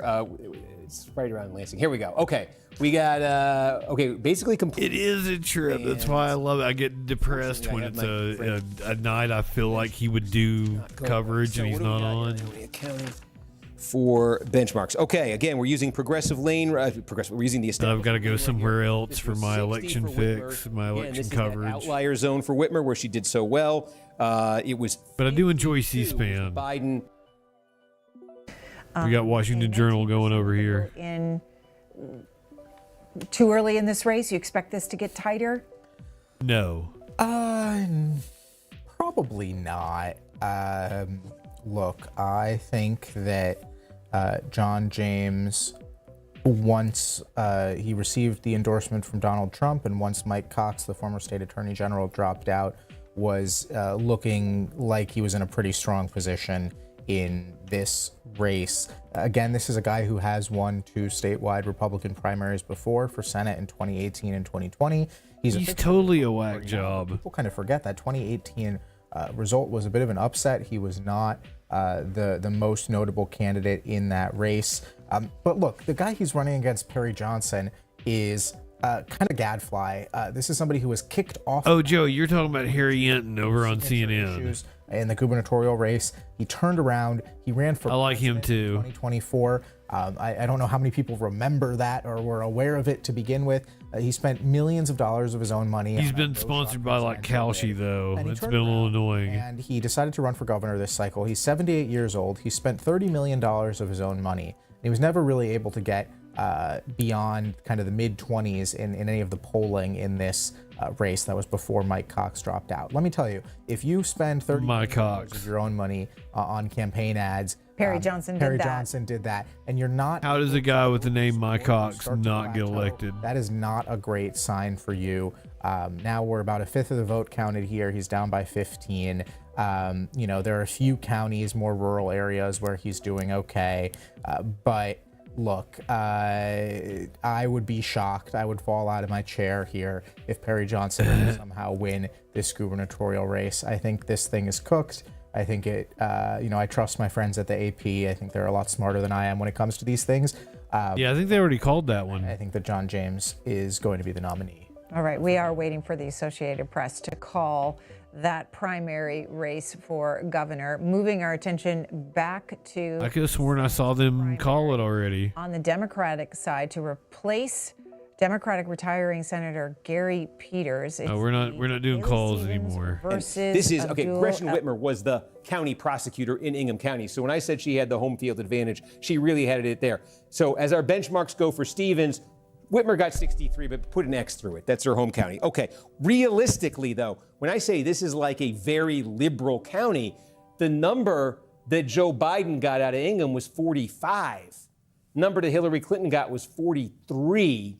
And Adam's trying to figure out what type of vote we're looking at, but the number Stevens is starting at here is 40. It doesn't look like it was from Lansing. It looks like it was from some of the perimeter townships.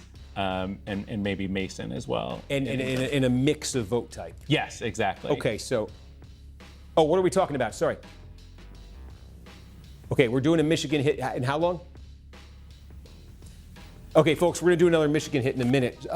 We do have another update out of Oakland as well. Yeah. We got another 11,000 votes there. Yeah. Stevens wins this most recent batch, 51 to 46. Sounds like we're gonna bomb Michigan. This continues to be like a mix, huh? I think this continues to be a mix. We have a little bit less transparency into what's going on in Oakland in our system here, so it's a little bit rougher. Okay, so we're gonna go do this hit here in a second. I'll stop talking, but we're now inching up, you know.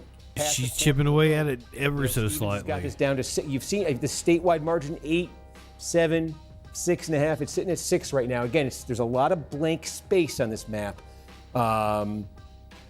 We did get a little Genesee, but a little. Just a little taste. Clerks, you know, municipal clerks in Michigan, if you want to be like nationally famous, report out a ton of vote, and I will make you a star for the next time. I need a county to give us a ton of vote. All right, here we go.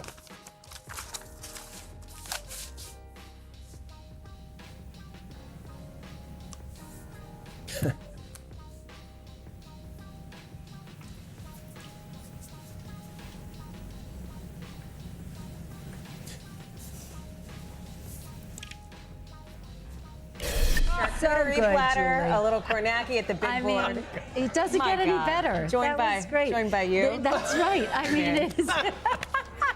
Only 10 o'clock, folks. It's only 10 o'clock. It's late somewhere. Speaking of cornacki. Oakland County, let's talk. Sounds like they're setting up a threesome. Yeah, we did just get a little bit more. I would. I can show you. Remember, I'd join. 67% expected vote in.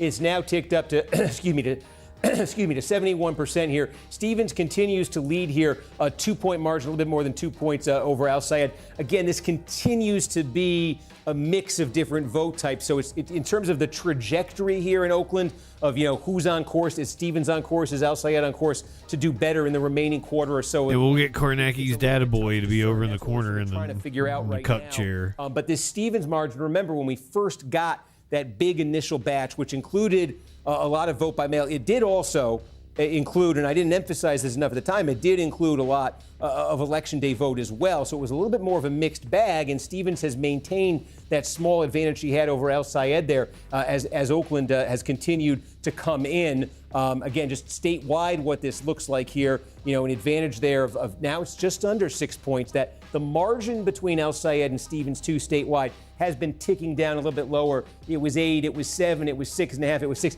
It's 5.9 right now when you're looking at this. And part of that really is she has been in a lot of these counties posting some very big numbers as the full picture has started to come in. A lot of counties gave us election day vote right away, and it gave Al-Sayed a really running start in this thing. And then what's been coming in much more slowly and in trickles in a lot of cases has been more vote by mail, which again has been overwhelming for Stevens. And so I'll give you an example here. It's a relatively small county here. You're about 40 miles outside Lansing, Ionia County. But this is now, I think we updated our expected vote there. Boy, wow, I took a big swing and I whiffed. Our decision desk, we thought this was complete. We thought we had 100% vote here, and our decision desk has updated it. So I will pause the thought right there. That's not your fault, Steve. That's not on you. That's not on you. That's okay. Is there anything interesting happening in some of these smaller? It seems like a high turnout that we should be tracking. Yeah, I mean, look, I think it's interesting if you kind of look. I've been drawing the line here, basically saying north of Saginaw, and there's not much here in the way of population centers.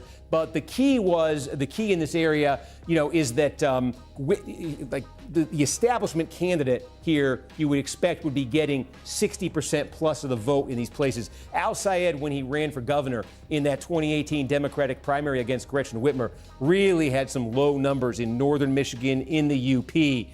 We do have a completed county up here. It's very, very small. But Luce County in the Upper Peninsula, we think all the vote is in. And this is one where, Stevens is going to win it. But this is a good number up here for Al-Sayed. Okay, a place he got like 12% of the vote here when he ran for governor in 2018. He lands in the low mid 40s here. This is a place where I think Stevens, again, if she whiffs in Luce County, it's no big deal. It's very, very small. But if, as these other counties, as we start to get completed results in these other counties in northern Michigan, if this is the pattern, underwhelming Stevens victories, much stronger performances for Abdul Al-Sayed than he had in 2018. Those do start to add up, and they could signal broader kind of demographic strength for Al-Sayed that extends outside the region. I say that because when you're talking about small-town northern Michigan and the UP, you are talking about a lot of blue-collar, older white voters. And if that's a demographic in any way that he's overperformed with, who's to say it doesn't extend outside of this? So again, I don't want to make too much, maybe I already have, out of one county in the UP, but we've seen a number of counties come in. I mean, you could just see it right here. This is the Al-Sayed shade of blue, right? I've been saying north of Saginaw, and these are a lot of partial results. These are not completed counties, but you are seeing hints in some of these counties that maybe what's happening in Luce County is broader. All right, Steve Kornacki, we'll be checking back with you in a second. Thank you, pal. Appreciate you being there for us, walking us through all of it. Okay, so we went through Ionia, and do we have any other completed counties or newly? I see we're up to 28%. We are getting some more stuff. Do we have anything big that just came in? What do I got? Keweenaw is the closest. Keweenaw, there's like 18 people. We'll give Keweenaw is the one that's out. closest to. I got shit on Keweenaw. Okay, but it is okay. Keweenaw, though, this is some got more people than Luce County, asshole. It's tiny. It's UP. But it is. I mean, just as tiny as it is the same story as Luce. Instead of being like a 60% Stevens place, Al-Sayed might win Keweenaw. I mean, it's tiny, but okay. What else? We got 4,000 votes out of Ottawa County and another 4,000 votes out of Oakland as well. Oh, okay. Oakland was 4,000 in addition to, okay. Oakland, that last Oakland batch, whatever it was, favored Stevens, huh? Yes. She wins that 54-43. Can you tell me, Oakland, do we have what we think are completed municipalities? That might be the way to tackle this. Yeah, I'll take a look into that. Because that would be our answer to where this is gonna, what direction this is going. If this is going in a direction where that remaining quarter is gonna push the Stevens number north, or is gonna be beneficial to Al-Sayed, or is gonna be a wash, which is a critical question. We got some, Adam said, in Ottawa County. Again, this is western Michigan, right outside Grand Rapids. Holland would be the big community here. This was an area, pardon me. Going on. So I wanted to talk about basically three things. C-SPAN calls. Outside person looking in at Michigan and, of course, Al-Sayed and everything going on there. I want to say that, this is a pendulum swing on both sides of the party. A couple of months ago, you had the Republicans had their Israel war or Israeli lobby, thing going on their side. Trump steps in, and I forget the guy who Massey just lost, and they put $40 million in against him. Are you talking about Thomas Massey? Thomas Massey, yes, thank you. Again, that was one of the biggest primaries going on the Republican side. $64 million, I think you guys said, against Al Sayed, crypto, big pharma, a whole lot of lobbies. I'm thinking it's going to be about $74 million. But again, it's a pendulum swing. Both parties, they have their stance on where we want to go as far as aid and stuff like that. Stevens, bless her heart, nothing towards her. But again, her politics, her stance isn't the direction that this party is going. We're going to the left, but we don't want to go too far to the left.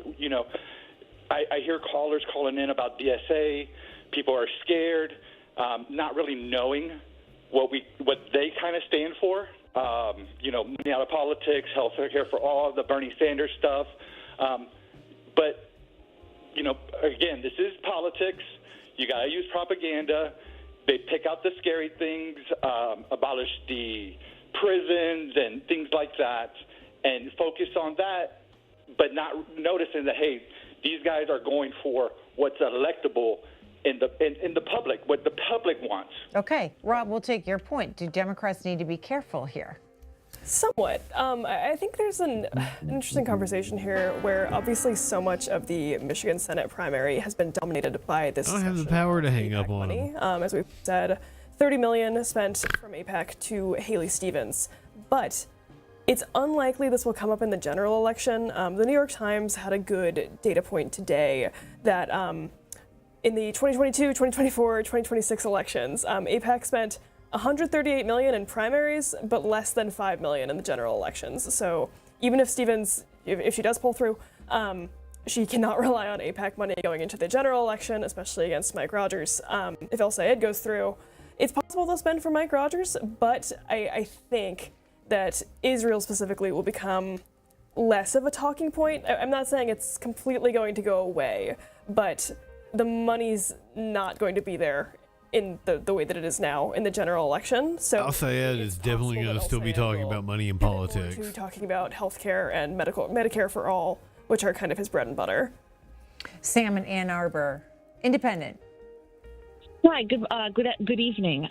So I live in Ann Arbor. I go to school there. My family lives in Dearborn Heights. I've lived here my entire life, and I was a Democrat. I became an independent, and the first election I voted in was for President Barack Obama, and he was kind of like the champion, this new face of the Democratic Party. And I think, I don't know if I could speak for a lot of people. I'm a minority. I'm female. I'm also Muslim. And I just, one of the biggest things I see with the Democratic Party is that it risks going and moving into irrelevancy. And a lot of it has to do with that I really feel that the Democratic Party, the establishment, took minority and especially the African-American community's vote for granted.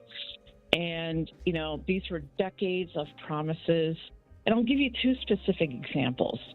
Ma'am, are you white? Community and minority communities face employment discrimination and healthcare discrimination, right?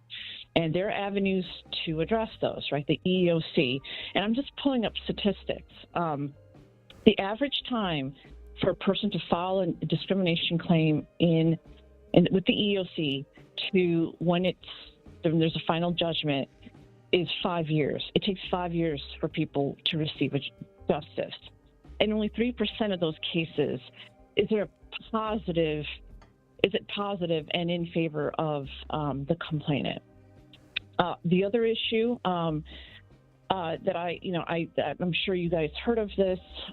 It's just like an issue with Black maternal mortality rates. Okay. It's one of the worst in the Western country. And that is true. Sam, we understand your point. Jacob Rubashkin, has this been an issue that's been bubbling up on the left before this election.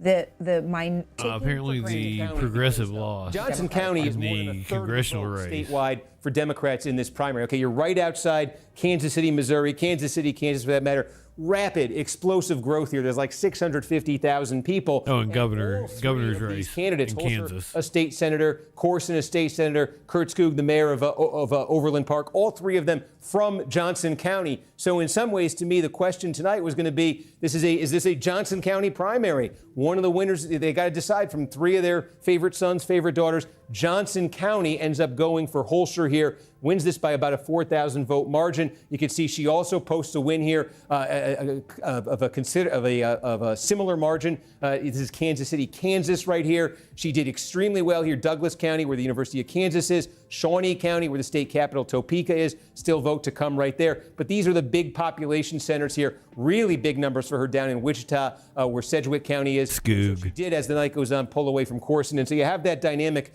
And the Republican side, Ty Masterson, endorsed by Trump.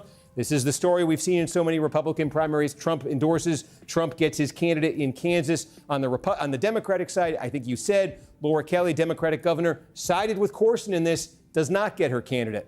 Which is so interesting because she has gangbusters popularity in the state of Kansas. I mean, I think she's one of the top 10, most popular, like highest approval rating governors in the country, and had thrown that weight behind Ethan Corson, who was very happy to talk about that when he was on the campaign trail. The other piece of this too, Kansas hasn't elected a Democratic senator, I think, since the 30s, but it is one of 5 states that is represented by a Democratic governor that in a state that Donald Trump ended up winning, Steve. So there does seem to be some interesting dynamics at play. I feel like if the theme of the night is you can't paint with a broad brush, right? Like this maybe is part and parcel. Yeah. Yeah, I mean, look, I think one thing we've seen is gubernatorial races can kind of defy the tribalization, polarization of national politics much more than federal races can. Races for the U.S. House, races for the Senate. So you'll see a state like Kansas that's a reliably red state in a presidential election have circumstances where it will elect a Democratic governor. You'll see a state like Massachusetts, not too long ago, one of the most Democratic in the country. Charlie Baker was a 2-term Republican governor from 2014 to 2022. Vermont, does it get more Democratic than Vermont? Currently has a Republican governor who's running for re-election. So I think you get a little bit more of that sort of ticket splitting is not a thing we see that much at the national federal level. You do still see it a little bit under some circumstances at the gubernatorial level. So, Steve, obviously, the big race we're watching, we have to go back to it in Michigan. Any update you can give us on the Al-Sayed Stevens race? We were just talking about it with Congresswoman. She's chipped away a little more. Steve, the fact that tomorrow, whoever wins, if we have results by tomorrow, hopefully we'll have results by tomorrow, that they're going to have to unify. But what are we seeing so far tonight? Yeah, I mean, I'm going to dive right back in here because in the last couple minutes, the vote here has ticked up. It's coming in slowly. It is coming in. We were at about a quarter of the vote. Now we're getting close to 30%. One thing, very big picture that we're seeing, it continues to happen here, is that Stevens in that sort of bottom line number against Al-Sayed, it continues to tick down. 58, 45, 6. It's now 5.2. We said 8. We said 7, 6.5, 6, and inside of 5. Now we're getting down close to so this continues to shrink here. There is still a lot to come here. It's sort of uneven where the vote is coming from. I'm going to look here. I'll see some of these for the first time myself. I just want to see. We started to get vote in Lansing, state capital, big Democratic bastion. This is a place where Al-Sayed wants to do very well tonight. I think he sort of depends on it. Livingston County next door. I will say, and to Grand Rapids, did we get anything more? No. I'm just checking these kind of for the first time here myself. Genesee County, Saginaw County, so not a ton more in those places.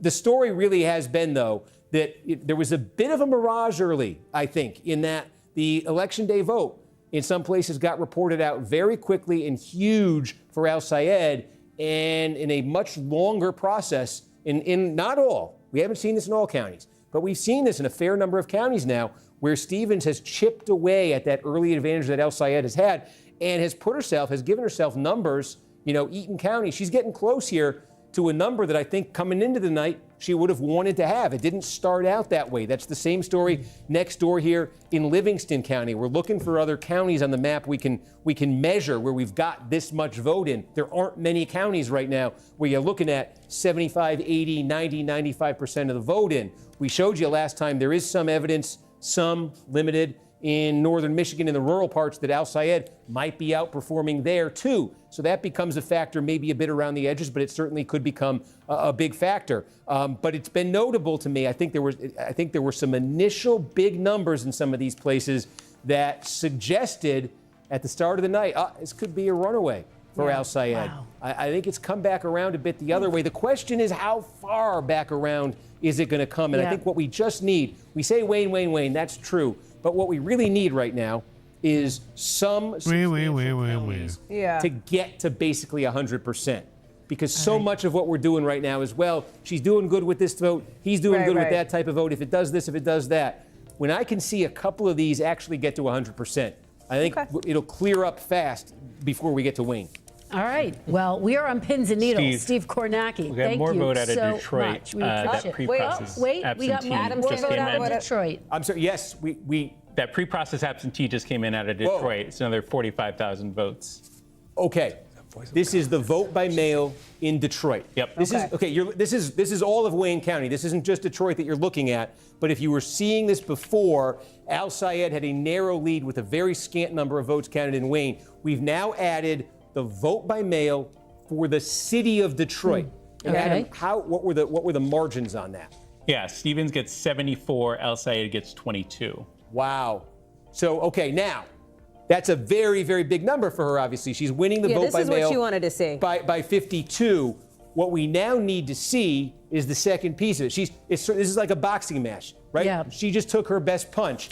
Now Al-Sayed's going to take his best swing with the election day vote. Right. Yeah. How does it look compared to that? But I think one thing that's interesting that we've been looking at as these votes have been coming in, one model we've kind of had in our minds here is that gubernatorial primary in 2018. When Gretchen Whitmer won, Al-Sayed was sort of a distant second, but Whitmer only got 52% statewide in that primary, okay, as the lone establishment candidate against two progressive challengers, Al-Sayed and one other. And so we've been using the Whitmer number in a lot of these counties as sort of maybe a rough benchmark of where Stevens wants to be tonight. And the interesting thing is Whitmer really struggled in Wayne County. She lost Detroit. She actually came in second place in Detroit. She got